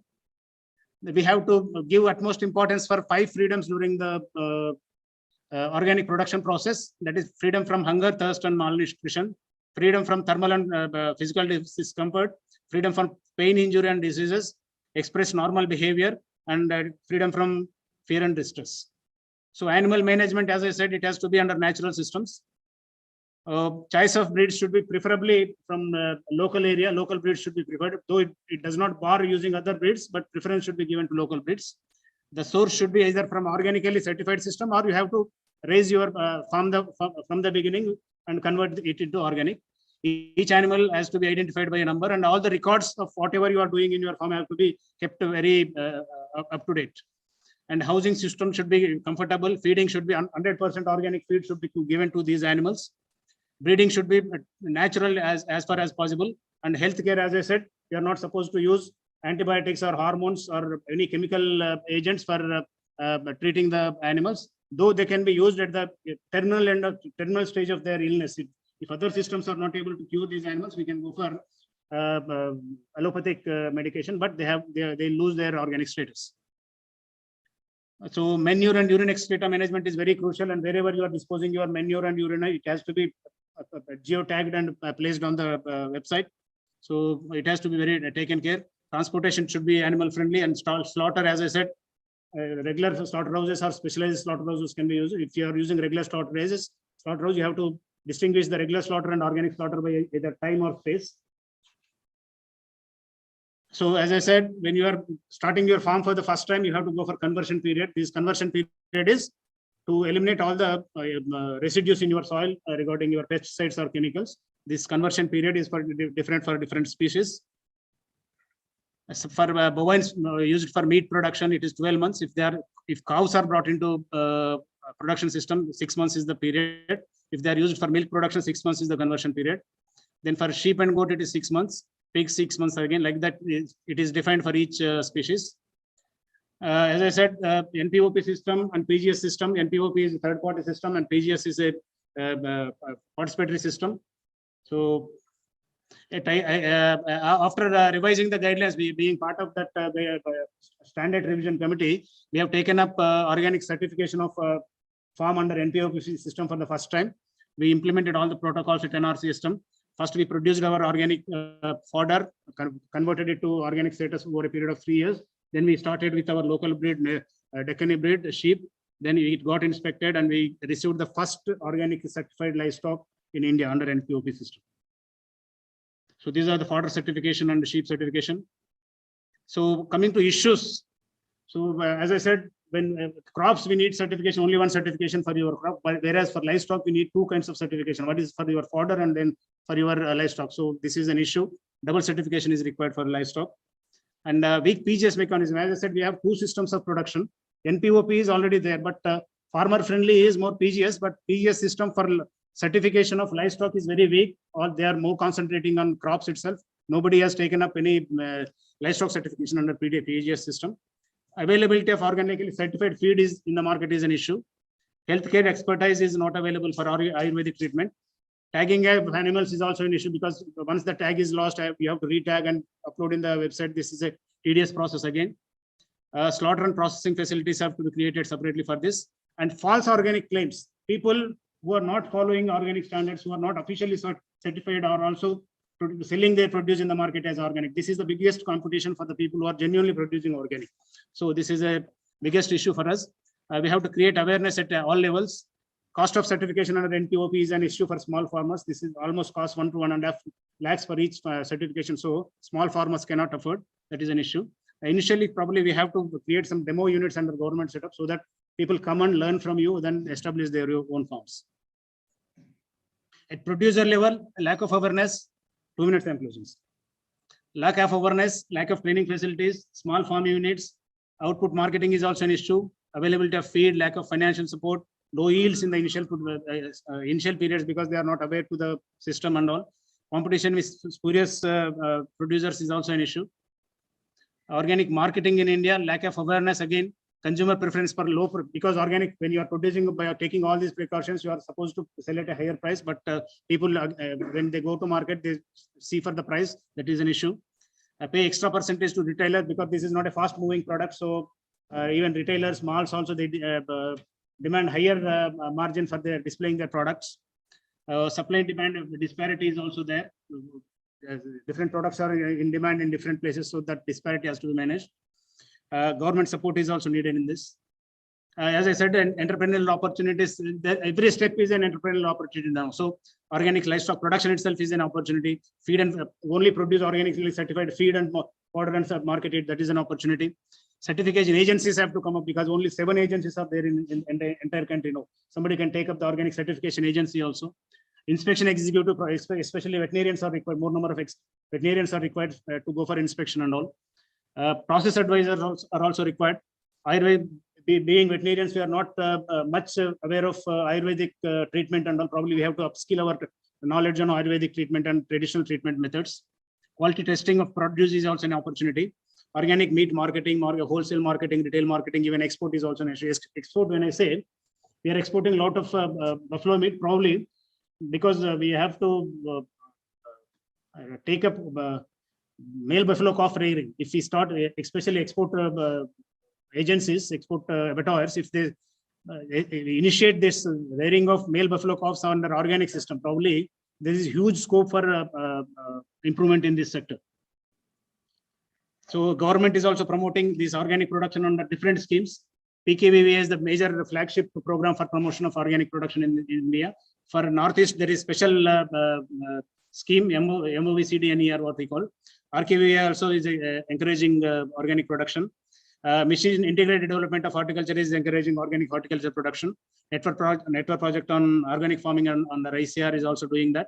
And Namami Gange program is also encouraging the production, organic production on either side of Ganges good. So these are all the different promotional activities under the government sector. Thank you. Thank you, sir. If any queries, please. Although we have very long discussion needed for this topic and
inspection agencies will come and certify the entire area. But it is the responsibility of the local body to see that no inorganic inputs are taken into that particular area. Now, area certification is possible under or PGS system. It was not there earlier. Recently, it has been introduced. We should also, as our veterinarian as a duty, we should also encourage our Yes. person to show that encourage them who are going for our wherever it is already visible. Thank you very much. Thank you. Thank you. My request, Dr. Narendra, Close comments.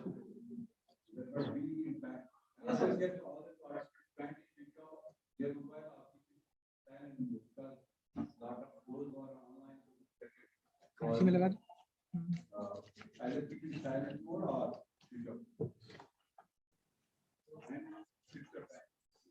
Sir, I will finish before time, sir.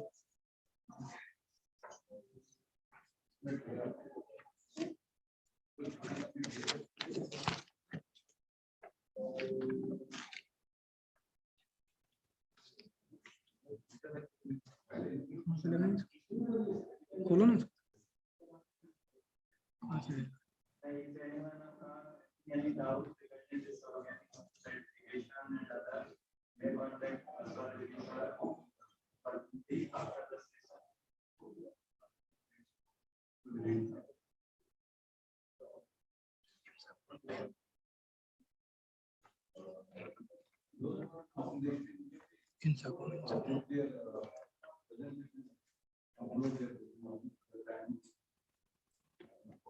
Those who are attending online, please mark the chat box.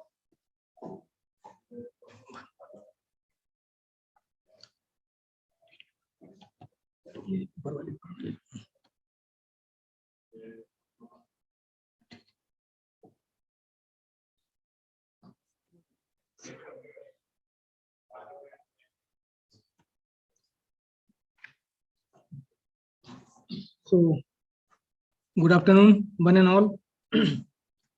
Respected chairman, co-chairman, deputed, and other dignitaries present in the hall, and participants who are participating from online mode also. So today we are discussing regarding the current status and future prospects of Kadaknath meat and meat product.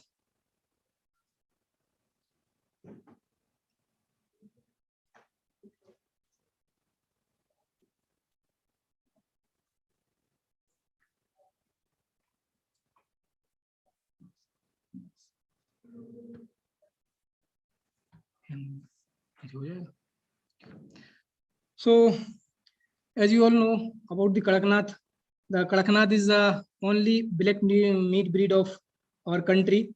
Though when we discuss about the different black meat breed throughout the globe, there are only basic three breeds, black breeds throughout the globe. Out of which one are ayam simani, that is originated from Indonesia. Second one is Chinese silky, that is originated from China, and third one is that is the Kadaknath, and that is also known as in our area black beauty of bird, the Kadaknath, because to promote this particular bird, because the blackish color is also a very demoralizing color for the or acceptance is not accepted by the very well by the consumer. That's why to promote that particular Kadaknath, everybody is promoting just like a black beauty of this particular breed. As you know, for the Kadaknath, there was a very fight for GI tag between the Chhattisgarh and Madhya Pradesh, though and the court matter was placed in the court also. Though on 30th June 2018, the court has also decided that this particular breed is belong to Madhya Pradesh only. Because I am proud of this particular breed, Kadaknath, because my working place is also Indore, that is the very near to that particular native place of that particular Kadaknath, that is Jhabua and Dhar. That is also come under the Malwa region, that is the adjoining area of Indore. So about the Kadaknath, the demand, when we discuss the status, the demand of poultry meat and egg in India is growing day by day due to, as you know, human population. due to its wholesomeness in the respect of nearly all the presence of all the nutrients is considered as a healthy food. But nowadays demand for lean meat and functional food is increasing day by day, just because of health conscious concerning of the basically about the youth of the youth population of our country. And the Indian indigenous breed of this particular chicken Kadaknath may be the solution of this particular particular things which are required, very well required by the consumer. That is the because this particular breed is considered functional itself, functional, because we are trying to develop various functional products, but this particular meat is considered as itself functional because it having a very low fat and a high protein content in this as compared to the other breed.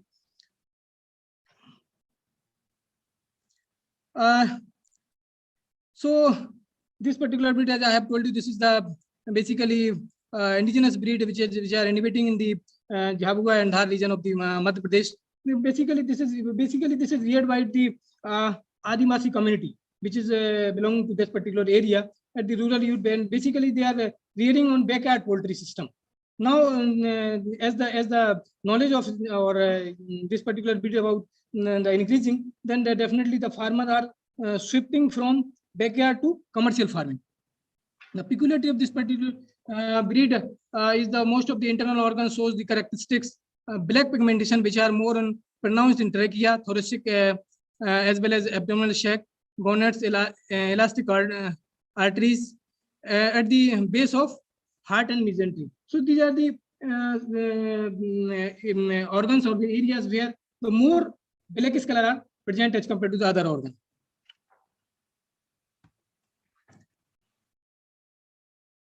So this particular farming is in the last few years has transformed. I have told you is transforming from backyard farming to commercial farming. So this particular breed is having some additional special advantages over the exotic breed of such breed of the different poultry because it having a high resistance. We are surviving the longevity of that particular breed is comparatively higher than the whatever the exotic poultry breed are available in this particular area. And we will discuss about the disease resistance, and it also having a medicinal value. I would like to say about the medicinal value. The several people are using as a aphrodisiac. They are saying that particular meat having or meat as well as egg having aphrodisiac in nature. Though the scientific validation is still required. Apart from that, and some of the person, the egg of this particular breed is using for the treatment of asthma. My one of the fellows came to me, or he's saying, sir, we are using this particular egg for treatment of asthma. But I questioned that particular person, how you are using for the treatment of that particular egg for the treatment of asthma. He is saying, sir, I am providing one egg per day for my father. He's 69-year-old, and that whatever the medicine he is using, that is completely stopped. But by using only one egg per day. But how it is surprising to me also. But it is scientific. That particular person is using, or not only one person. He's came to me, sir, whether it is true or scientifically true or not. But until unless we will not go for human trial, I will not say anything about that particular medicinal value of this particular egg. So this is the apart from that particular the several person are using for that particular egg for the treatment of cardiovascular diseases also. But though and the particular in the native area of Jhabua only, because this says after eating the particular meat as well as egg, be cured from this particular disease. But though because nobody is ready for scientific, nobody is ready for human trial, that until unless we will not go for human trial, I will not say in this way be useful or not for the treatment of that particular diseases.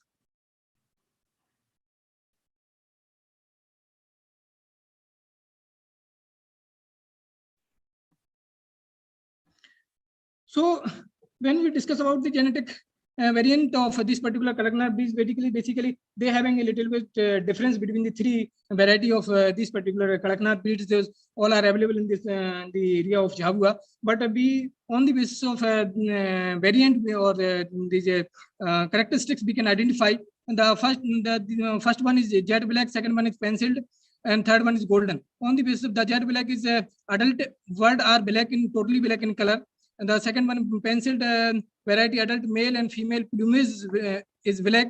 However, there are slight white feather on the neck. In case of golden, the golden adult male and female both are basically black in color with golden feather on the head as well as neck. So, but both the genetic makeup of those, all the variety of Kadaknath breed are same.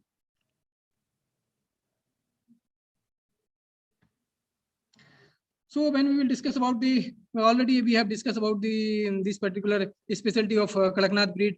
Kadaknath chicken are supposed to have medicinal property. I've already discussed. The Kadaknath chicken blood was being used traditionally to treat some chronic diseases also, because they are using that particular blood. Though it is not scientifically, but several persons are using in this particular area. Though we have conducted a survey also, because we have one project under the MP cost funded project. So under that particular project, we have got survey. So they are using this particular thing, but we are saying, but they are still scientific validation is required, sir. Because of many medicinal property, the Kadaknath breed chicken is a higher price of market. These are the various. The price of this particular Kadaknath breed is, I think, more than 800 or 900 rupees per kg in live basis. Several people are selling of this particular breed on live weight basis.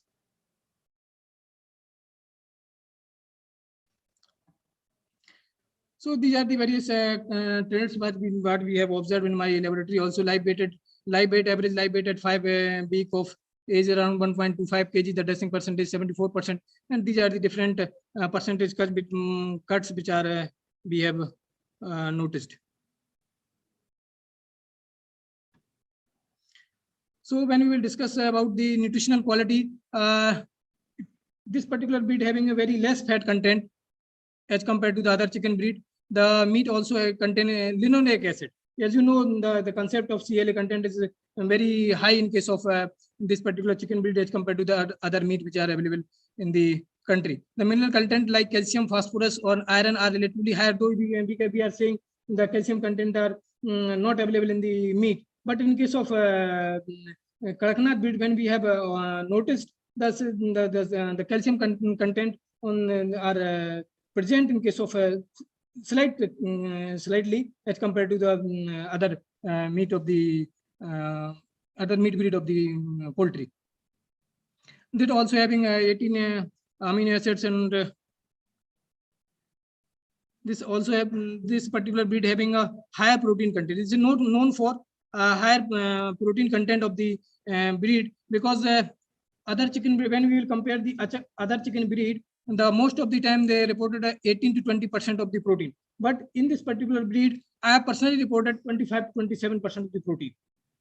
Now, when we will talk about the fat is also very less in this particular breed. It is around 0.73 to 1.03, and as compared to the other meat breed or other meat, not chicken, other the 13 to 25%. Apart from when we will discuss about the cholesterol, this particular breed also having a very less cholesterol as compared to other chicken breed, and we have already discussed about the linoleic acid which are present in the meat of this particular Kadaknath breed. When we will discuss about the Kadaknath, the functional value of Kadaknath, we have already discussed. It is generally ranges from 16 to 100 days annually, and yeah, sir, but within.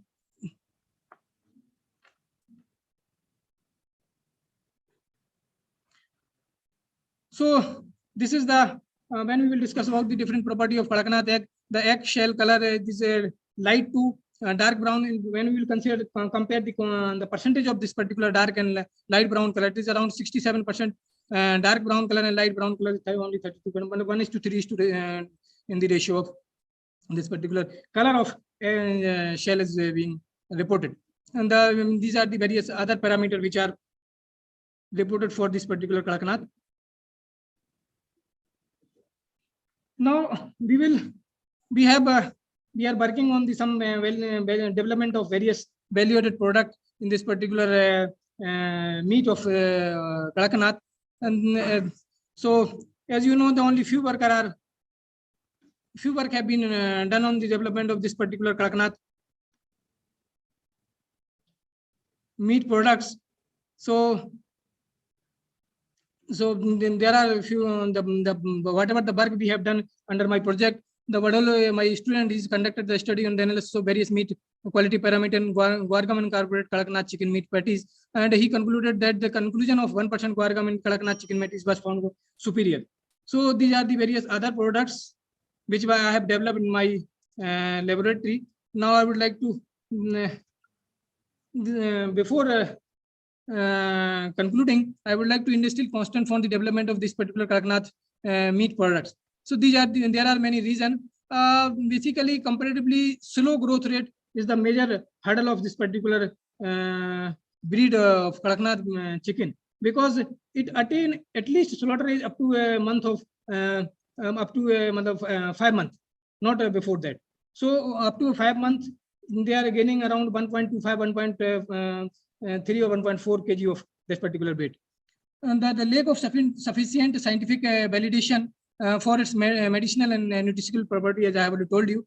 The black color of meat sometimes is also a very unfavorable for the consumer. It is a dislike, because that's why the several people are promoting as a black beauty. Some of the person are selling that particular meat as a functional meat, or some are selling as a organic meat also, because most of the time this is reared by the traditional way. There's, as the sir has already told you about the organic production. The myths of the meat, various consumption of this particular, these are the not only for Kadaknath, these are all for other meat also. So I would like to conclude, the indigenous chicken breed Kadaknath is well known for its lean meat quality and medicinal property. Traditionally, it is supposed to have a disease resistance property against commonly occurring poultry diseases.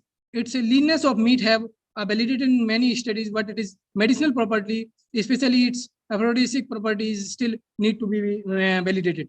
And the growth rate of this particular breed is low as compared to other chicken breed. There is a need to holistic genetic approach and breeding strategy, as well as for the development of value-added Kadaknath meat products. Thank you, sir.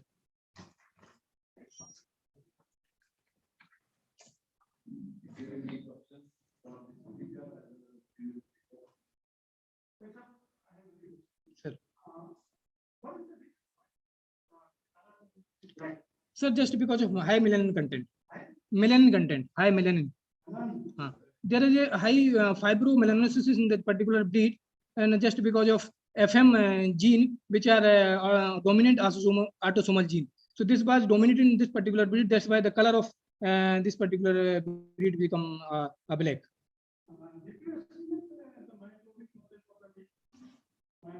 Sir, actually, this particular project still I have not done, but we are doing, sir, because the project actually, sir, project में last year पैसा मिला नहीं corona का. Otherwise, I will finish all the this particular parameter I have in my project, but the funding is not there. That's why I am not able to conduct the further trial, because we are doing on the genetic aspect also.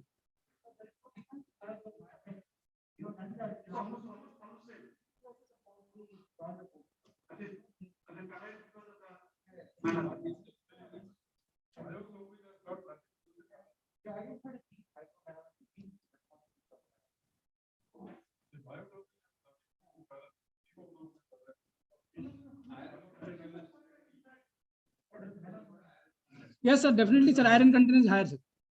But sir, iron content is too high, sir. So iron content is high, sir.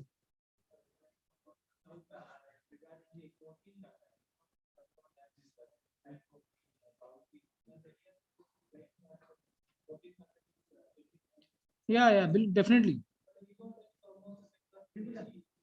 No, sir.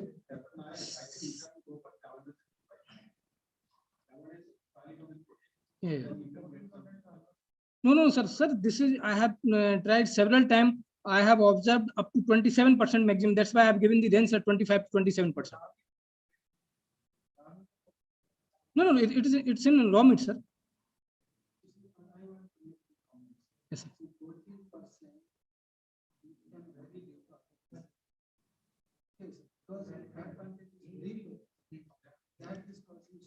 It may be, sir. It may be, sir. Yes, sir.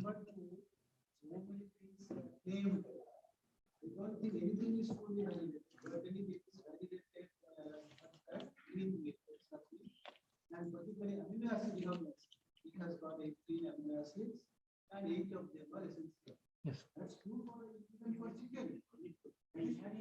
All animals are all the essential amino acids. So there is nothing specific health claim for bird. I think there is no purpose. Yes, sir, definitely, sir. It is, sir, scientific validation, I have already told you, scientific validation is required, sir, still required, sir.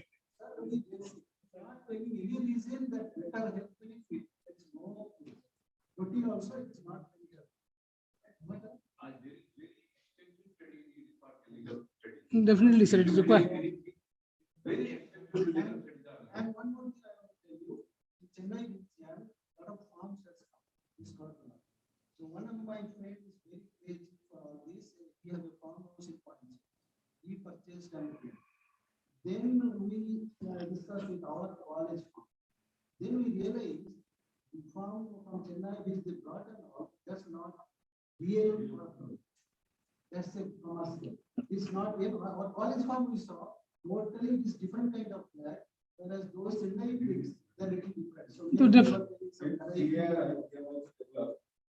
so much. Whatever I am saying, sir, whatever I am putting here, no, sir, I am not taking other. Whatever the research finding related with the proximate composition, I have personally observed in my laboratory, or whatever the animal we have taken from the area of Jhabua and they are raising under the tradition system. So that whatever the animal or whatever the poultry we have collected, that is 100% organic system.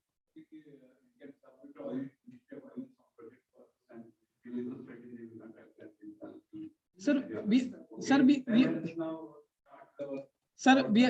are trying for collaboration with some medicos, and they may be agree.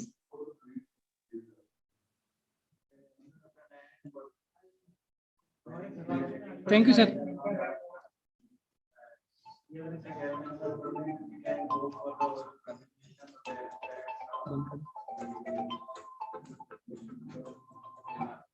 Online level, I will just maybe there they can.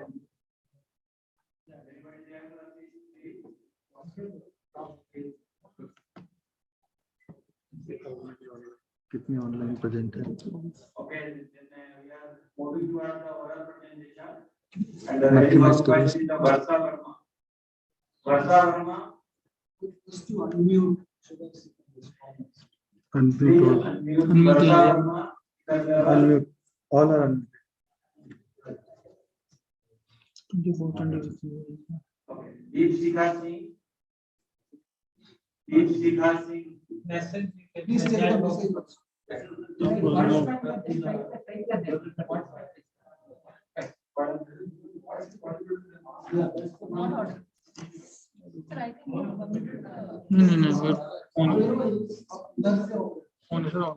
नहीं उनका participants का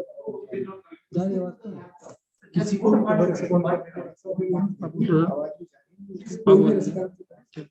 कौन है थीगा नाम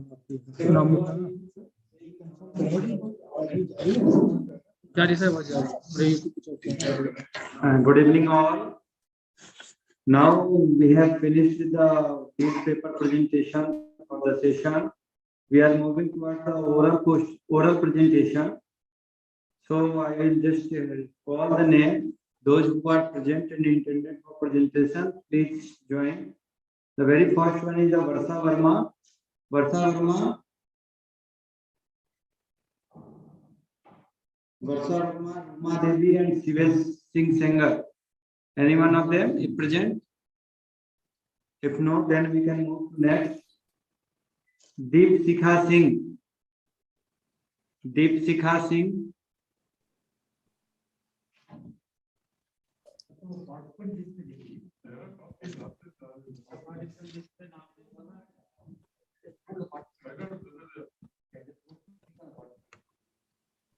See name.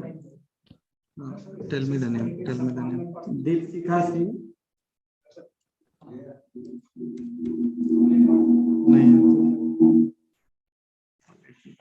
Devsika Devri is there. Devsika Singh. Next. Okay, we'll go to next. PK Singh.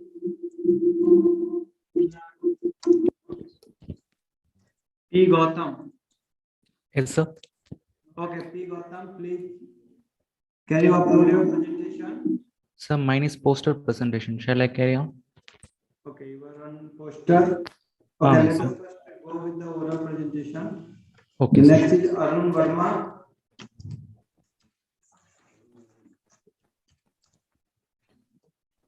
Is not there. Offline. Offline. Okay. At least I will put it here.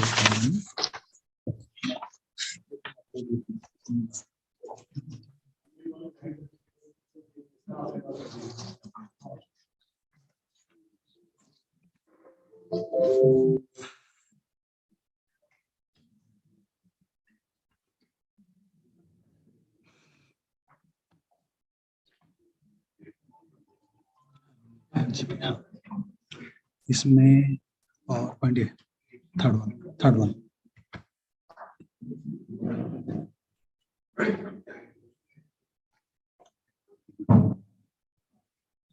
PDF file है नहीं ये तो PPT है ना नहीं PDF file नहीं पक्का हाँ तो पीपीटी भी है पॉलीथ्रो बन कर 4 फाइल पीपीटी भी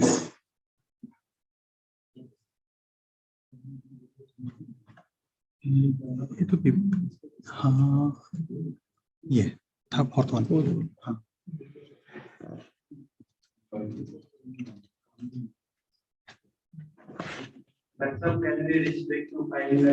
of course sir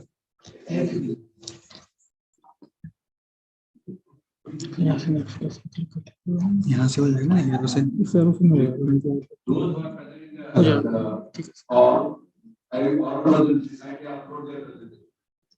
hello thank you sir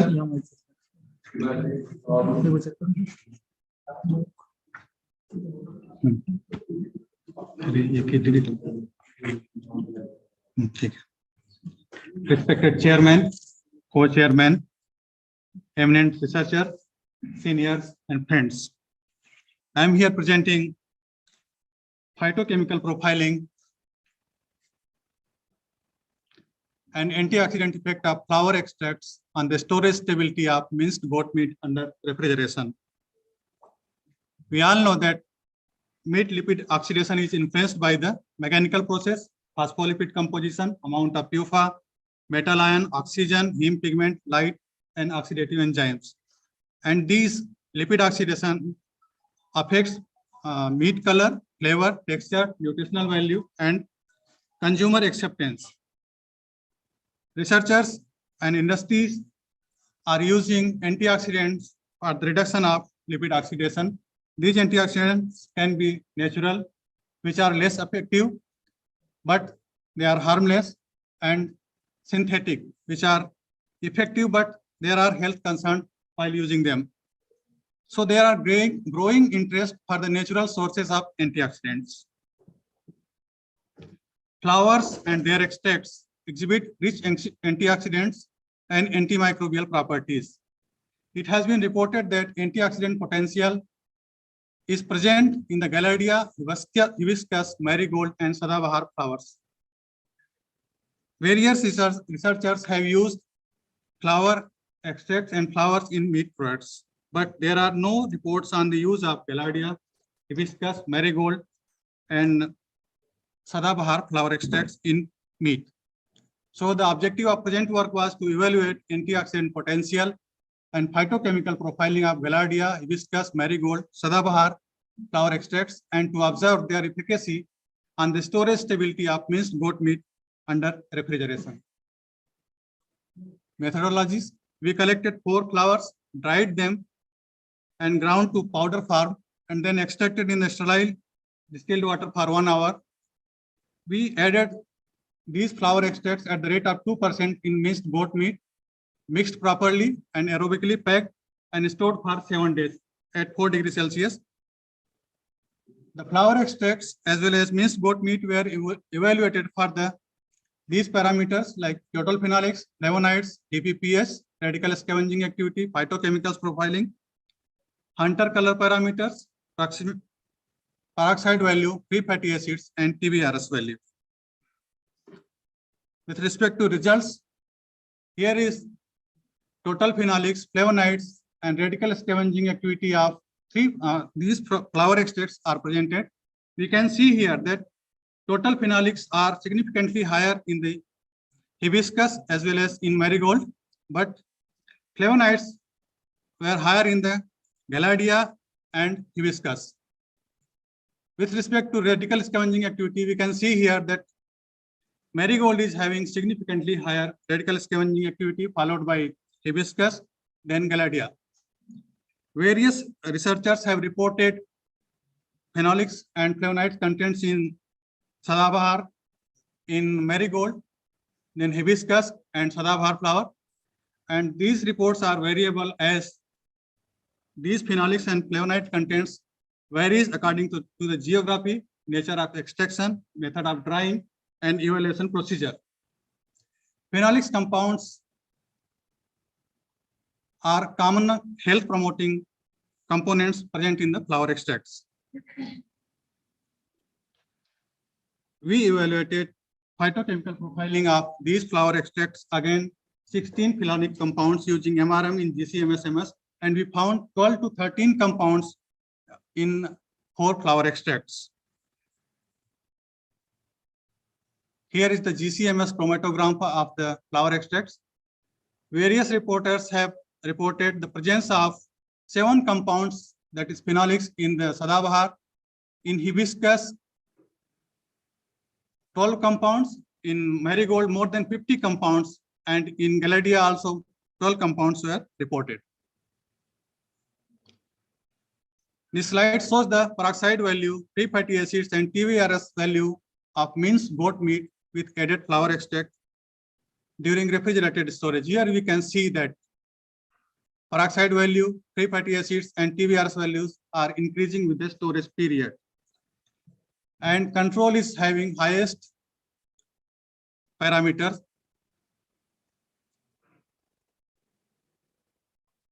Various reporters have, researchers have reported in favor of our findings, like Israti, then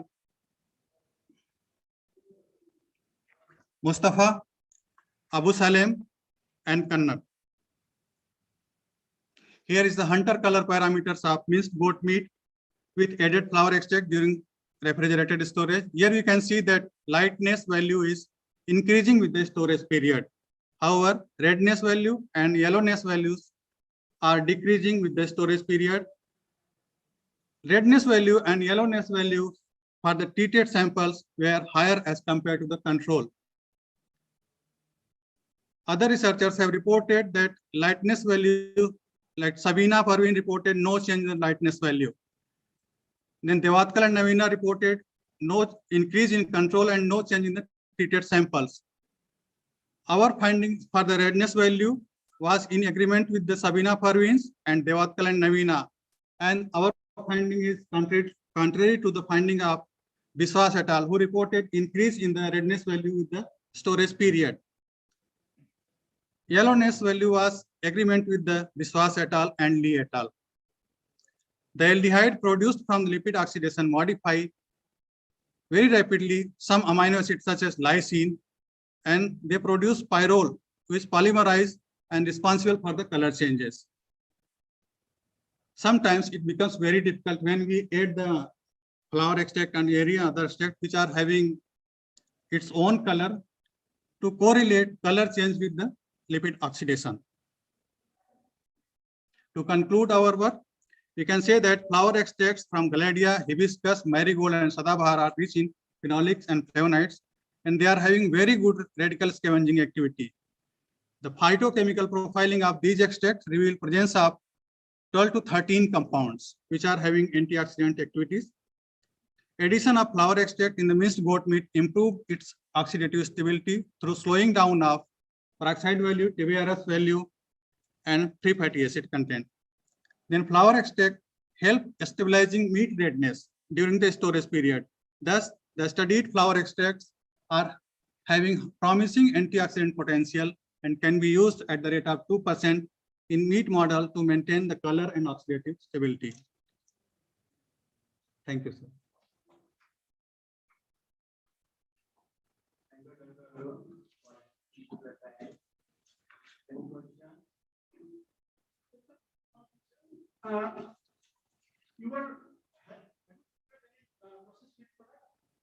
No, only means milk, sir. Means, Huh.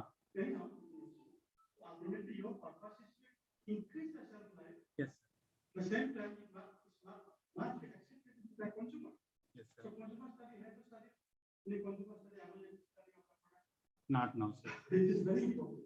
Unless the consumer likes it, very important. So our purpose is to not accept. So I think next time if you also conduct this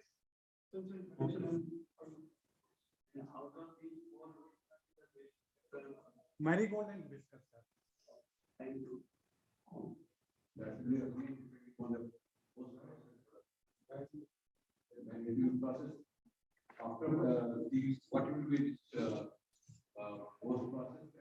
Because, sir, we are already extracting in the boiled distilled water, that is style distilled water, and they are present in the distillation or phenolic distillation.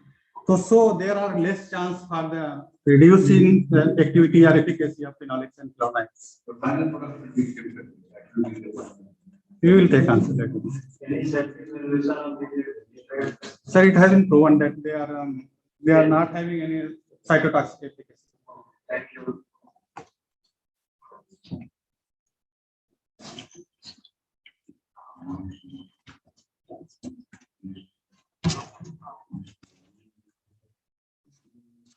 Technically, why it is not possible to make it full screen? Now we are facing the difficulty. Full screen, the presentation is not really appealing. So why it should not change? We can share the window only. Then we are able to give the online photos. And then try that. No? Why we should compromise that? Basically, It is not my drive. It is not my drive. Okay. My drive. Sorry, sir.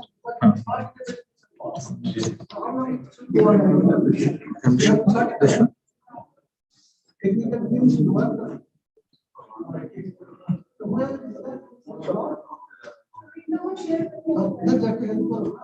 We have to do ourselves. That's what we are basic presentation. It is not in a very we can't see anything actually. I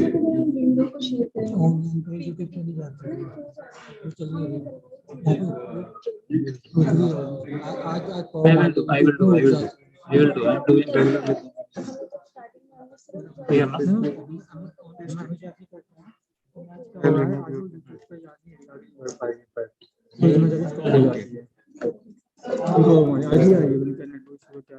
Sir, you do something. Now we have to take up everything.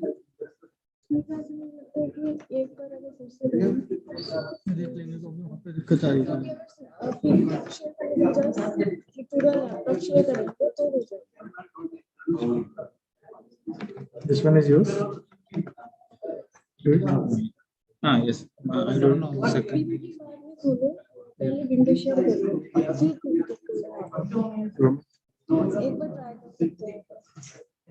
Go and select the now not open. That's why. Not screen. Not screen. Hello, you open my PPT.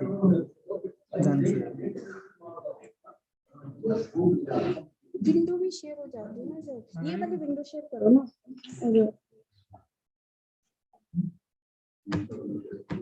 नहीं वो तो आता था YouTube पर share नहीं हो रहा ना, तो YouTube पे ही स्लाइड आती है, आगे साइड नहीं बढ़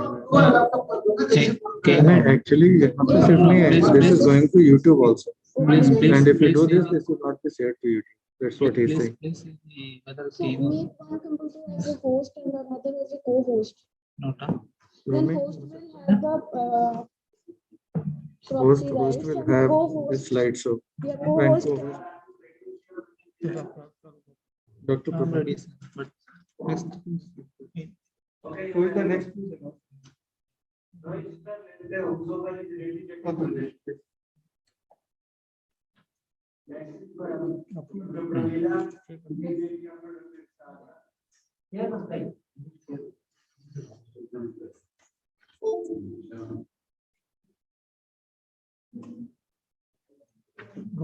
छोटी question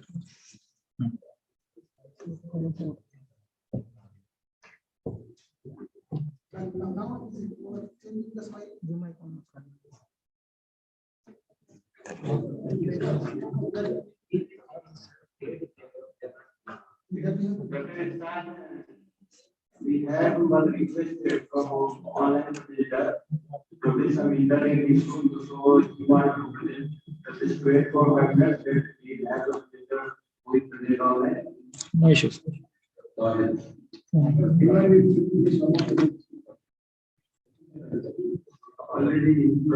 some internet issue with us. I don't know or something.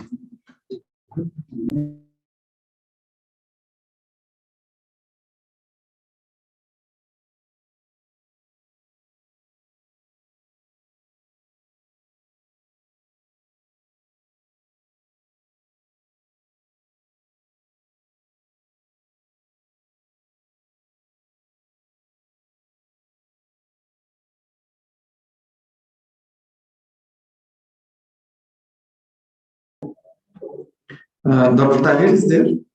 Tahir Nazir. Dr. Tahir Nazir. Please respond. Hello, sir. Yes, I am present. Please share your screen and start presentation. Please share your screen, Dr. Tahir. Sir, is it visible?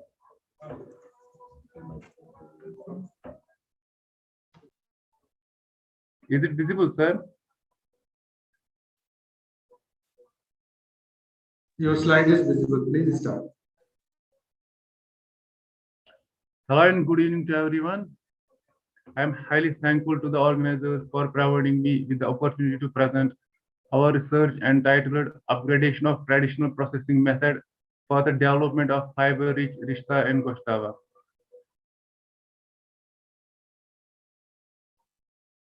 As we know, Kashmir is world famous not only for its natural beauty, but also for its ethnic meat products collectively referred to as Wazwan. Wazwan is a multi-course meal which comprises of meat products like kebab, mismaz, rogan josh, ab gosh, naat yakhni, tabakmaz, rista and goshtava. Rista and goshtava are immersion type meat products of Wazwan, traditionally processed by manual pounding of mutton and fat on a stone slab with the help of a wooden hammer.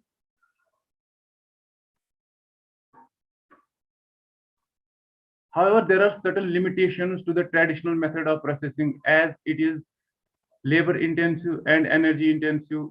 There is less regard for hygiene. Only hard boned pre-rigor meat is used. The products contain high amount of animal fats, usually 20 to 30%. It is deficient in dietary fiber and also has less storage life.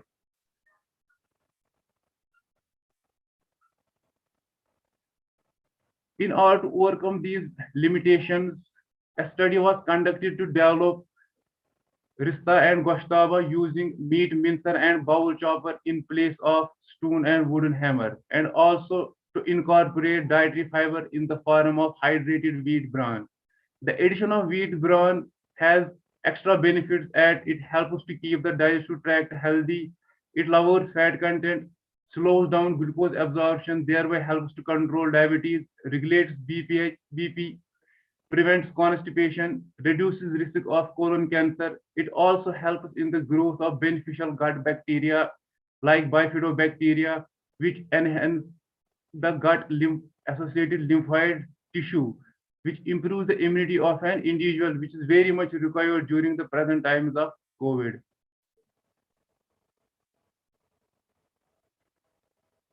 Rista and Goshtava were prepared by machine method using meat mincer and bowl chopper and were then cooked in their respective gravies for 25 minutes.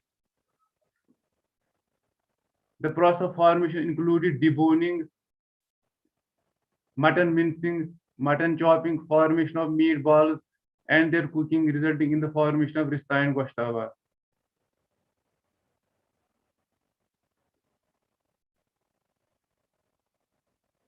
In order to optimize the level of hydrated wheat bran in Rista and Goshtava, 4 treatments were compared among themselves. T0 was controlled treatment without any hydrated wheat bran. T1 contained 4% hydrated wheat bran. T2 contained 8% and T3 contained 12% hydrated wheat bran. Now coming to results and discussion.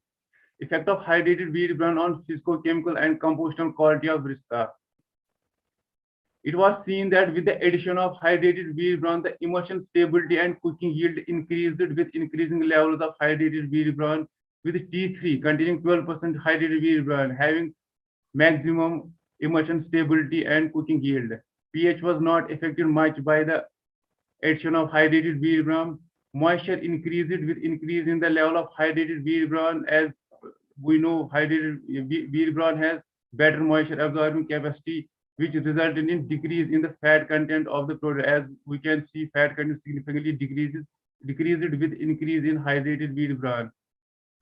Ash content and protein content were not affected significantly, while as dietary fiber content increased with increased levels of hydrated wheat bran, with T3 having highest level of dietary fiber. In case of sensory quality of the Rista as affected by the hydrated wheat bran incorporation, it was found that most of the sensory parameters like appearance, flavor, juiciness, texture, mouth coating, overall acceptability, they decreased with increase in the concentration of hydrated wheat bran. However, this decrease was not significant up to T2 level, that is 8% addition of hydrated wheat bran.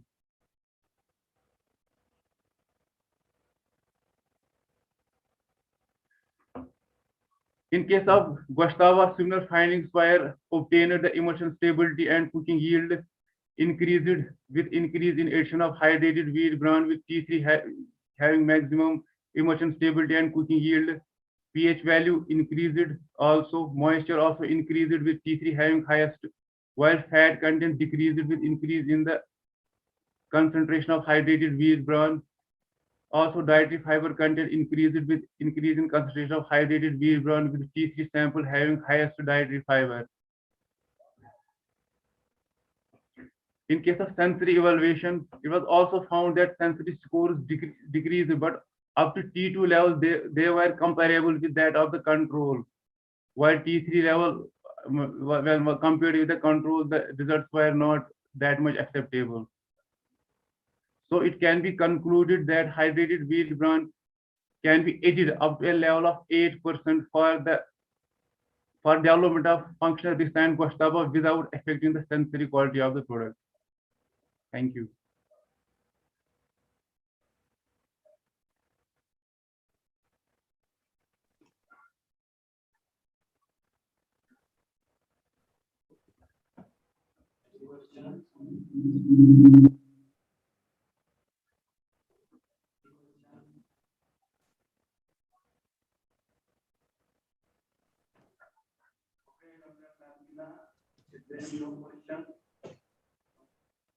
You have added this wheat bran up to 12%.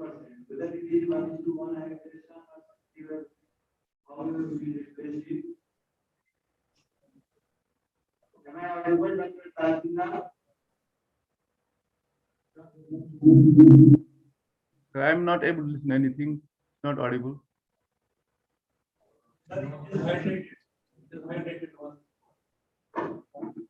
Thank you.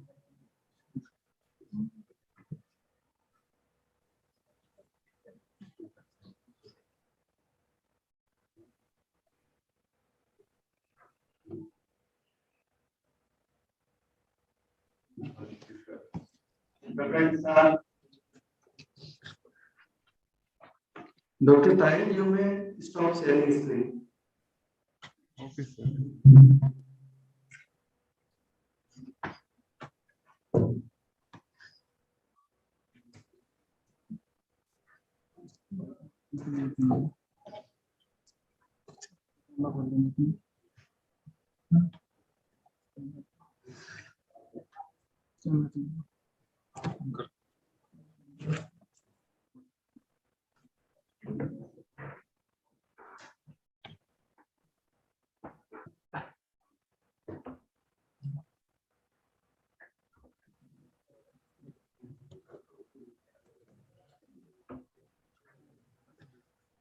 Respected chairman, co-chairman, rapporteur, and respected delegates and dear friends. Today here I am going to present about a topic, quality evaluation of functional carabif patties with aloe vera gel powder.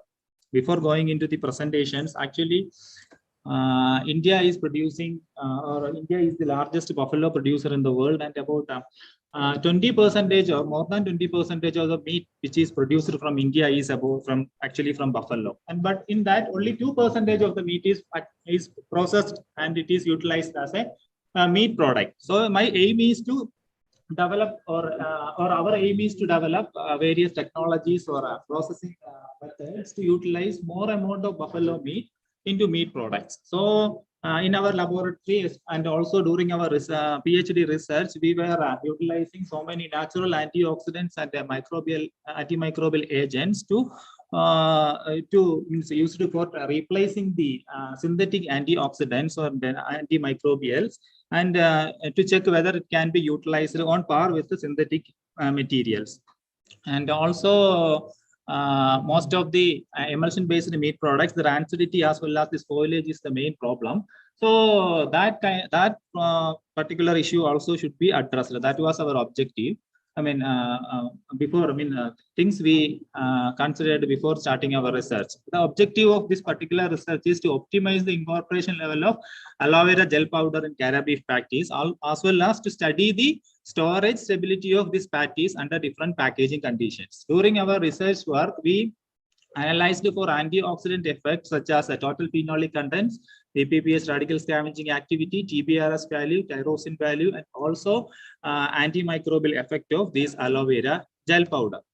And during storage study, we packed this product into three type of packaging conditions: aerobic, vacuum, and modified atmospheric packaging. And modified in the sense we tried nitrogen alone as well as 80% nitrogen and 20% oxygen.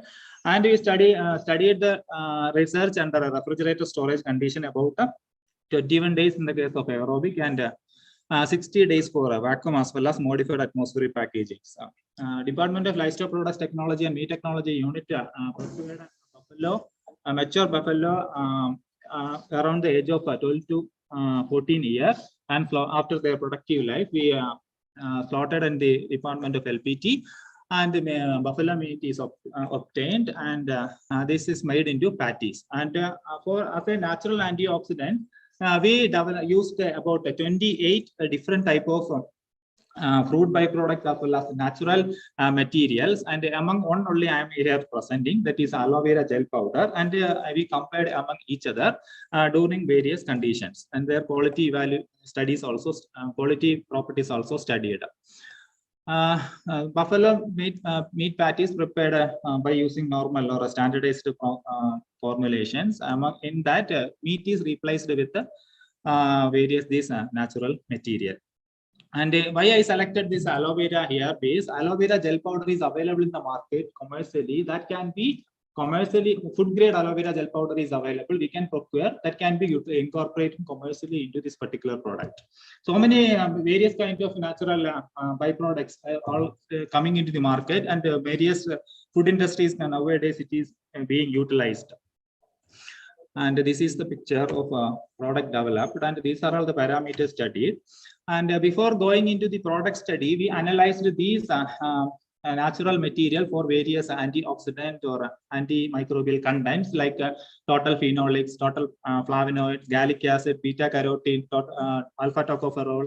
Then the antioxidant effects we studied by using reducing power assay, radical scavenging activity, AVTX plus radical scavenging activity, and IC50 DPPS scavenging activity, inhibition concentration 50 DPPS radical scavenging activity. Thanks to Bishwa sir and NRC Meet for various methodology they published recently or during the past 10 years during this particular thing. I did all these estimation mainly by using spectrophotometry, spectrophotometrical methods are available. And also we did GC-MSMS studies at ISCPT Tanjavur as well as Central Instrumentation Laboratory CVS Manuti.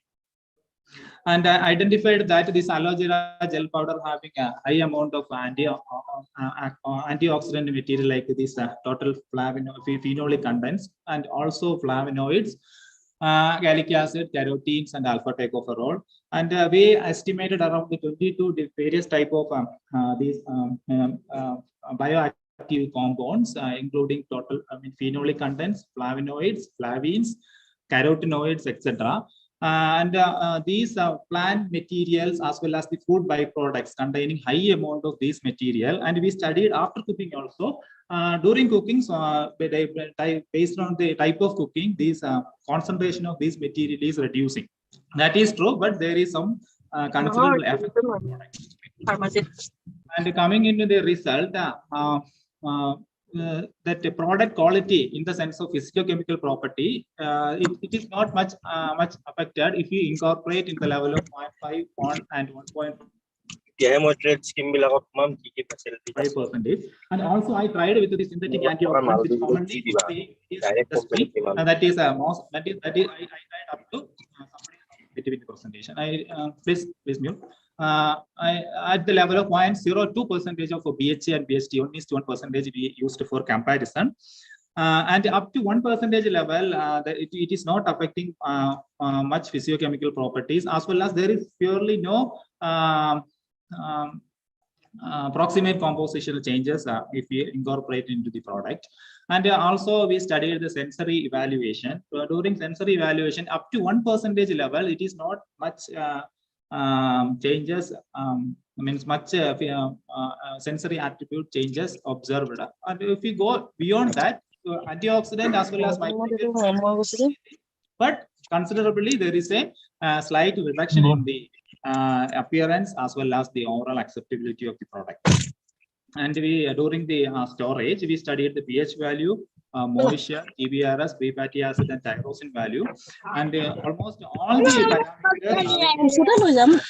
parameters are highly acceptable level or acceptable limit if we introduce with these antioxidants. T4 is our synthetic BHA and BHT. So, it is most comparable with the this synthetic antioxidant. So we can recommend that, or it is proved that it can be means this natural material can be used for replacing the synthetic products. And also we studied this sensory quality during storage period. And there is no much difference during storage. And also, if these added fatties having a high quality during even after 12 days of storage. And particularly in the old buffalo patties, there is some color difference as compared to chicken or regular mutton patties. So we studied color evaluation also, and it is identified that this color value is somewhat reducing in the case of natural material added patties, but most of the time these patties we are consuming between the buns, like burger and all. So color is not much effect in the case of these patties. So here I would like to conclude this present study revealed that aloe vera gel powder was stored with the phenolic compounds, and it have an excellent free radical scavenging activity and antimicrobial property. And also the incorporation of aloe vera gel up to 1% can be effectively implemented in the industrial side without affecting much sensory property. This all my presentation. I would like to thank Tanuvas as well as my beloved Professor Dr. Suresh Kumar sir for all the support given during my PhD program. And also I would like to pray for his soul shanti. Thank you so much. Thank you, Dr.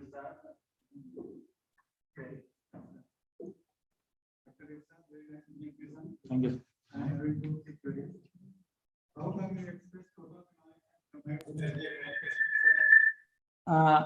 we can express it by gallic acid equivalent, or by using colchicine, or by using total.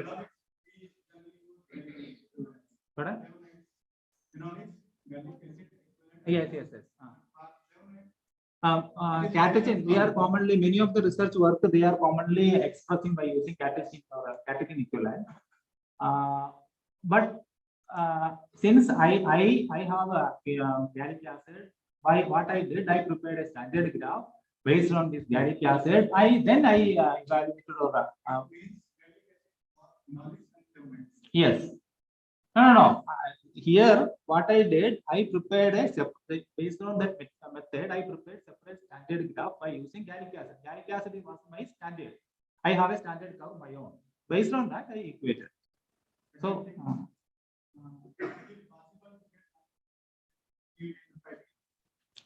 that is another one thing we are, which is depending upon our formulation. Some of the, if your formulation is correct, if the yield is less, you will get it. And second thing is, if you go for oral cooking, you may reduce the less cooking. You can go for steam cooking also. If you are doing steam cooking, means you will get more yield. Pardon?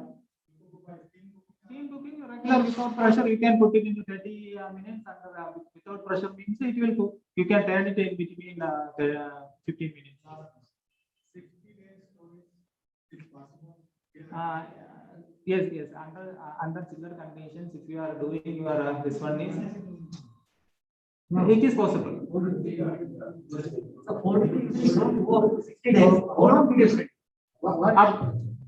That is a vacuum packed and modified atmospheric packets are only I am getting. Yeah, it is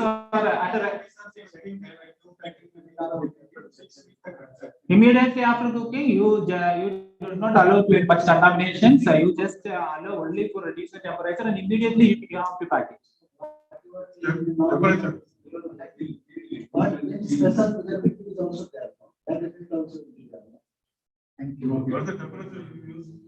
Below 4 degrees are always. It is a chiller temperature, and our refrigerator we put it into -1 to +1 degree.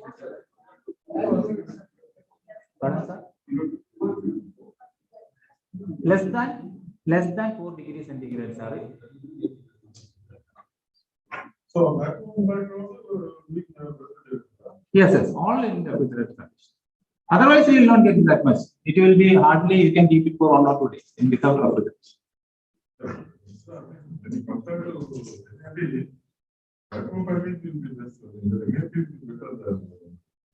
Yeah, yes, sir. But here the water content is high, moisture content is high. You have to add, otherwise you have to reduce the moisture content in such product. Then only you can reach.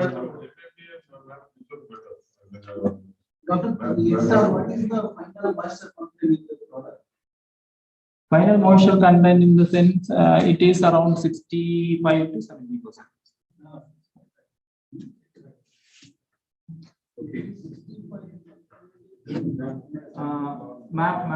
Vacuum is, but MAC and vacuum there is no much difference usually. Okay, thank you so much. Thank you for your interest. We can have discussion during this session. Today I am to invite the next chief. Okay, thank you, sir. Thank you so much, sir.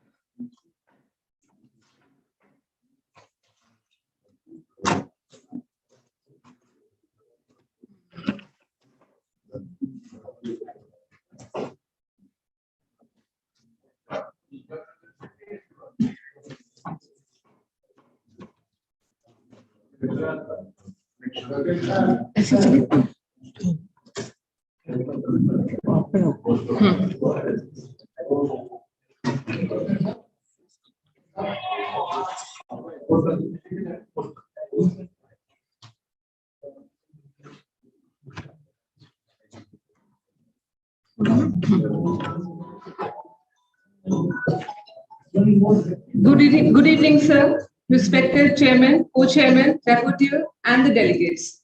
I am Dr. Pramila Rao, and I am here to present my study on meat bread self-life extension with cinnamon and oregano herbs at refrigeration storage. Bread, as we all know, is the most widely consumed cereal product, and it has become an essential component of diet of poor as well as the youths who are attracted by convenient foods. And the global market is expected to increase by 1.43%, driven directly by the ethnic and variety of whole wheat breads, which is mainly due to the rise in the health conscious consumers. These health conscious consumers are demanding for more of natural preservatives and they are avoiding chemical preservatives. And herbs, as we all know, are a good source of natural antioxidants, micronutrients, essential oils. Phytoactive compounds in herbs reduce or inhibit the rate of lipid oxidation and even prevent microbial proliferation. So meat breads were prepared in the department with 30% spent hen chicken meat powder and 10% amaranth flour to enhance the property of bread, to make it meat bread. Now for commercialization, it is very essential to study the storage stability of any product. So this study was conducted. The meat breads were refrigerated and were added with cinnamon and oregano herbs. The analytical reagents and materials were obtained from standard places. The processes, the analysis was of pH, water activity, lipid oxidation was analyzed for peroxide value, free fatty acid, TBRS, and radical scavenging activity was done for DPPH. Color evaluation was done by Dovey bond. Microbial evaluation was done by standard plate count, psychophilic count, yeast and mold count, sensory evaluation, and finally statistical analysis. This is the formulation that was used for preparation of breads. And this is a picture of the bread loaf that was prepared. And these are the control. T1 is the one prepared with cinnamon herb, and T2 is the one prepared with the oregano herbs. These are commonly known as oregano and bay. Incorporation of herbs brought significant changes in the pH of the breads, but the water activity was not much effective. The main effect was found in the during the storage. During storage, the increase in pH change was significantly higher in control compared to the treatments. Treatments had a lower change. Now, talking about the lipid oxidation parameters, initial days, the peroxide value, the TBRS and free fatty acid value of all the groups, that is control and treatments,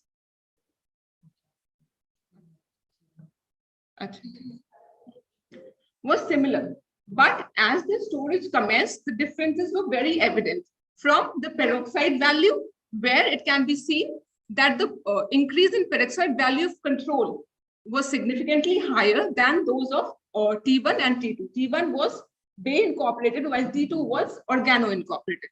Similar change was observed in TBRS value, while in the free fatty acid content, the significant differences in the samples was observed significantly from the 6th day of storage. Talking about the antioxidant activity and the potential of the breads, T2, the one incorporated with organo, had significantly the highest amount of free DPPH radical scavenging activity, followed by T1 incorporated with bay, and lowest was for control.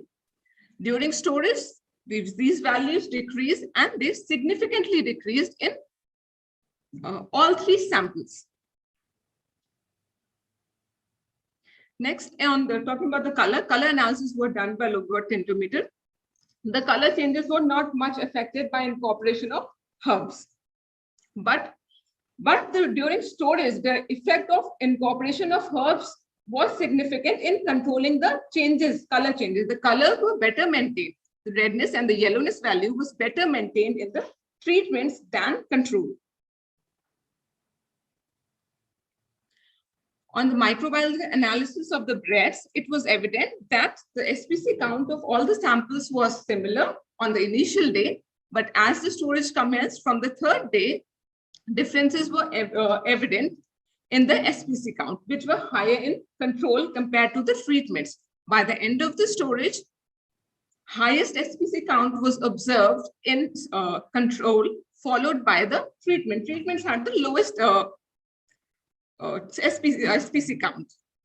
Now, coliform counts was also done, and coliforms were absent initially, but somehow they were evident from day 6 in control. But in the treatments, they were evident from day 9, indicating the preservative effect of the herbs utilized. Similarly, in the psychrophilic count also, psychrophilic count was observed from day 6, and the count was significantly higher in control, followed by the treatment. Treatments had lower counts, and similar effect was found in the eastern mole counts. Sensory attributes, the changes in sensory attributes was not much affected by incorporation of herbs, but the effect was evident during storage. During storage, the values were better maintained in the treatments than the control, of which the organo-incorporated breads were sensorily more acceptable. So it can be concluded that incorporation of herbs such as bay and organo improves the oxidative stability of bread, meat bread, color and sensory, without affecting the color and sensory attributes of the product. And organo had comparatively had maintained better qualities. Thank you, sir.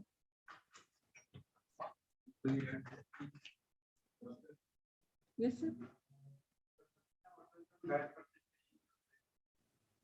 So they were quite low. We did not do the proximate composition during in this study. Thank you. Thank you.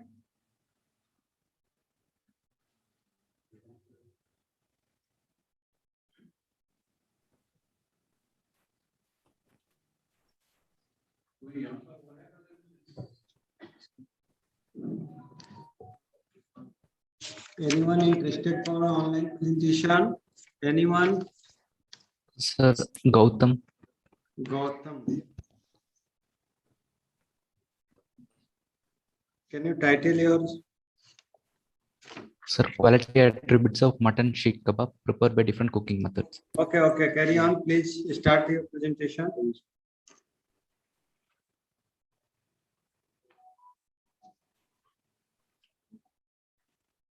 Dr. Gautam, can you listen me? Yes, sir. You are having poster or you are having oral presentation? I am asking for oral. Poster, sir. No, then thank you. Poster only. We will have the separate session for poster presentation. There will include your presentation. Okay. Just now it has been told by organizing.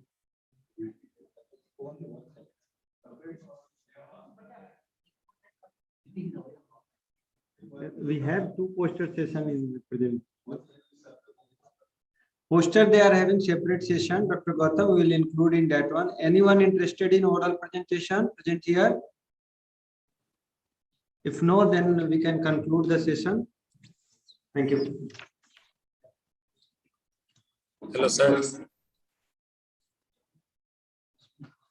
Any other one who have any presentation? So, should we conclude? Posters are also in the same section. No, but they told that they will be having all the posters together. Yeah.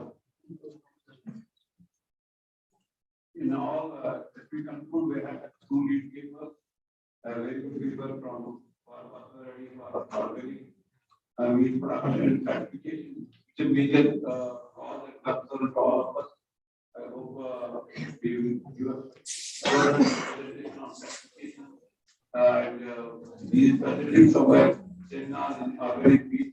They are doing lecture series about specific on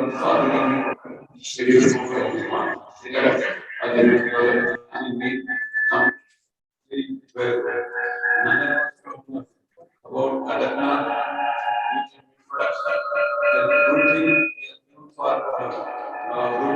black meat, or what we say black baby meat, whatever.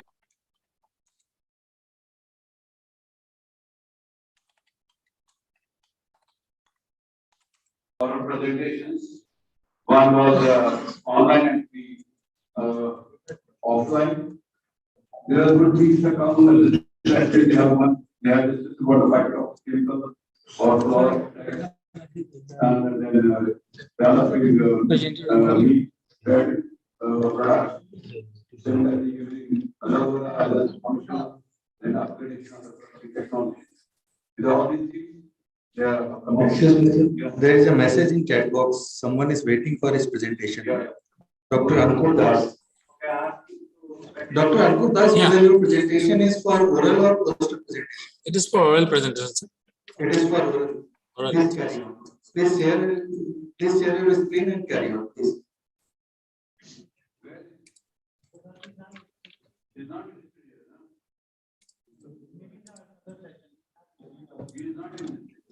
Dr. Ankur Das, whether your presentation was in export potential and natural livestock product session 1?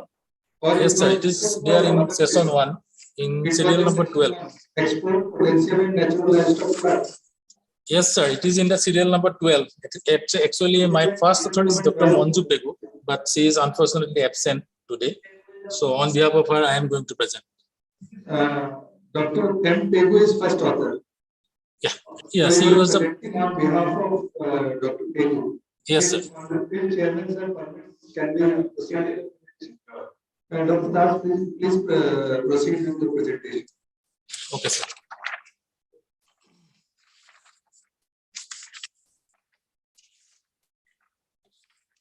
Respected chairman, co-chairman, and the delegates present in the IMSA. So, good evening to all of you. So today I am here with my presentation, that is the effect of different levels of egg white and blood plasma on physicochemical and sensory qualities of chicken incorporated cookies. So as we know that the demand for protein foods, it is increasing throughout the world, and this situation is more intense in developing countries like India.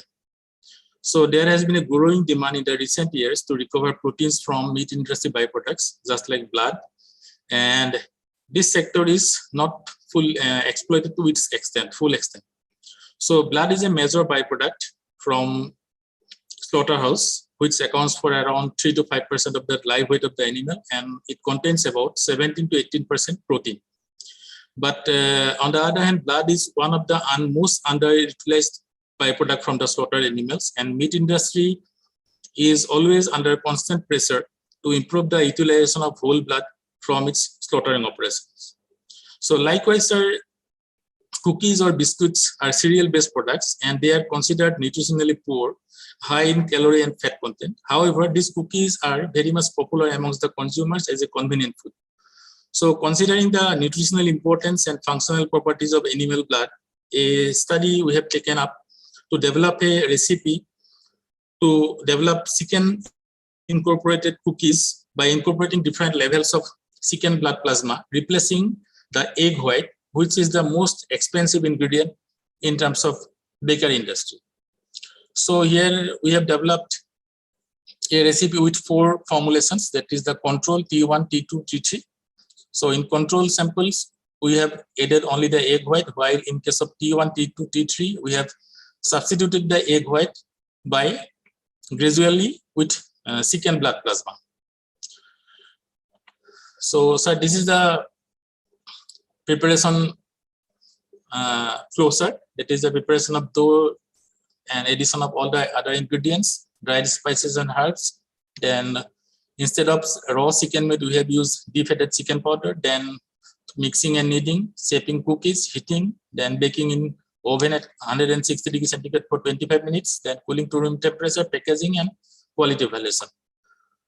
And amongst the different parameters we have studied, these are the parameters: physicochemical properties, that is the proximate composition as per the AOAC methods, then calorie content by attenuator values, then TBRS value, water activity, and in case of sensory evaluation, we have done subjective evaluation as per the Caton 1983 methodology, and also as for objective evaluation of hardness and flexurability, as well as CIELAB color profile. So in terms of results and discussion, if you look into the proximate composition of different cookies prepared with different concentration of chicken blood plasma, replacing the egg white. So in terms of moisture and total S, we don't find any significant difference. However, significant differences were noted in terms of crude protein, ether extract, fat and carbohydrate. And In terms of calorie content also, the control cookies or the cookies which were prepared with only egg white, they have the highest calorie content in comparison to the other treated products. So the higher amount of protein, ether extract or carbohydrate in case of control cookies, that might be attributed to the higher amount of protein, ether, fat content as well as carbohydrate in egg white in comparison to the secant blood plasma. And as we have used Atwater values to calculate the calorie value, which accounts for both all the protein, ether extract and carbohydrate of a particular product. That's why the calorie values of the control products were also recorded to be high in comparison to the treated products. So this is the representation of the graphical representation of the effect of egg white and egg white as well as the secant blood plasma on the water activity values of the secant incorporated cookies. So from the gradually from 0 day or from the day of production up to 90 days of storage, we have seen that there is a gradual increase in the water activity values in all the categories, all the treated and control groups. And this might be due to the water absorbing or moisture absorbing capacity, gradual moisture absorption by the cookies.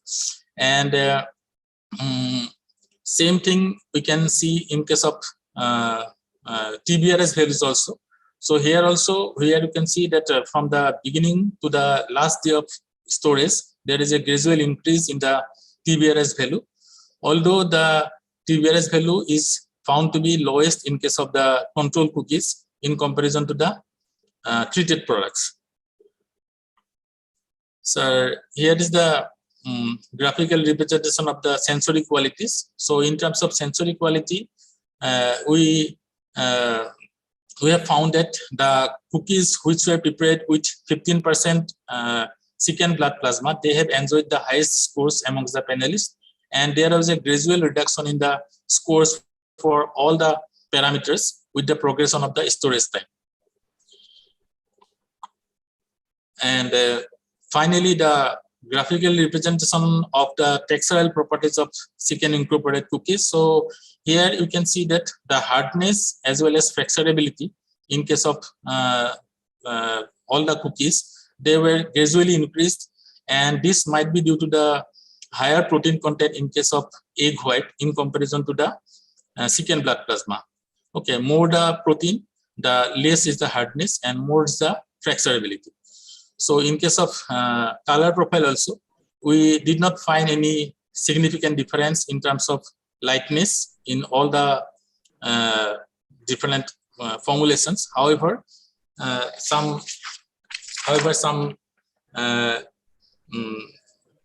differences were noted in terms of A and B values by the T3 formulation, that is the formulation which is containing around 15% secant blood plasma.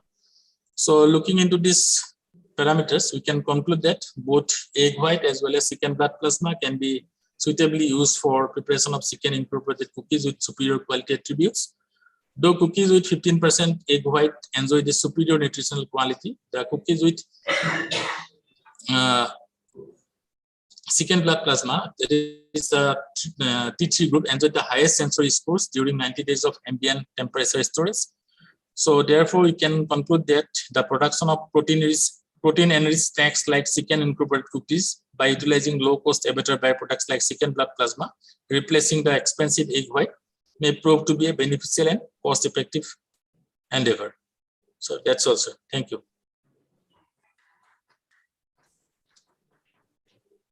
Okay, thank you, Dr. Anko. Any questions from the audience? Thank you, Dr. Anko. Any questions from the audience? If there is no questions, Dr. Anko, you can leave now. Thank you. So now we have reached to the end of this session. Thank you.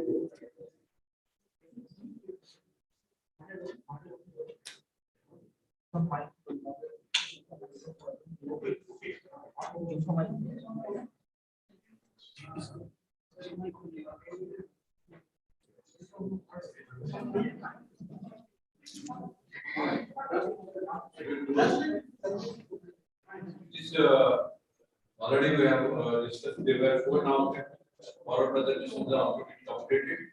With this, I thank the secretary for allowing me and also assisting my co-chairman and deputy for assisting me for completion. Thank you very much.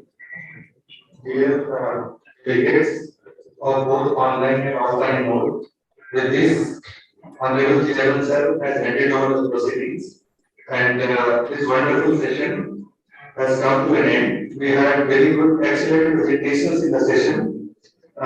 Due credit to all the delegates who have visited, and we are grateful to Chairman of the session, Dr. Sarfraz Wani Sir, Co-Chair Dr. Rajiv Ranjan, and Rapporteur Dr. Arun Kumar Verma.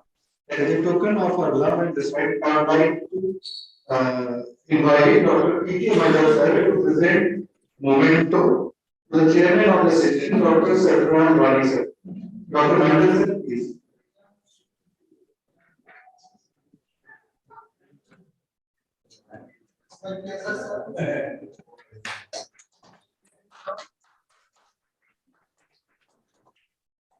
Thank you, sir. Next, I would like to invite Dr. Asim Vishwas sir to present memento to co-chairman of the session, Dr. Rajiv Ranjan.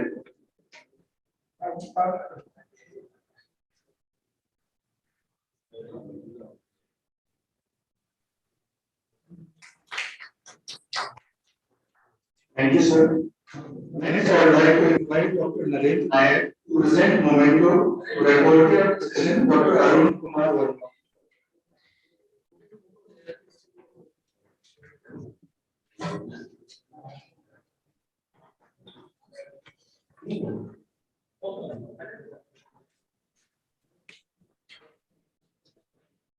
Dr. Naren Nayak is requested to present memento to the co-chair of the session, Dr. Arun Kumar Verma.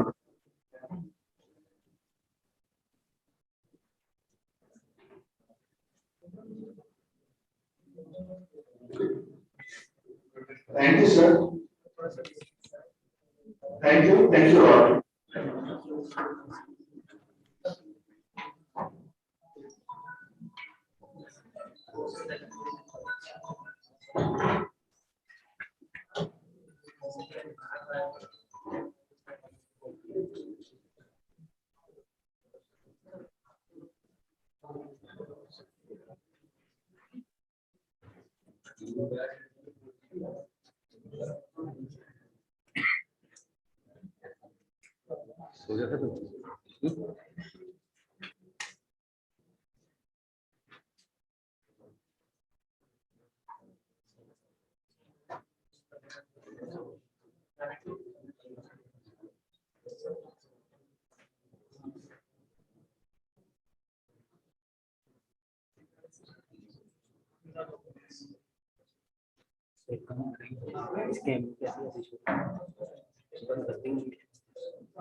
Esteemed delegates, there is an announcement. After this session, we have a cultural program at BCC auditorium, which will be followed by dinner there itself.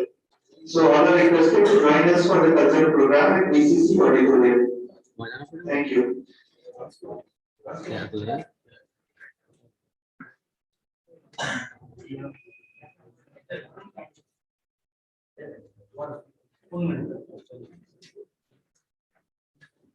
So very good afternoon to all. Now we'll go for the IMSA award presentation. The first award is Alana Sons Young Scientist Award. So there are 3 applicants.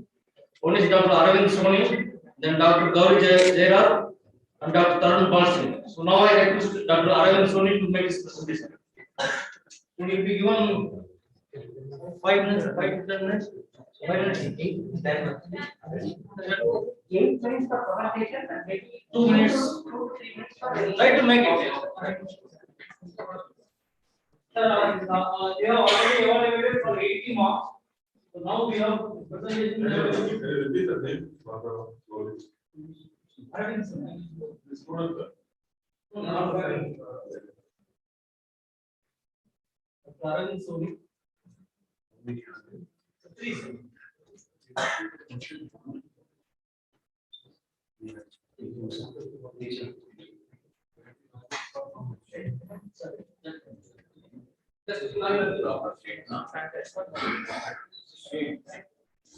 It's not the right. So you have evaluated for 20 marks. So under 3 categories.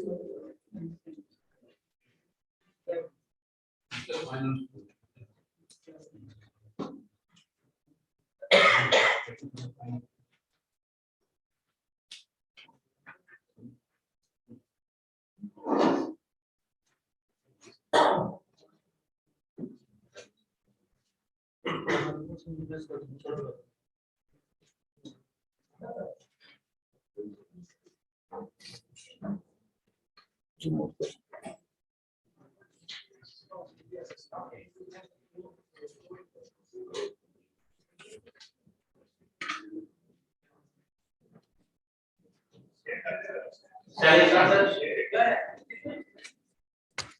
Okay. Good evening to all the dignitaries on the dais, chairman and co-chairman, sir, and all the faculty members, myself, Dr. Abhi, and I am scientist at ICSS Development, and today I am going to present the salient achievement of Alarm Scientist Award 2021. This is my brief introduction.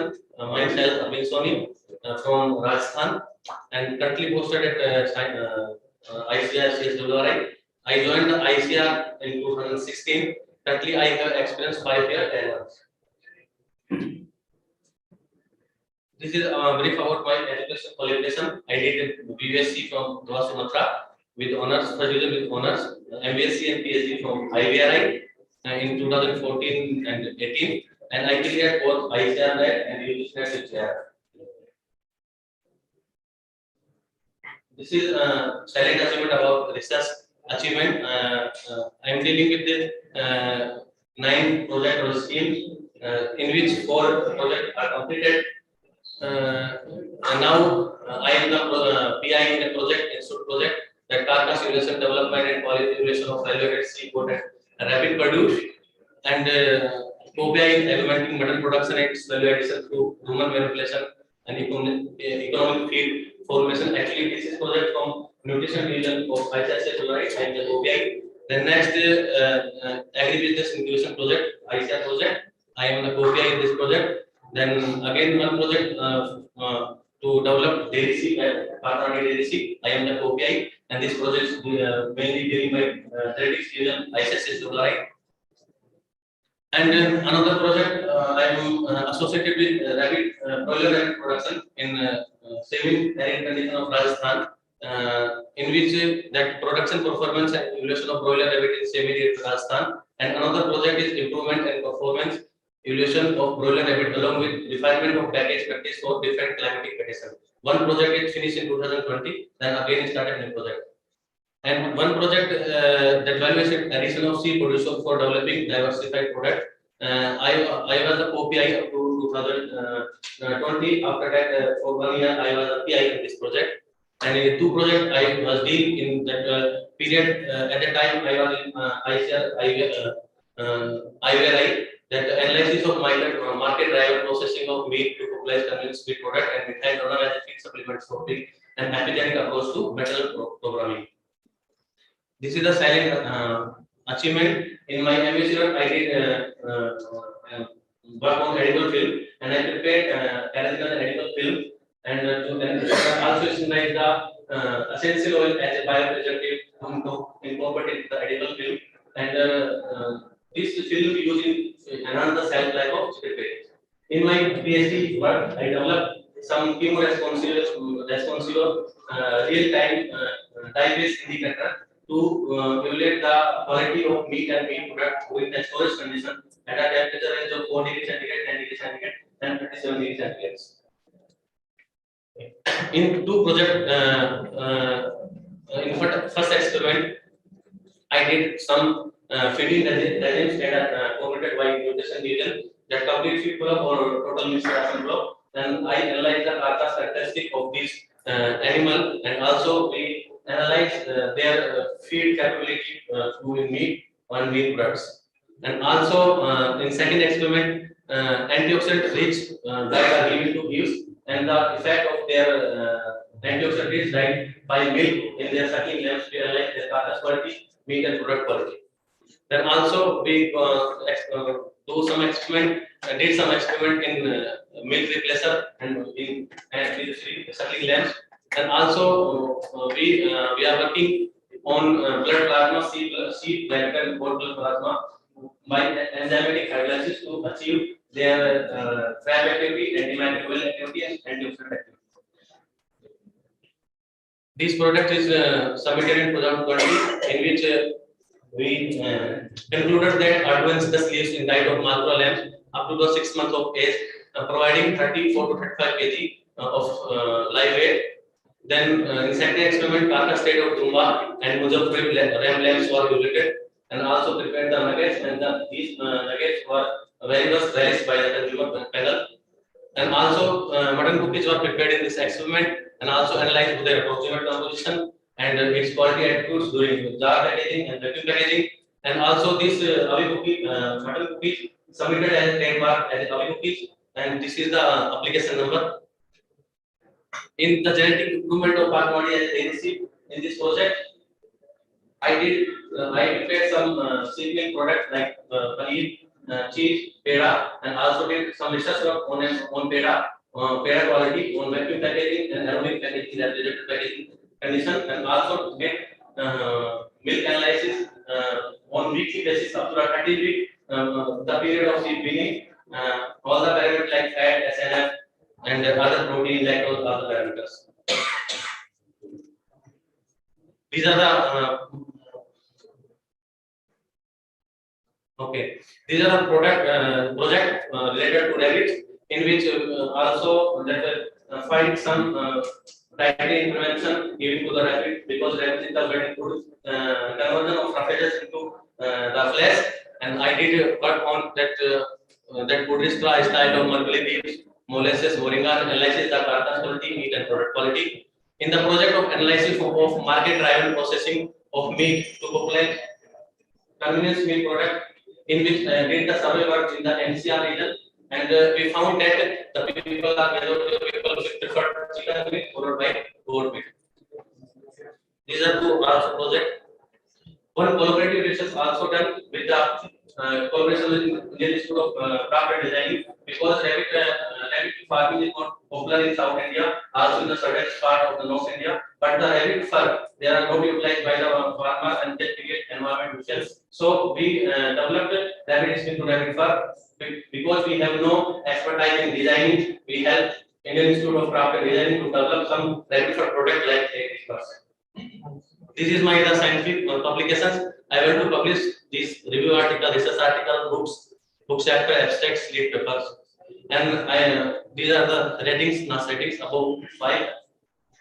These are the glimpse of review. These are the technical article. I published 70 technical article, including Kheti, magazine, Terra Green, international food and meat topics, world poverty, Indian food, processed food industry, etc. These are the book and book chapters detail. Invited lecture, I delivered 6 invited lecture in different training and different Prasvigyan Kendra of Rome. I organized 4 training program as core faculty member, as a co-coordinator, as post coordinator. I reviewed many research articles, international research articles. These are the certification of to me. Revenue generation is our department increasing year by year, but in 2020-21 is not decreased due to some COVID-19 pandemic situation. And we are earning income through sale of meat, milk product, and meat, fresh meat.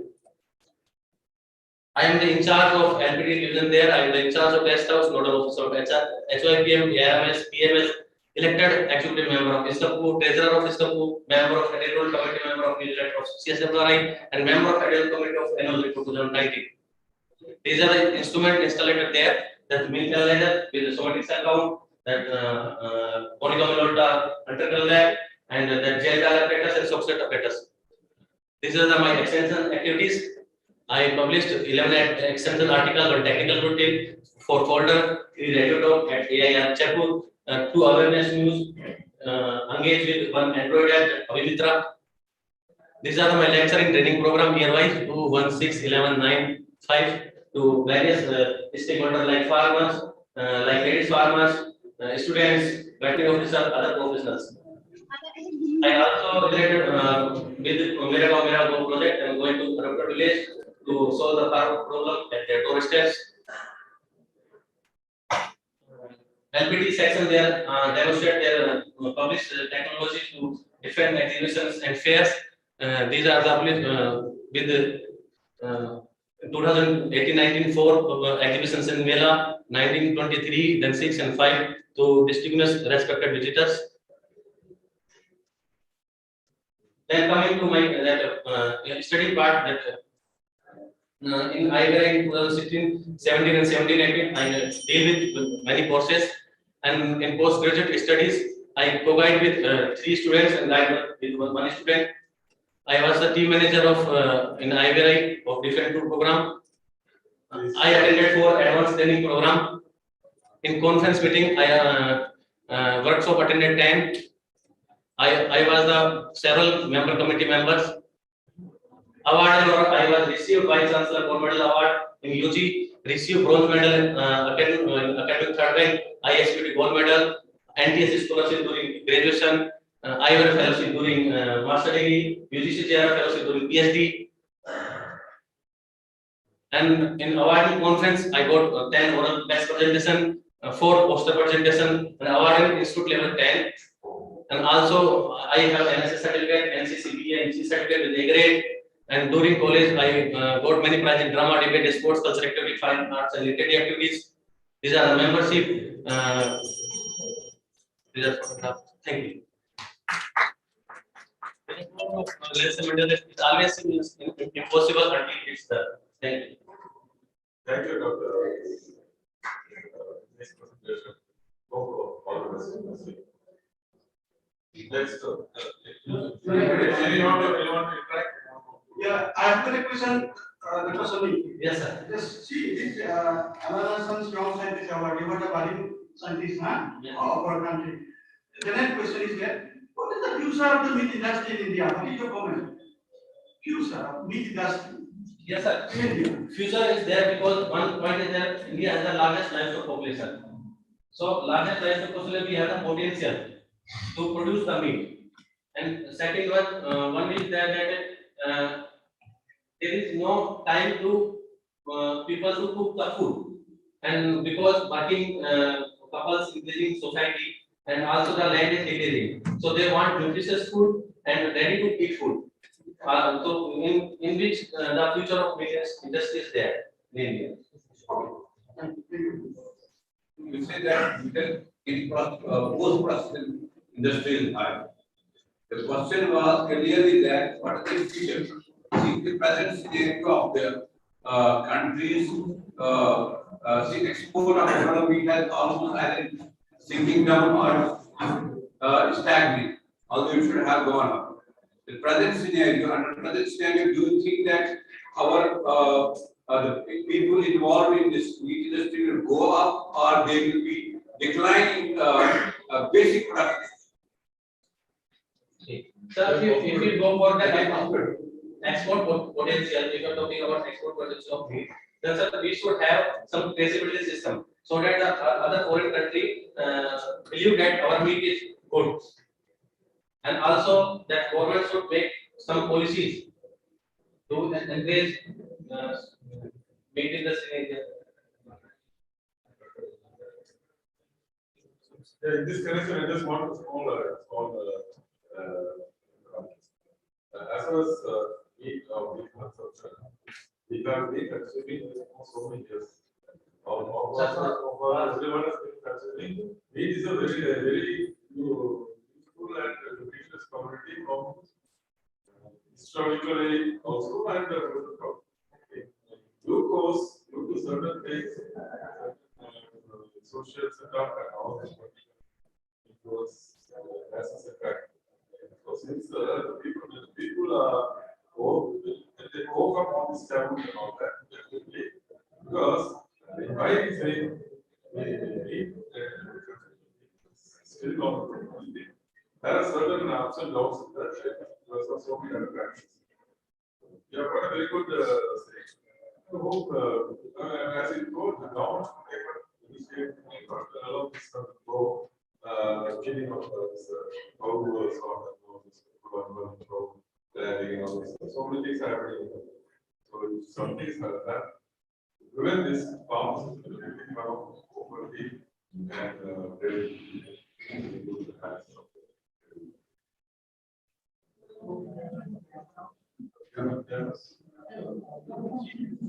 Yes, sir.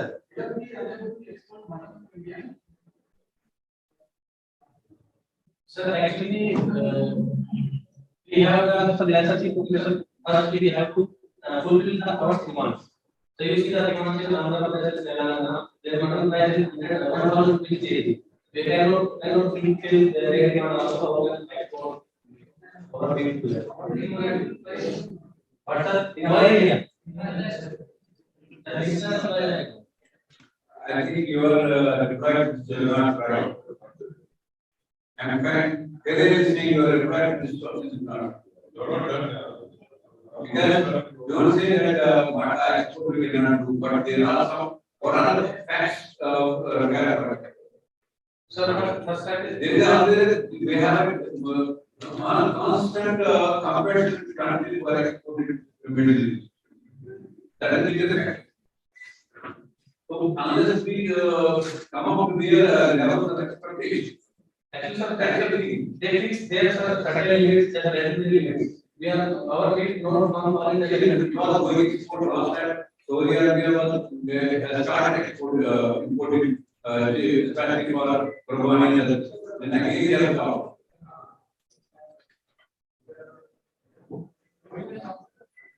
Again they have stopped because they are coming from Australia has previously they were stopped from importing from Australia. Now they are from convinced them they have started here. Yeah.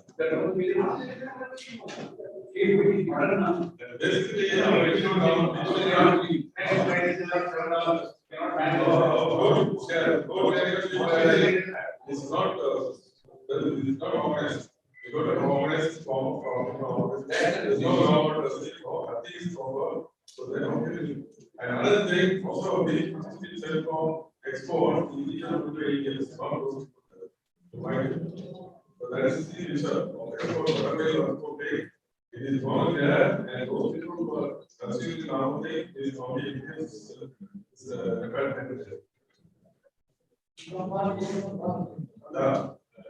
so we have the government, scientists, and people, they all work together.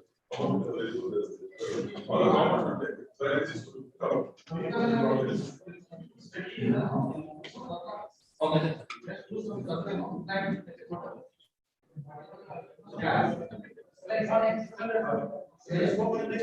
Export, please. Already, so which one is the overall? Railways, your favorite. Dr. Gauri.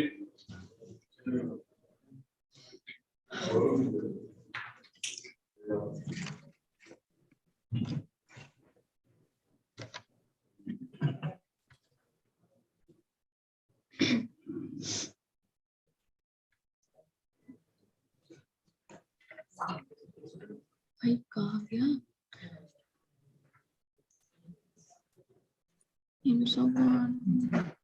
IMSA की अलग से थी तो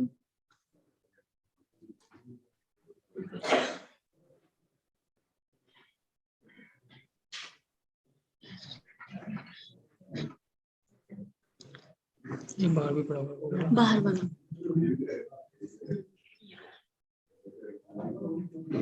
कोई भी खुल जाएगी 50x कोई भी खुल जाएगी हाँ फुल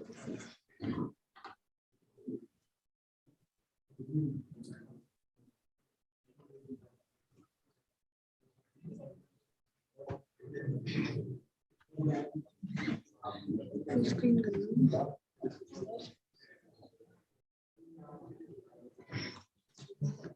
इसको ऊपर हो जाएगा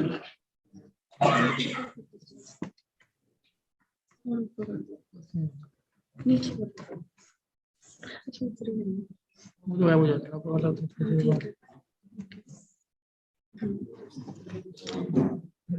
Shall I start?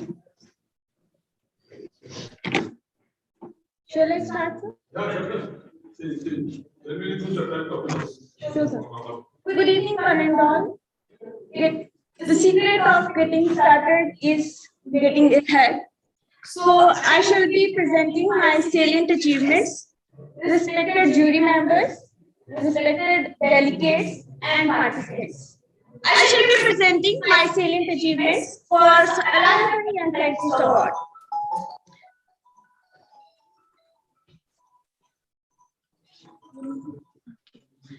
So I have done my BVSC and AS with gold medal from the SPHVKV Palampur in 2011 with OGP 7.65 and MVSC from Ludhiana with first rank holder in 2013 with OGP 8.67 and PhD with PhD Inspired Fellowship from UAS Hisar in 2016 with OGP 8.5 in 2016 and recently OGP 8.5 completed and recently I have completed in annual welfare diploma New Delhi with 75.40%.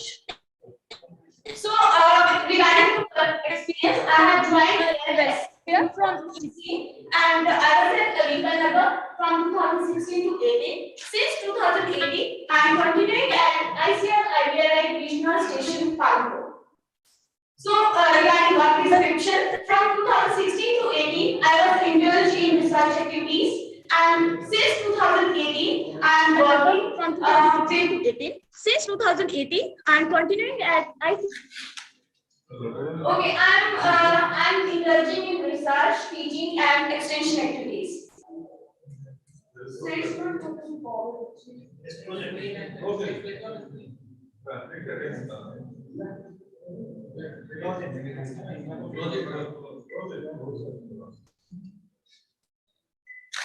So regarding the research highlights, I shall be discussing the MBSc, PhD, and projects finding. In MBSc, my work was on shelf-life extension of goat meat pipes using animal coating and natural antioxidants, where I used apple peel extract and aloe vera gel, and I found that aloe vera gel is more antioxidant efficient in comparison to apple peel extract. And the enveloped goat meat pipes were prepared, and it was found that it is more economic, and the shelf life is more than 42 days under lab conditions. These are the publications from MBSc findings. Findings from PhD, the work was on development and quality evaluation of low-fat buffalo calf meat sausages, where cornstarch and spring meal powder was taken as fat replacers at 6% and 3% respectively after optimization, and the buffalo meat sausages were compared. These are the publications from PhD findings, and one paper is accepted in Buffalo Bulletin and is going to publish soon. So findings from other collaborative work which was done during PhD time, that Munjal breed, meat from Munjal and Hanari breed, they were compared and found that Munjal meat is more tender than the Hanari breed, and this is the publication. Then the other collaborative work was study on optimization of techniques to develop buffalo meat slices. And here, grape seed extract was also incorporated and found that 0.2% is optimum level of grape seed extract in the buffalo meat slices. These are the publications from this collaborative work. So I joined professional attachment training at ICR Regional Station, ICR Bareilly after 1 month orientation program at Abhikanagar. So the work done during professional attachment training was study on antioxidant activity of cinnamon essential oil in deep fat fried meat model system. And it was found that 0.25% level in improved goat meat bites, it was acceptable and more oxidative stable. And this is the publication from this fat training work. So project right now I'm OPI in 6 and PI in 1, and these are the list of projects, and I shall be taking the highlights. So in the first project, when I was at Abhikanagar, the development of value-added products from mutton, rabbit fur, and sheep milk. Under this, sheep milk was found the nutrient dense with protein 5.22%, and the paneer and mozzarella cheese were prepared. This is the mozzarella cheese from the sheep milk. Then practice rate of Marmula sheep were also studied and found that Marmula ram lambs at 6 months of age, weighing 24.49 kg, live weights, they are more acceptable dressing yield and desirable meat quality. These are the publications from this project. Then the next project is development of technologies for valuation of sheep produce. Here the practice rates of Patanwadi and Kendrapara ram lambs were evaluated, and it was found that desirable carcasses with lean, fat and bone contents, it could be obtained from 6 to 7 months of age with 30 kg body weight in Patanwadi ram lambs. And Kendrapara sheep is more tender at 2 years of age than 3 years. These are the publications from this project. And the same project, I was working on the khejri tree leaves and the pumpkin seed extract. And khejri tree leaves, RPHPLC of khejri tree leaves and pumpkin was done, and found that they are having the phenolic compounds. So these are the phenolic compounds in pumpkin seed extract. The paper is submitted and it's under review.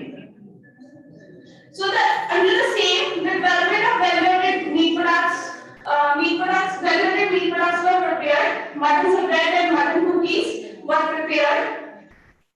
Then value-added meat products were prepared like kulfi, khoa, peda, and paneer. Then the next project is bioprospecting of native cattle and goat milk for bioactive potential. It was found that milk from the hardy goat, it is having more antioxidant and anti-hypertensive activities and anti-diabetic activities in comparison to the indigenous exotic cows. So these are the publications. Then this is the project where I am the PI, that is the development and evaluation of agro-based feed technology and its effect on overall performance of goats. Here the agro-waste were taken like apple pomace, spent mushroom compost and wheat straw, and we were inside in different combinations. In vitro analysis was done and then in vivo analysis was done and one combination was taken. This experiment was conducted with the help of Animal Nutrition Department, Bareilly. And then here I shall be feeding this month only. I shall start. Here I will do the 4 months feeding of male gutty goats with the selected feed, and then after feeding they will be sacrificed and carcass quality and meat quality will be checked. So from this project, I have presented this paper as an invited speaker at International Nutrition Research Conference in US, and I have presented my work. And one abstract of this project has been submitted in ISCAPU, and one book chapter has been submitted, and is going to publish soon. These are the list of publications. +1 indicates it's under the process. So 18 research articles, book 1, book chapters 5, lead papers 3, abstract 21, chapters in training manual 2, and popular articles 17.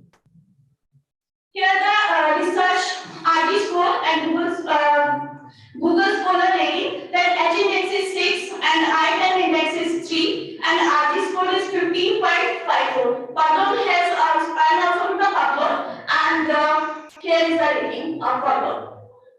So here recently I have published one review article in the Trends in Food Science and Technology with impact factor 11. So with respect to teaching, I have taught LPT 603 and LPT 701 through online mode. So under extension activities, STC plan, SCSP, MGMG, training, exhibitions, I have done. So in nutshell, demonstration 2, Kisan Goshtis 5, organization of training 2, conferencing, workshops, events 3, chapters in training manual 2. I worked as an invited speaker on National Science Day, invited by REVA, and World Egg Day, invited by Amity University in Noida. So these are the publications, extension booklets. Few glimpses of STC plan where we distributed the, we regularly distribute the boards and literature and feed to the farmers. Under SCSP, under MGMG, the Kisan Goshtis, under the Amrut Mahotsav, Azadi Ka Amrut Mahotsav. Then these are the glimpses of trainings. Then TV Talk and Kisan program and demonstration and national sheep and wool welfare. These are the other activities like Kisan Goshtis, Kisan Vigyanik Goshti. So other responsibility are there, reviewer of international GFST and Indian Journal of Poultry Science. So here are the awards. Inspiring Mary Veterinary Award by Prashadar Lahiri, Young Scientist Award by IMSACON Society, Young Scientist Award by Indian Association of Women Veterinarians, Best Trainee Award by Thomas 104. These are the timeline of awards. MSET Award by MS Olympic Pharmaceutical, being the second member of the university. Gold medal, Inspired Guest Fellowship, and oral and best papers in the IMSACON-X. Thank you very much. I believe it's important to get the results from the experiment, but most importantly is how to get it. Thank you one and all. You already got it. I mean, so many works already there in your stage. So I don't think. I appreciate you. Yeah, I have a question.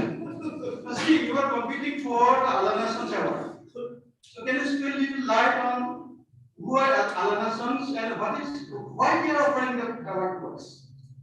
So Alana Sons is basically it's working on the buffalo. So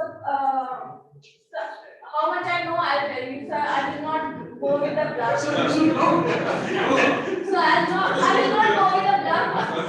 As per my knowledge, Alana Sons is a company who is exporting the meat to the UAE and Middle East countries. Okay. And a very long company, right? Giving this awards. Okay. Thank you. So you put some. So that you won't get money. Sure. Okay. What are the aspects of meat Sir, I have to now profiling. Actually, no one has did the profiling, and this is the only thing that I am going to do this year.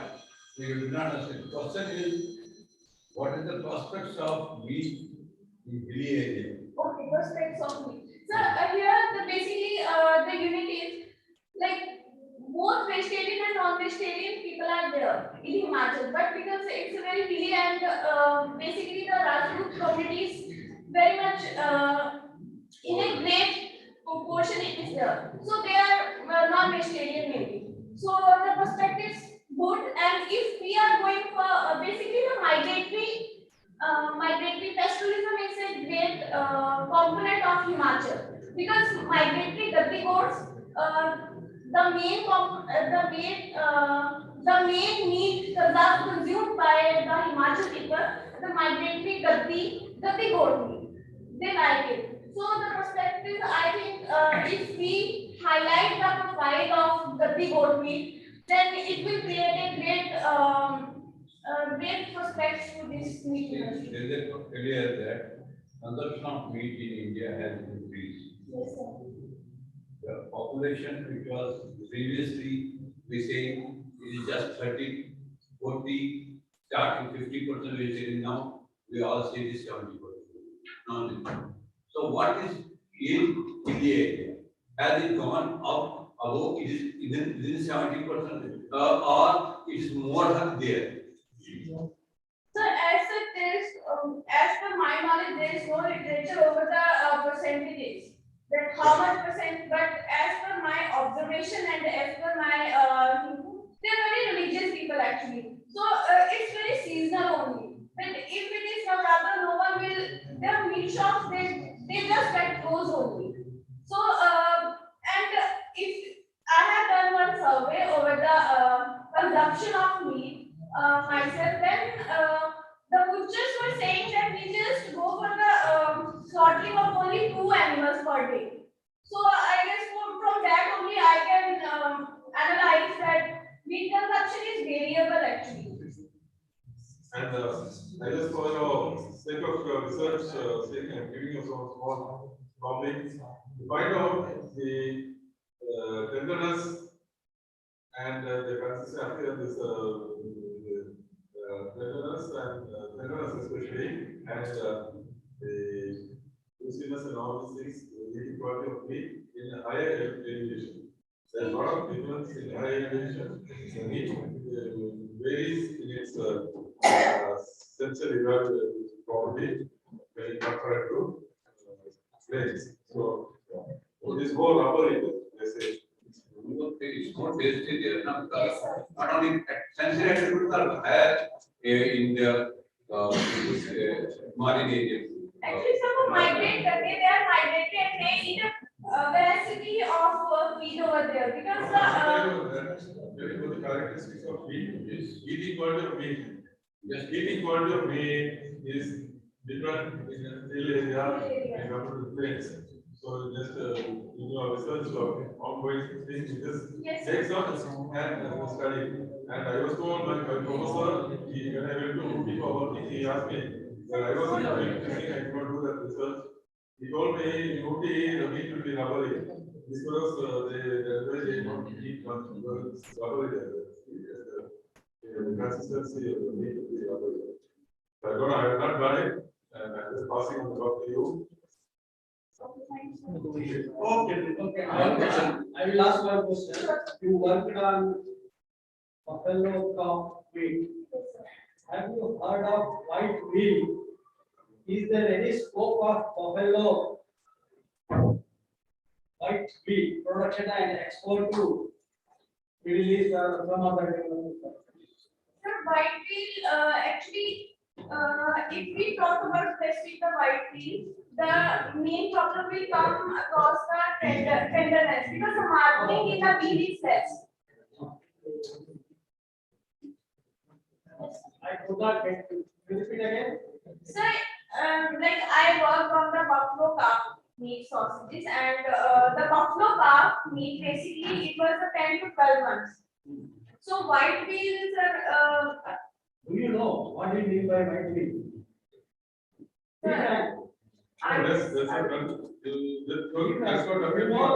Say yes. No, sir. This doesn't afford, we don't give negative marks. Thank you. Thank you so much. Be bold, man. Okay. All of this. What your information that I want to give a clarification on white meal. Yes, sir. White meal is a very popular in Europe. A cow is exclusively rare on skimmed milk. They never offer any borders because border will have some iron supplementation. With that, the myoglobin development will be there. They don't want that development. So even though cow meat looks like a chicken meat, white or fish meat. So that is white. Okay. Thanks, sir. Next course, yes, sir. From internet.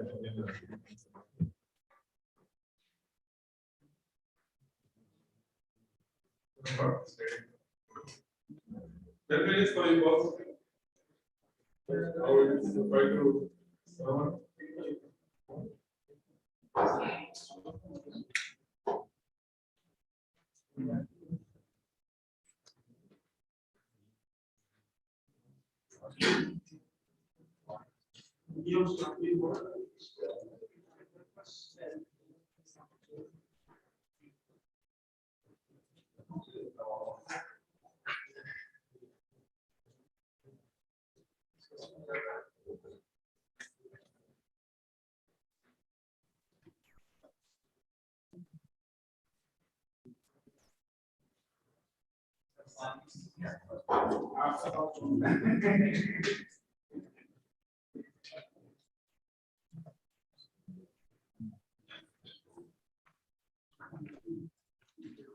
Shall I start? With the permission of chair. Good evening to everyone. Here I am Dr. Tarun Pal Singh. First of all, I am grateful to the Indian Meat Science Association for giving me this beautiful opportunity to present my contribution and salient achievement for Indian Meat Science Association Alana Sons Young Scientist Award for October 2020. In the 10th conference of Indian Meat Science Association and International Symposium and on holistic approach to the meat food quality and safety in continuum from farm to fork. So let's begin with my introduction. Myself Tarun Pal Singh, presently posted at Goat Products Technology Lab, ICR, Central Institute for Research on Goats. I joined ICR on 5th of July 2017, and till October 2020, my experiences was 3 years, 3 months. This is my educational qualification. I obtained graduation degree in 2011 from Duashu, Mathura. I also got bronze medal for securing 3rd position. Thereafter I qualified ICR Junior Research Fellowship and got admission in MBSc LPT Garhwashu, Ludhiana, and awarded with post-graduation degree in 2013. I also awarded PhD degree in 2017 with ICR SRF from ICR IVRI, Bareilly in 2017. This is my employment history. In the gap of PG and PhD, I worked as a veterinary officer in MK Overseas Private Limited, Chandigarh, and also worked as a farm manager in Venkij, India. And also worked as a scientist from 2017 to 2021 at ICR NRC on Yak, Arunachal Pradesh. These are the awards and honors. These are bronze medal, junior research fellowship for pursuing MBSc, certificate of merit during MBSc, senior research fellowship during PhD, best poster presentation award, best oral presentation award, certificate appreciation from the International Journal of Livestock Research, and also achieved best exhibition stall during my extension program in regional Northeast Agri Fair in Imphal. During MBSc, I did work on this development of titration-based edible antimicrobial film for the extension of shelf life of chicken lollipop. And from this work, I published 5 articles. And among these articles, 1 article got 100 citations till now. In PhD, I worked on development and evaluation of composite film for the shelf life prolongation of functional milk and meat product. And during this program, I got opportunity to work on GCMS analysis and FTR analysis of various phytoextracts. And from this work, I published almost 6 articles and 4 articles published above 8 NAS rating and 0 to publication under review. When I joined scientist in the ICR NRC on yak, so yak is a very beautiful animal and it found in the lap of Himalayas. And the yak milk and yak fiber is unexplored area. So I got the opportunity to work on this beautiful animal. And for this, I got 2 projects, development of value-added cheese from yak milk and nutrient profiling for the milk of Arunachali yak. So from these projects, I developed 2 technologies. I developed cheddar style yak milk cheese, and this is, I think, first time in India. And also developed mozzarella cheese from yak milk. And I also done detailed profiling of milk of Arunachali yak from different altitude levels. And recently I published 2 research articles from this work. We regularly preparing this at that time paneer, ghee and churpi, and this was for revenue purpose. And these are the glimpse of yak milk products or fiber products.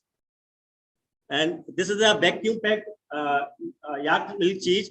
and mozzarella cheese. And these are the fiber products.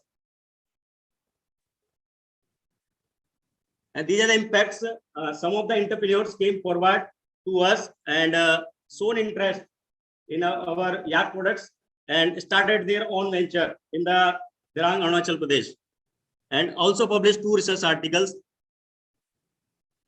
And these are my future goals. Recently, I joined in CIRG. So I would like to work on probiotics and meat, bioaccessibility of added nutrients and meat products, value addition of goat meat byproducts, meat safety and natural additives, therapeutic potential of goat milk and its validation, and most importantly, gene nutrients, interaction and expression. And these are the scientific publication. 21 research article I published, and almost 15 article above now 6 ratings, and 9 review articles, 16 popular articles, 4 book chapters, and 14 abstracts. I was a member of technical cell, so I got the opportunity to publish 3 annual reports, and I was also a Institute Technology Management Unit in charge for 2 years. So I published 2 news bulletins. And these are my Google Scholar citation. My MSc article reached 100 citation, and total citation is 242. And these are range of journals I covered from 4.18 NAS rating to 11.55. These are the review articles. A total of 9 review articles I published, 16 popular articles, and as a scientist for farmers, I wrote an article on yak palan se ajivika or posar suraksha and published in ICR खेती publication. So as in charge of LPT, when I joined in, when I got the charge of LPT in April 2018, the revenue growth is continuously increasing from 2018 to 2021. And we also preparing this yak wool products. So the revenue from yak wool products also increasing. But in the 2021, there is a less influx of tourists there. So there is a downfall in this yak fiber products. So LPT was basically no equipment was there. So I created facilities and vacuum packaging I purchased there. The most important for our self-life improvements, and vacuum oven, incubator, milk analyzer. Every student I created. Presently, the lab is very functional, and hopefully, in the near future, some scientists will post it. They will feel it. So when I was posted at ICR NRC, there is only 4 scientists. So I got the opportunity to work with many departments. And I worked as a member secretary, Institute Technology Management Unit, also in charge of Central Library, in charge of dispensary, in charge of Hindi cell, regularly organized Hindi Pakwada and Hindi week programs, member of Technical Cell for publication like annual report, member of Animal Biotechnology Laboratory, Aris Cell, Extension Unit, and Yak Farm Laboratories. Also a member of Auction Committee, Institute Purchase Committee, also assist other scientists, and also I worked as a director 3 times there, and also as a finance officer. So I also a member of selection committee for interview boards for selection of a young professional, JRF, SRF, and RH. Member of promotion committee for institute staff, verifying officers, and I got a beautiful opportunity to work with our DDG sir, Dr. Alku Sundaram, and I am a member of Rajiv Gandhi University, Arunachal Pradesh, for setting up syllabus for UG in food technology. I also got the opportunity to work, evaluate one PhD thesis from ABV Sri Pushpam College, Tamil Nadu. And these are the course material I developed for the farmers. And these are 3 annual reports and 2 ITMU news bulletins. And farmer is the backbone of this country, so we try to publish in Hindi and English. We are the leaflet and folder on basic problem for farmers. And regularly we organize training. Almost more than 20 training I organize as a coordinator, and almost 3 days program. We select 10 ladies in each group, and most of the unemployed lady, we convert this base to wealth. Yak fiber is a base for that farmers, but we as a scientist converted into wealth. So we organize so much training, and especially on yak meat also. These are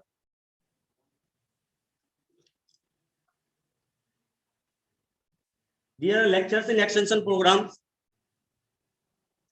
03 lectures in 18, and due to COVID, the lecture is reducing in 2021.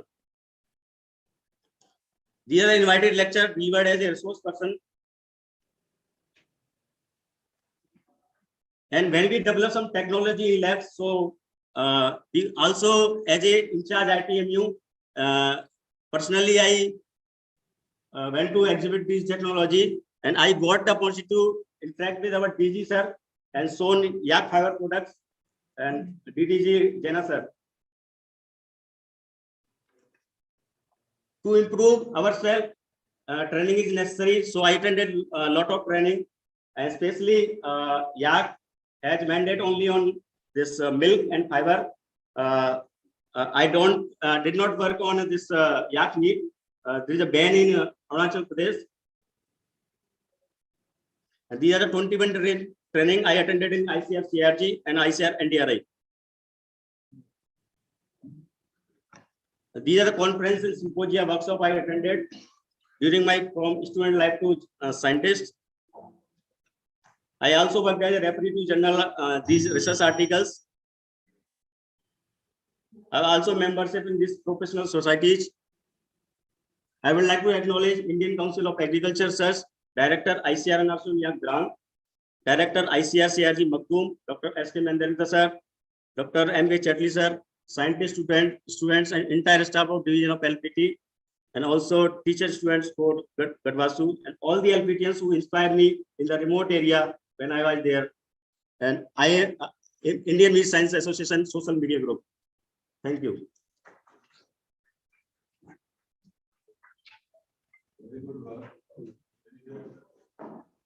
So,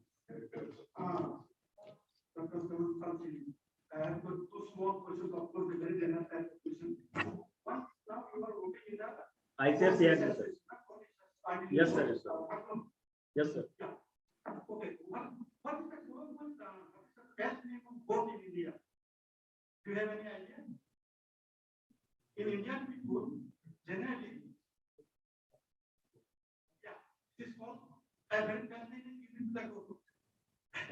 Do you have any idea? Generally हम लोग से बकरी बकरा ही बोलते हैं sir.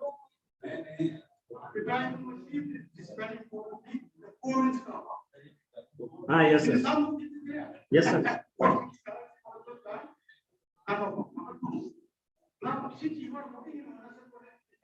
Yes sir. So we also Sir, you evaluated my this project also. Iraq and the research stations are there, the work is going on.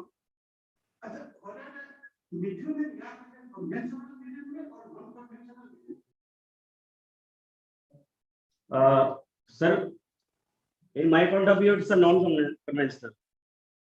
Yeah, it is non-conventional, but not on your point of view. Because why? You should know that India has only the few certified that are conventional mediums. Cheap and good, popular and then Korean.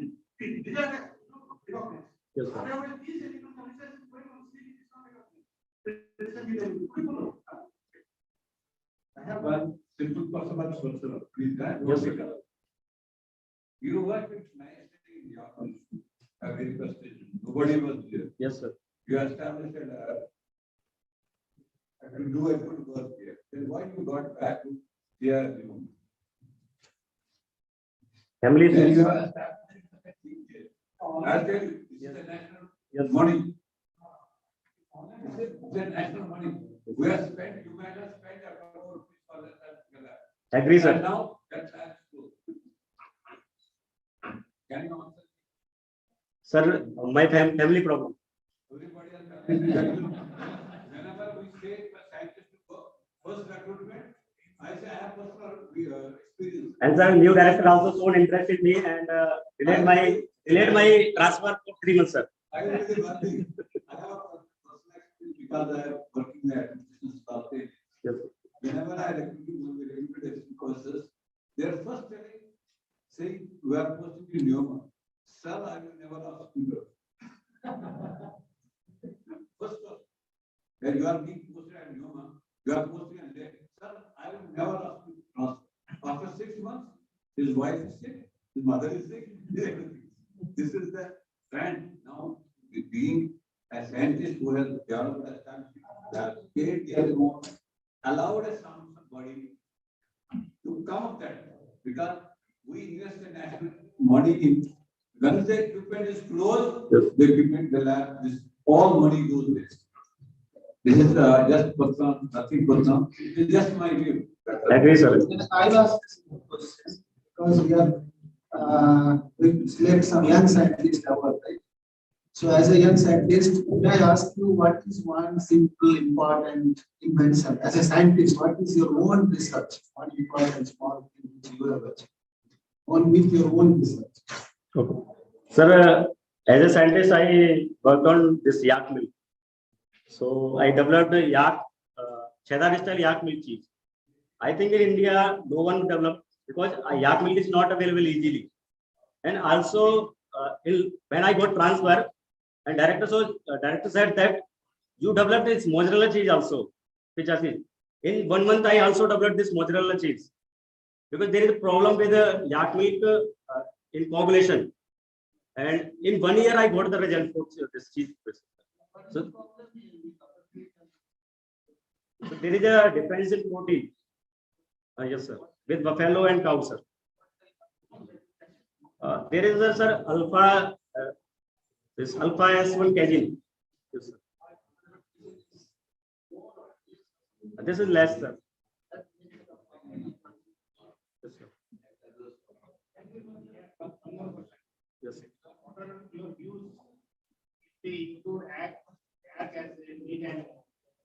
Yeah.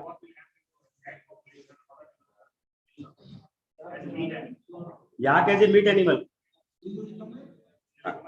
Sir, basically, I would not recommend. When I joined this institute, ICAR International, the population was 78,000. When I got transferred, the population was 55,000. So this is just decreasing day by day, and especially in Leh Ladakh region, sir, not in Arunachal Pradesh. In Arunachal itself is banned, but people are eating regularly, sir. They are drying on ropes and eating, but banned by government, sir. You have cleared the York meat. In Leh, in the snow crowd areas of yes, sir. Far from it. They slaughter a ram, keep it in the hanging in the out winter. Yes. Take a small piece and a whole area take a one. That's it. But breeding, they have thought about breeding. Although the children are getting the breeding problem is there. The population is decreasing because number of products are and the sun no impetus on breeding that's still although now they are previous they are Kadri later. Okay, doctor. I have a small suggestion for the example. Like the scientists, about I like that to institute and award for all my scientists, like associate professors. Open conversation.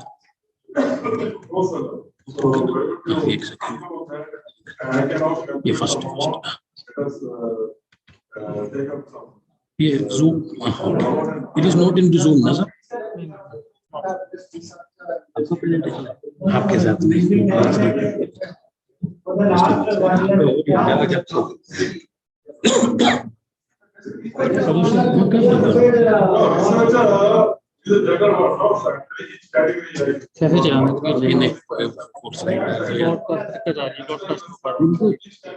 Podcast में आवाज कहीं पे जाएगा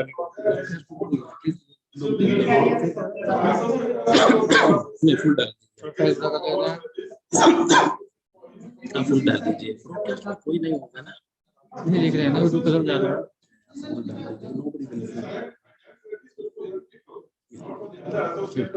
देख लेंगे इधर पर नीचे बंदा इधर चल जाए, नहीं ऐसे ही दिखा रहा हूँ, ब्रॉडकास्ट खुल नहीं रहा स्क्रीन पर। Associate Professor, Professor Director of the lab. Thank you, everyone. Thank you.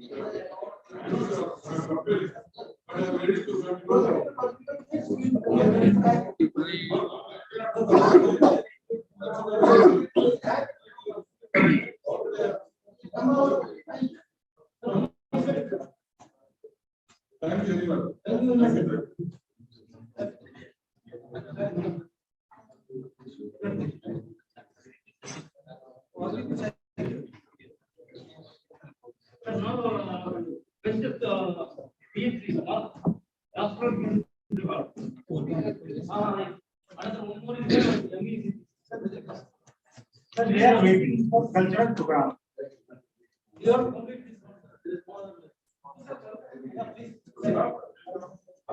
Hello. So,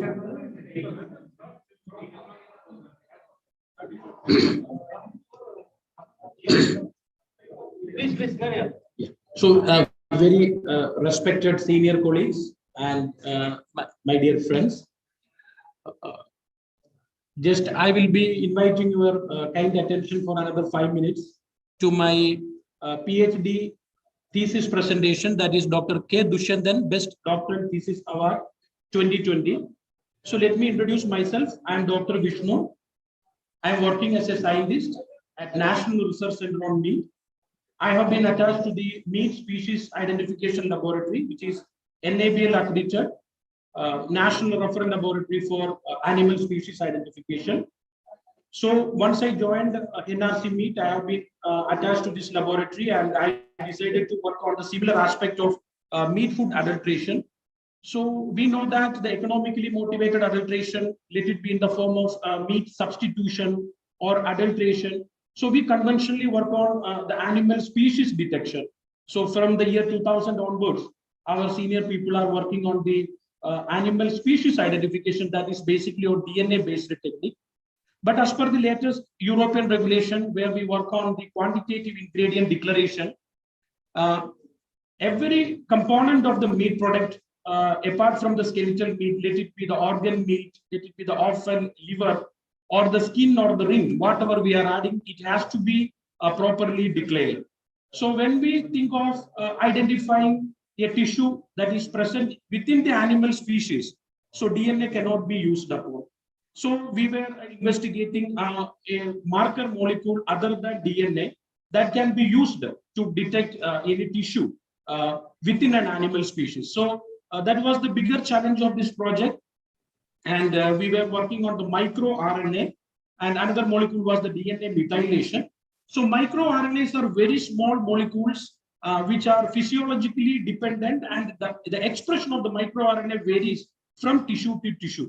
So if you take the liver, there will be a set of microRNA that will be functioning and expressing. If you take the intestine, another group of microRNA will be working. If we take the stomach or the gizzard, another group of microRNA will be working. And microRNAs are extremely stable. It is very small size, 20 to 22 nucleotide size.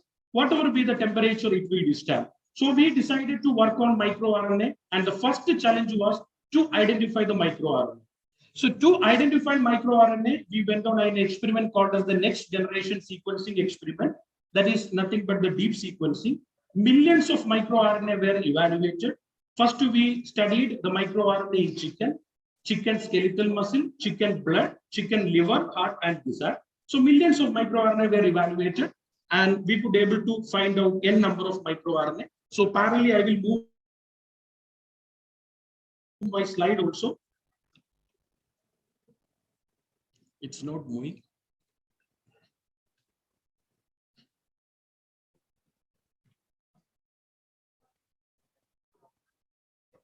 Escape भी नहीं चल रहा, escape भी नहीं चल रहा. So I will continue. So we have identified 22 microRNAs, some of which are, yeah.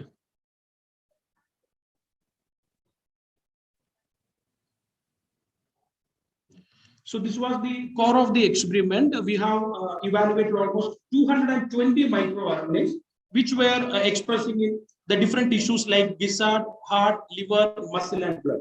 So what we evaluated, a microRNA that is present or expressing in a tissue called gizzard or a tissue called liver or heart. That is our interest. At the same time, that microRNA should not express in skeletal muscle, because skeletal muscle forms the control for the meat product, and it should not express in the blood, because blood will be there always in all the samples. So we have identified 22 microRNA. The next part of the experiment, all these microRNA primers were designed. So it is a PCR-based technique. We have designed the microRNA primers. So then the next part of the experiment is to standardize a PCR technique. So first we standardized the real-time PCR technique. The real-time PCR techniques was standardized for all the 22 microRNAs to quantify what is the expression level of microRNA. So the very basic difference in the DNA, it is a detection. We are interested to say whether that species DNA is present or not. But here we have to evaluate whether it is present or not. At the same time, what is the expression? So that differentiate. MicroRNA, something will be expressing high in liver, but at the same time that will not be expressing in another tissue. So it is an expression-based system. So we standardize the real-time PCR. So this is a standardization experiment we performed on the various tissues of chicken.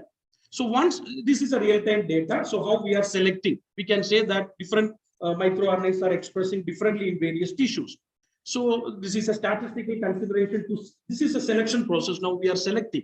So once the experiment is completed, I have selected microRNAs into 3 categories, which is called rank 1, rank 2, and rank 3. The rank 1 primers are excellent markers for the further studies. So once it is evaluated, next part that the rank 1 primers has to be studied in laboratory made meat pictures. So we made different meat pictures, like the meat which is incorporated with the liver, meat incorporated with the heart, the meat incorporated with the gizzard at varying proportion. Then we studied and we proved that this microRNA can be used as a potential markers. So then we have concluded that the microRNA, just I have mentioned there, like 148A3P, 126-5P, and 495P are suitable for gizzard identification. And 122-5P and 27BP, these are microRNA names. So very different microRNAs were identified. So I'm just skipping. So once the real-time experiment was standardized, now our intention was to standardize the digital droplet PCR. So the difference between a real-time based and droplet-based assay is that the real-time based assay will give relative quantification in terms of CQ value. Now all are familiar after the corona, the RT-PCR thing, the CQ value, everything. But when it comes to the digital droplet PCR, it is the absolute quantification in terms of copy number. If 1 microRNA is present, the copy number will be 1. If 10,000 microRNA will be present, the copy number will be 10,000. So the beauty of this experiment is that we will get exact what is the copy number which is present. So I'm not going into the standardization part. So this was the way we standardized the digital droplet PCR. So once I standardized these techniques, I made a narrow pilot study. We have collected a few products, the ready to eat and ready to cook meat products from the various shops. It is like a brand like Godrej, Wendy's and all, but I'm not mentioning this brand name. So after that, we have evaluated using our techniques, and we found that in these products, a certain level of the gizzard and the organs are being added, but which are not a part of the labeling regulation. So I could able to publish from my PhD the 2 work. One went to the food control, and another work I have published in the LWT. So during this application process, there was a question regarding what are all the advanced technique we used. So our lab is having all the molecular lab instrumentation facility. So starting from the sequencing, real time, the digital droplet PCR, capillary electrophoresis, and endpoint PCR. All the techniques has been utilized during this project work. As a salient achievement, so investigated genome-wide expression profiling of chicken microRNA. Then real-time PCR-based standard experiment has been standardized for quantification of microRNA. Droplet digital PCR-based microRNA has been standardized, and the assay has been validated for the field sample validation when the product is adulterated with tissue other than skeletal muscle. So this is about my work which I have done under the chairmanship of Dr. S.K. Mandiratha, and my thesis research lead was Dr. Suresh Devathan from NRCB, and my mentor was Dr. S. Vaidyanathan. I worked under his lab.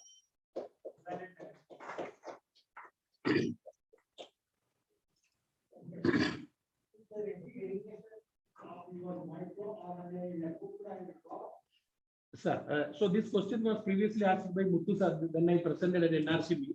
Sir, that was an interesting finding, sir. Even though microRNA is stable, we can even express after cooking. But in the raw meat, when we compare with cooked meat, the expression is better in cooked meat. That is because while cooking process, the RNA degrading enzymes are getting degraded. So RNA will remain intact. So the beauty of this assay, it will perform very good even in cooked meat. We have made even emulsion. We could able to extract RNA and we could do the expression analysis. Can we take this result in a field condition also?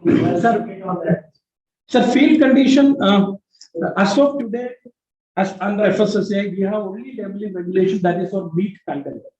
They are asking to write what is the percentage of meat. People are writing 20%, 80%, 50%. So our labeling regulation doesn't require this test at this point of time. So when our regulation asks, that time we can take it into the customer sample. So what is the sensitivity level of So sensitivity now, yeah, it is 5%. 5% of an organ into a meat product can be. Yeah, thank you. Thank you.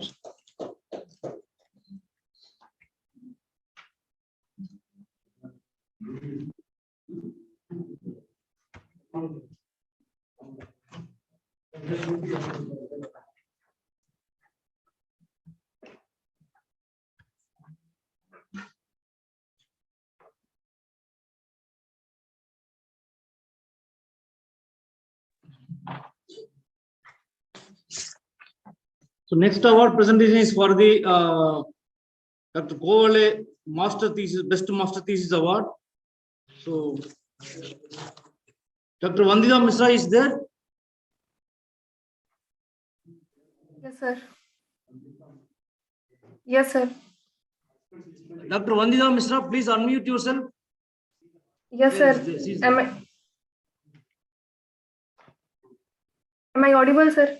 Yeah, you are audible. Yeah, please share your slide.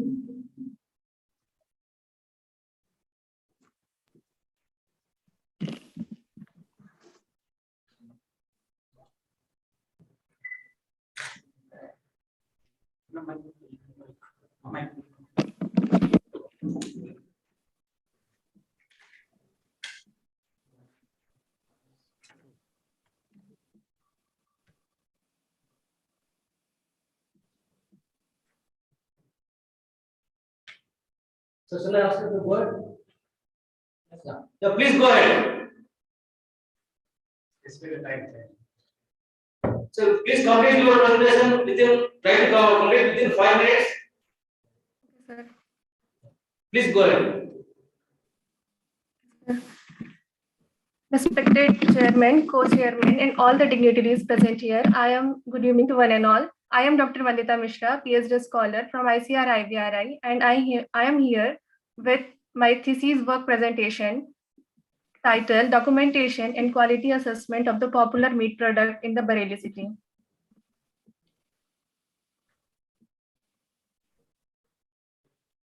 It's not moving.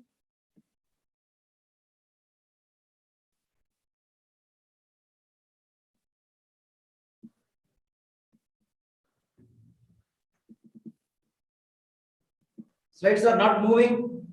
No, sir. Otherwise, go to come out of the presentation mode. अब share कर दीजिए, अभी share कर दीजिए।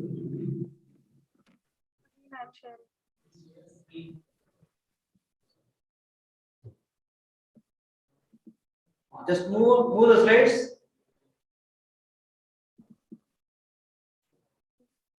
Not moving, sir.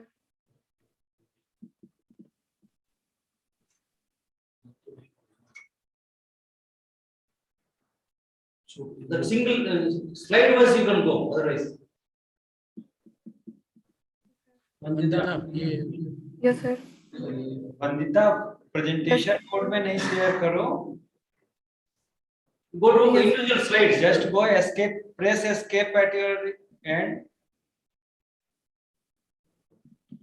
Presentation mode में नहीं जाना है। Yes, sir.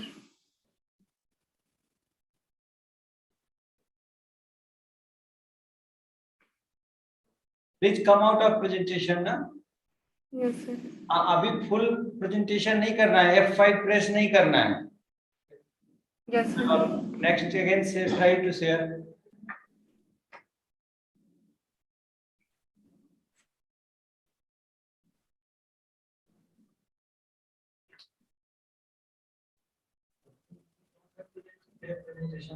No.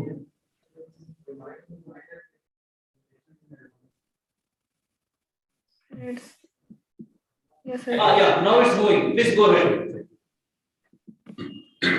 Yes, sir.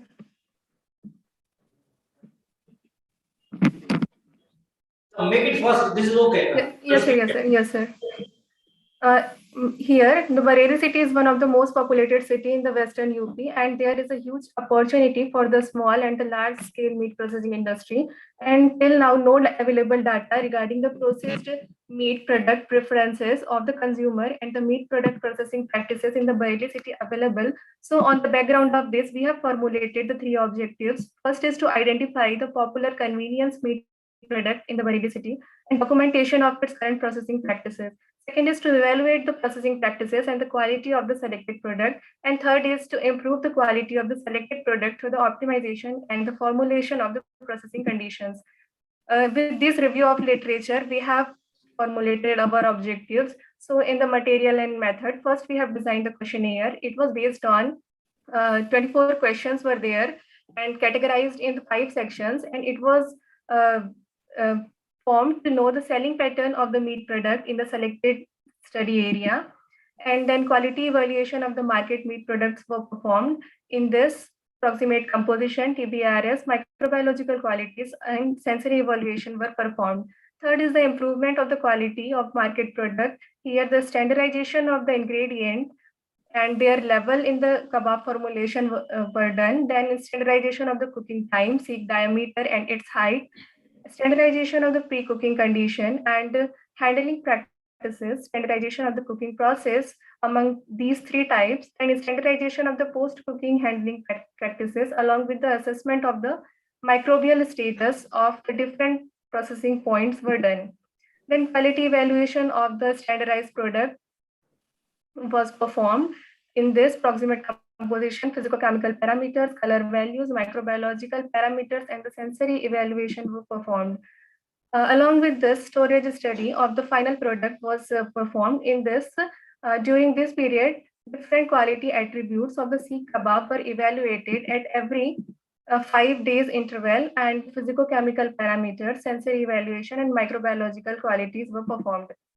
In the resultant discussion, first was a description of the meat product retailers. Here we can see the indulgement of the middle-age persons in the retailing process and the dominancy of the male it might be due to the socio-economic conditions. Second is the description of the meat product in the retail shop. Here, kebab product availability, many products were available, among which kebab was available in most of the retail shops, and which is 46.9%. In among the popularity of the product, it was the kebab with 65.6%. In cooking method, smoked and char-boiled method was preferred. And among the meat species preferences, goat meat species, that is Chivon was preferred for making the kebabs. Third is the meat procurement and the existing facilities at the retail shop. And from these results, we can find that most of the sellers were not having the basic facilities to run their business, and they were using tree logs for chopping as well as mixing the meat without washing and caring about the hygienic aspect. Then they were lacking the chilling facilities, and the time of procurement, it was mostly in the afternoon. Time of selling, it was mostly in the evening. Then the status of the hygiene practices in the retail shop, as cooked food should not be should not be bare-handed. Either clean tongues, forks, spoon, it must be used.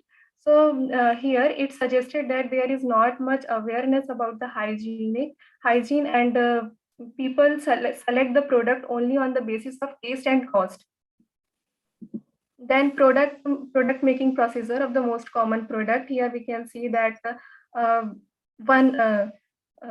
mostly 35 to 40 kebabs are prepared from 1 kg of the mix, and the cooking time, it was in between 90 to 150 seconds in most of the shops, and rate was also in between 20 to 30 rupees per plate. Then we have performed the approximate compositions. Here we found that. Please go to salient findings and conclusion. Then we have formed.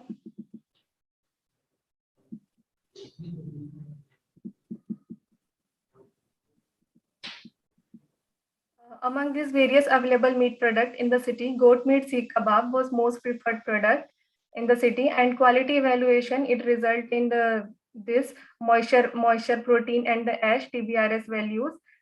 In this, TBRS value was high. That is, it was high. Then aerobic plate count, it was also not falling under the limits of the FSSAI, and Salmonella and Listeria species were not detected.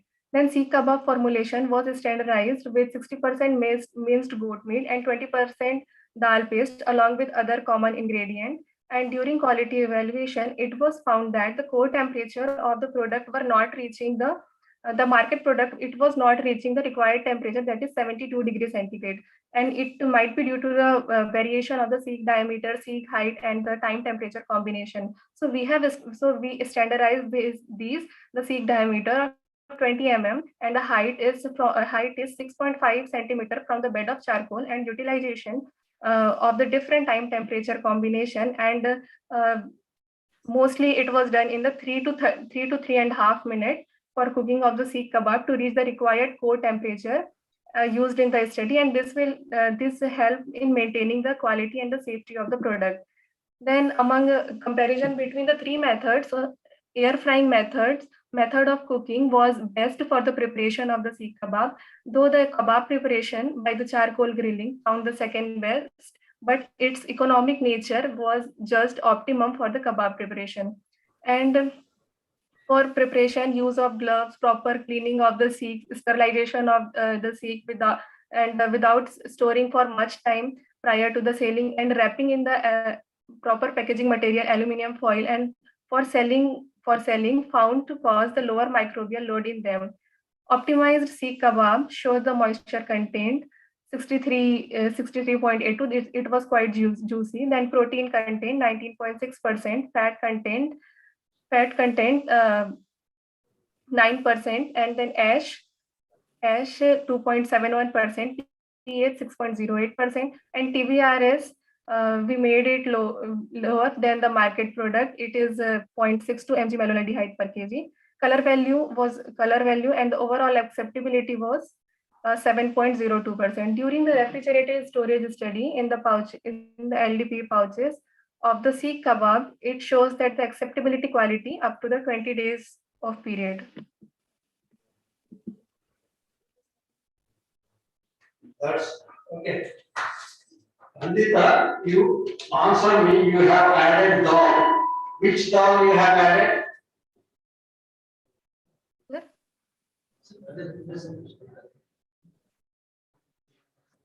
Are you able to hear me?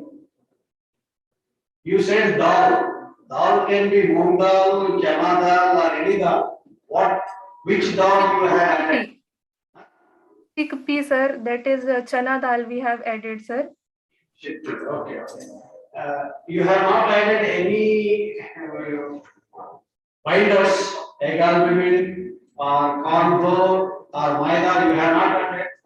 Sir, because we have formulated the product based upon the how the retailers of the Bareilly city they are making. Slight modification we did, sir, not added any other thing. The same preparation we followed, sir. For them,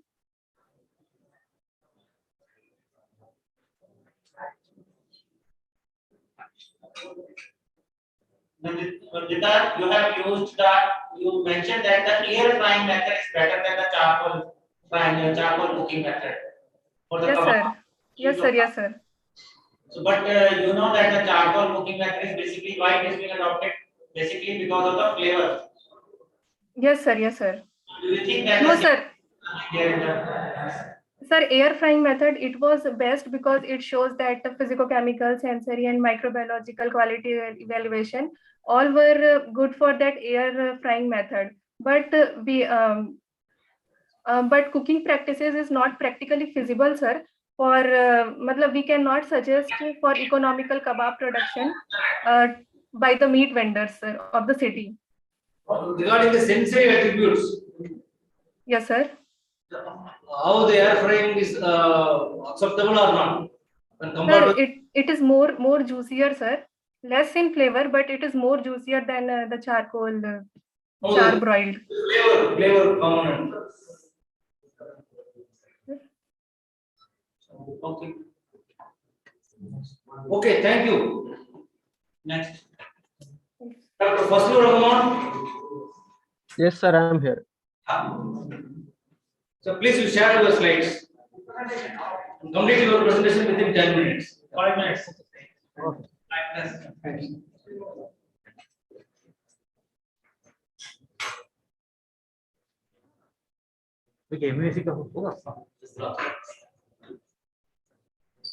Yeah, you can go ahead, please. Okay, sir. Whether slide is moving, sir? Yeah. Fine. Okay. Okay. Thank you, sir. A very warm good evening to one and all respected dignitaries and delegates. Myself, Dr. Faslu Rahman CK. I completed my MBSc degree in ICR, Indian Veterinary Research Institute, under the guidance of Dr. Rajiv Ranjan sir. I'm here to present my MBSc thesis. Please go ahead. Okay, sir. On the evaluation of efficacy of chicken feather hydrolysate as a protein supplement for pet food. As we know, poultry industry is a booming up industry, and the waste produced in poultry industry is a very headache to all the poultry processes. And we have to utilize somehow. We have to utilize for any economical purpose. It can impart a positive impact on the industry as well as in farmers. Approximately 0.4 million tons of feather is produced in per year according to our latest livestock census. And the scope of the study was to utilization of this in recalcitrant poultry feather for the purpose of pet food preparation. Using this in mind, we formulated the objective as standardization of protocol for preparation of protein supplement from chicken feather origin, and this optimization of level of incorporation of this protein supplement to pet food, and later on the product profiling studies. I'm not going for any review part. Coming to the materials method part, I collected chicken feather from the local markets of Bareilly as well as from ICR, Central Asian Research Institute, and the customized procedure followed for the separation of feather from poultry skin, and it was dried and milled using laboratory equipments. And the for chicken feather, the procedure for the preparation of chicken feather hydrolysate is shown here. The first part, the combination technique was used here. The first part was the physicochemical treatment.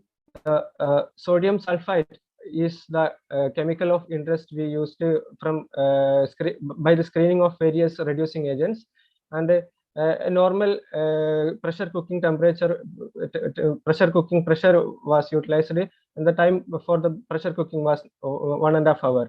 After the digesta was treated with the papain enzyme at a temperature of 55 degrees Celsius for 1.5 hours, and the almost whole chicken, almost all feather were dissolved, and the dissolved feather was the keratin. The dissolved keratin was precipitated at isoelectric pH of about 4 by the addition of concentrated HCl.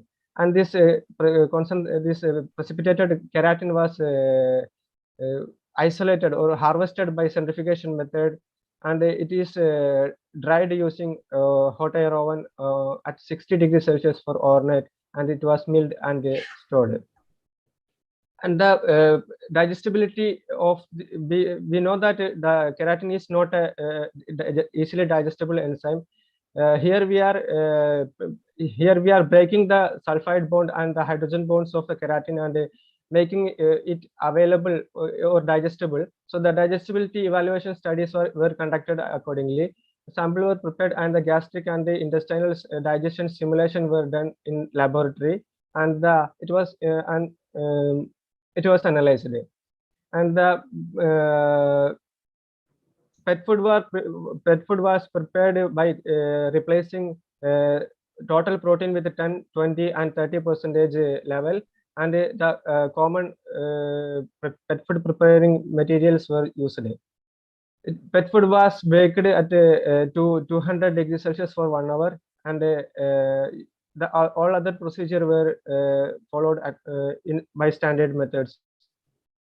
And the digestibility evaluation palatability studies were conducted in experimental animal, and the single bowl test, the first figure denotes the single bowl test, which we will provide the 200 gram of pet food prepared to the animal, and the time taken for the completion of this pet food was noted, as well as any remnant after 30 minutes is there, it was also noted.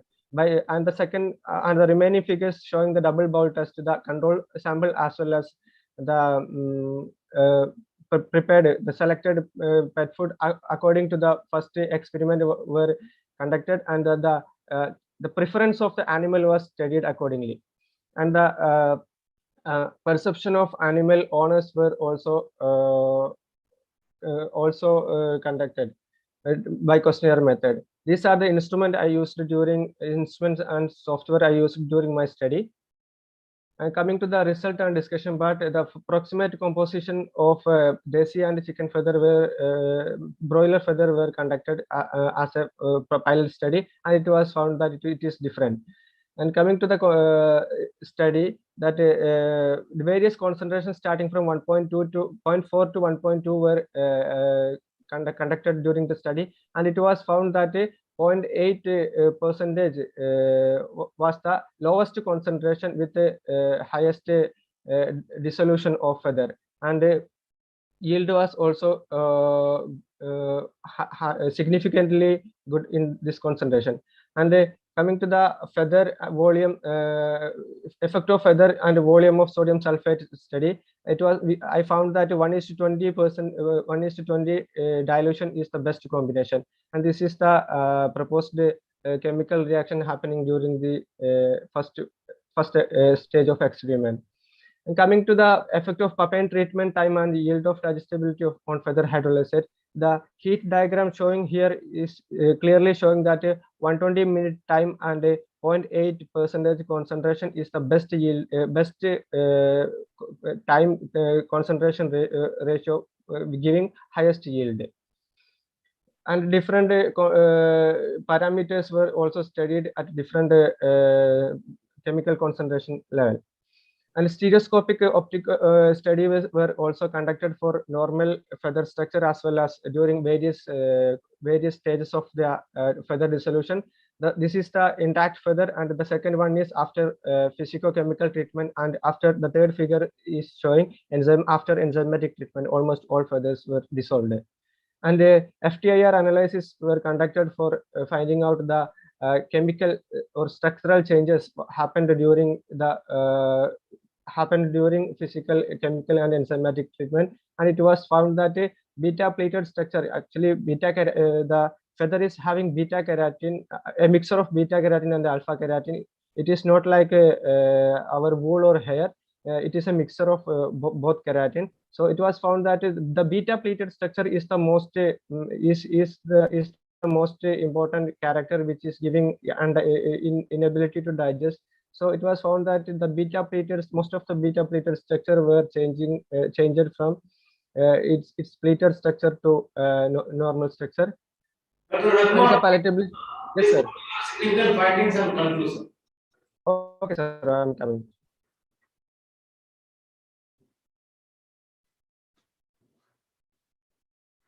Coming to the summary and conclusion, the approximate composition of broiler and desi feather are different, and the protocol for broiler chicken feather hydrolyzed preparation was standardized, and it consists of pressure cooker treatment of ground feather at 1:20 ratio of 0.8 sodium sulfite for 90 minutes, followed by 0.2% papain treatment for 1.5 hours. Dissolved feather hydrolyzed could be harvested by isoelectric pH precipitation with the concentrated HCl and oven dried, and it was used for further experiment. In vitro digestibility studies show that the digestibility of chicken feather hydrolyzed prepared, it is having digestibility more than 90%, and the processing of feather hydrolyzed incorporated pet food was standardized at baking temperature 200 degrees Celsius for 1 hour. And this pet food containing 20% protein replaced by feather hydrolyzed was found optimum for pet food, according to our palatability studies on dogs. And profiling studies also shown that all the nutritional requirements were satisfied. And as a summary of my research, I can say that chicken feather can be utilized as a good protein supplement for preparation of pet foods. And these are the future perspectives of studies. Thank you.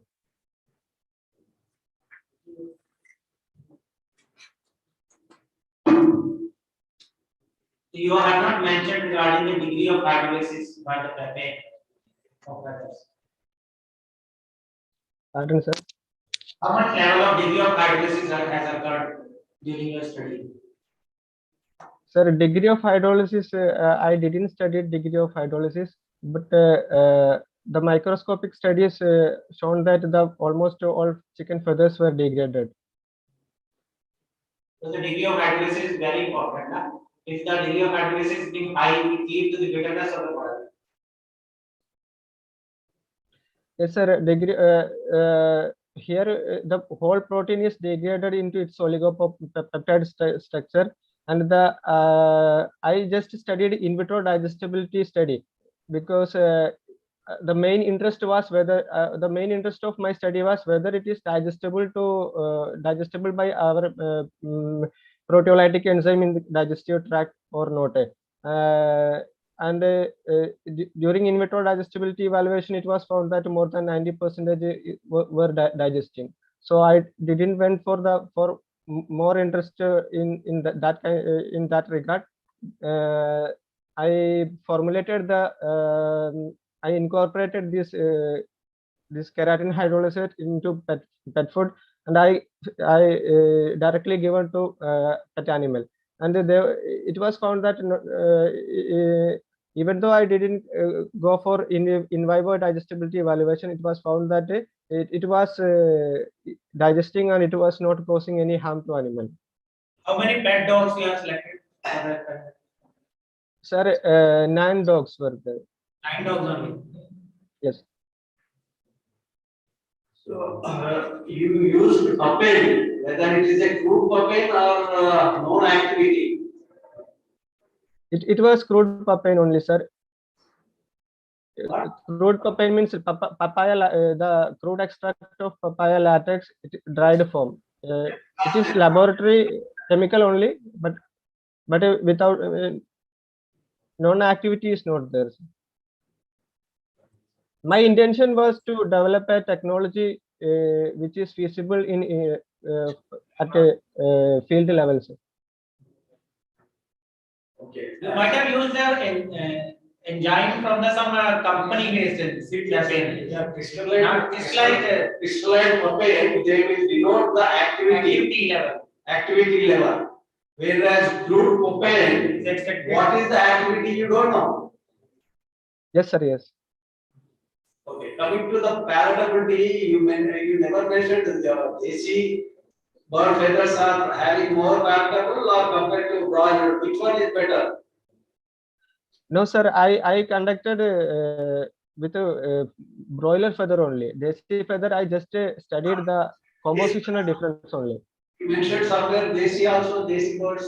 Yes, yes, sir. It was a pilot study only. Desi feather and broiler feather.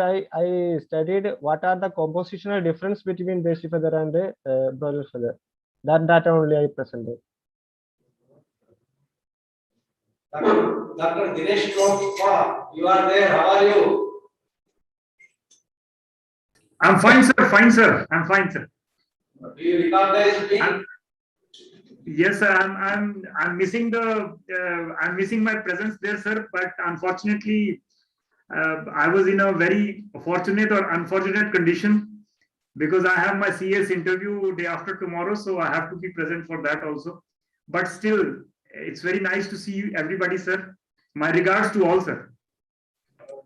All the best. Dinesh, best of luck. Thank you, sir. Thank you so much, sir. Dr. Reddy is also there, sir. He was also my teacher during my MBSc. Yeah, that's why I asked you whether you recognize me or I not only recognize, sir, but also miss on my MBSc days a lot, sir. Dr. Grace, nice to see you. Nice to see you, sir. Thank you, sir. Yeah. Dr. Rahman, thank you. You can sign off. So, by this one, we are concluding today's session. I request all the online participants, you can sign off and you can join back tomorrow morning. Thank you very much.